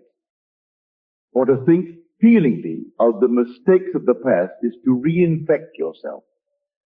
Let the dead bury the dead. Turn from appearances and assume the feeling that would be yours. Were you already the one you wish to be? Feeling a state produces that state. The part you play on the world stage is determined by your conception of yourself. By feeling your wish fulfilled and quietly relaxing into sleep, you cast yourself in a star role to be played on earth tomorrow. And while asleep, you are rehearsed and instructed in your body. The acceptance of the end automatically wills the means of realization. Make no mistake about this. If, as you prepare for sleep, you do not consciously feel yourself into the state of the answered wish, then you will take with you into the chamber of her who conceived you the sum total of the reactions and feelings of the waking day. And while asleep, you will be instructed in the manner in which they will be expressed tomorrow. You will rise believing that you are a free agent, not realizing that every action and event of the day is predetermined by your concept of self as you fell asleep. Your only freedom then is your freedom of reaction. You are free to choose how you feel and react to the day's drama. But the drama, the actions, events, and circumstances of the day have already been determined unless you consciously and purposely define the attitude of mind with which you go to sleep. You unconsciously go to sleep in the composite attitude of mind made up of all feelings and reactions of the day. Every reaction makes a subconscious impression, and unless counteracted by an opposite and more dominant feeling, is the cause of future action. Ideas enveloped in feeling are creative actions. Use your divine right wisely. Through your ability to think and feel, you have dominion over all creation. While you are awake, you are a gardener selecting seed for your garden. For except the corn of wheat fall into the ground and die, it abideth alone. But if it die, it bringeth forth much fruit.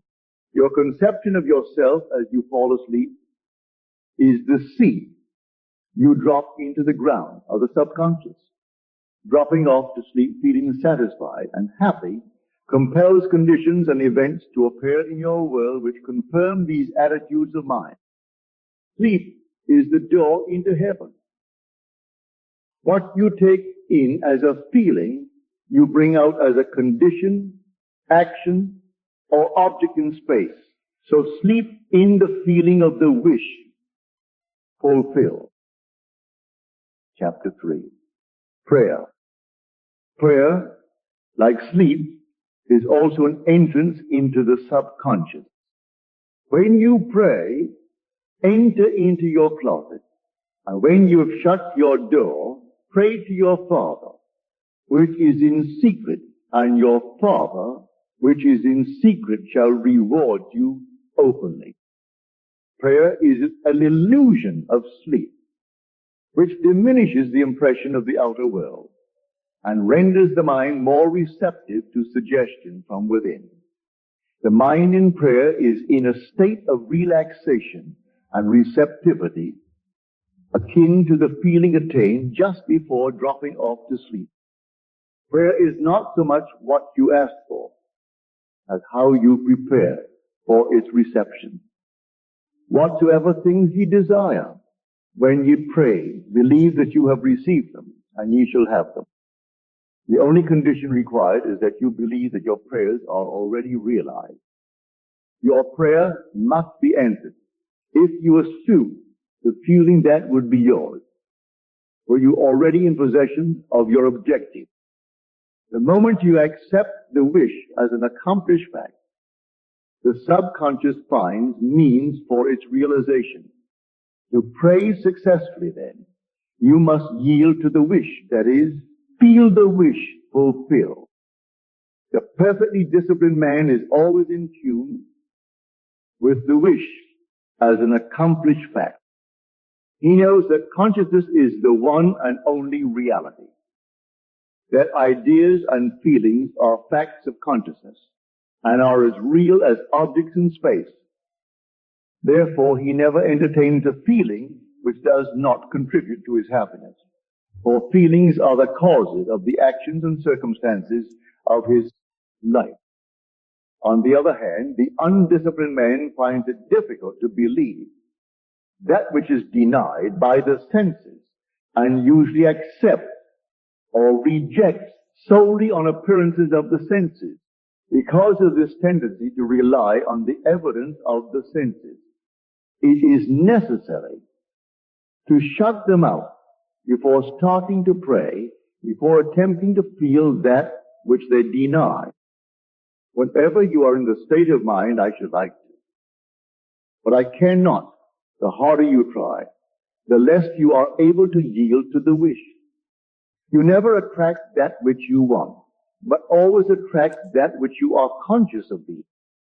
Prayer is the art of assuming the feeling of being and having that which you want. When the senses confirm the absence of your wish, all conscious effort to counteract this suggestion is futile and tends to intensify the suggestion. Prayer is the art of yielding to the wish and not the forcing of the wish. Whenever your feeling is in conflict with your wish, feeling will be the victor. The dominant feeling invariably expresses itself. Prayer must be without effort. In attempting to fix an attitude of mind which is denied by the senses, effort is fatal. To yield successfully to the wish as an accomplished fact, you must create a passive state, a kind of reverie or meditative reflection, similar to the feeling which precedes sleep. In such a relaxed state, the mind is turned from the objective world and easily senses the reality of a subjective state. It is a state in which you are conscious and quite able to move or open your eyes, but have no desire to do so. An easy way to create this passive state is to relax in a comfortable chair or on a bed. If on a bed, lie flat on your back with your head on a level with your body, close the eyes and imagine that you are sleepy. Feel, I am sleepy, so very sleepy. In a little while, a faraway feeling accompanied by a general lassitude and loss of all desire to move envelops you. You feel a pleasant, comfortable rest and not inclined to alter your position, although under other circumstances you would not be at all comfortable. When this passive state is reached, imagine that you have realized your wish, not how it was realized, but simply the wish fulfilled. Imagine in picture form what you desire to achieve in life. Then feel yourself as having already achieved it. Thoughts produce tiny little speech movements which may be heard in the passive state of prayer as pronouncements from without. However, this degree of passivity is not essential to the realization of your prayers. All that is necessary is to create a passive state and feel the wish fulfilled. All you can possibly need or desire is already yours. You need no helper to give it to you. It is yours now. Call your desires into being by imagining and feeling your wish fulfilled. As the end is accepted, you become totally indifferent as to possible failure. For acceptance of the end was the means to that end. When you emerge from the moment of prayer, it is as though you were shown the happy and successful end of a play, although you were not shown how that end was achieved. However, having witnessed the end, regardless of any anticlimactic sequence, you remain calm and secure in the knowledge that the end has been perfectly defined. Chapter 4. Spirit, feeling. Not by might nor by power, but by my Spirit, saith the Lord of hosts. Get into the spirit of the state desired by assuming the feeling that would be yours were you already the one you want to be. As you capture the feeling of the state sought, you are relieved of all effort to make it so, for it is already so. There is a definite feeling associated with every idea in the mind of man. Capture the feeling associated with your realized wish by assuming the feeling that would be yours were you already in possession of the thing you desire, and your wish will objectify itself. Faith is feeling according to your faith. Be it unto you. You never attract that which you want, but always that which you are, as a man is. So does he see. To him that hath, it shall be given, and to him that hath not, it shall be taken away. That which you feel yourself to be, you are, and you are given that which you are. So assume the feeling that would be yours, were you already in possession of your wish, and your wish must be realized. So God created man in his own image. In the image of God created he him. Let this mind be in you, which was also in Christ Jesus, who being in the form of God, thought it not robbery to be equal with God. You are that which you believe yourself to be, instead of believing in God or in Jesus. Believe you are God or you are Jesus. He that believeth on me, the works that I do shall he do, also should be. He that believes as I believe, the works that I do shall he do also. Jesus found it not strange to do the works of God, because he believed himself to be God. I and my Father are one. It is natural to do the works of the one you believe yourself to be. So live in the feeling of being the one you want to be and that you shall be. When a man believes in the value of the advice given him and applies it, he establishes within himself the reality of success.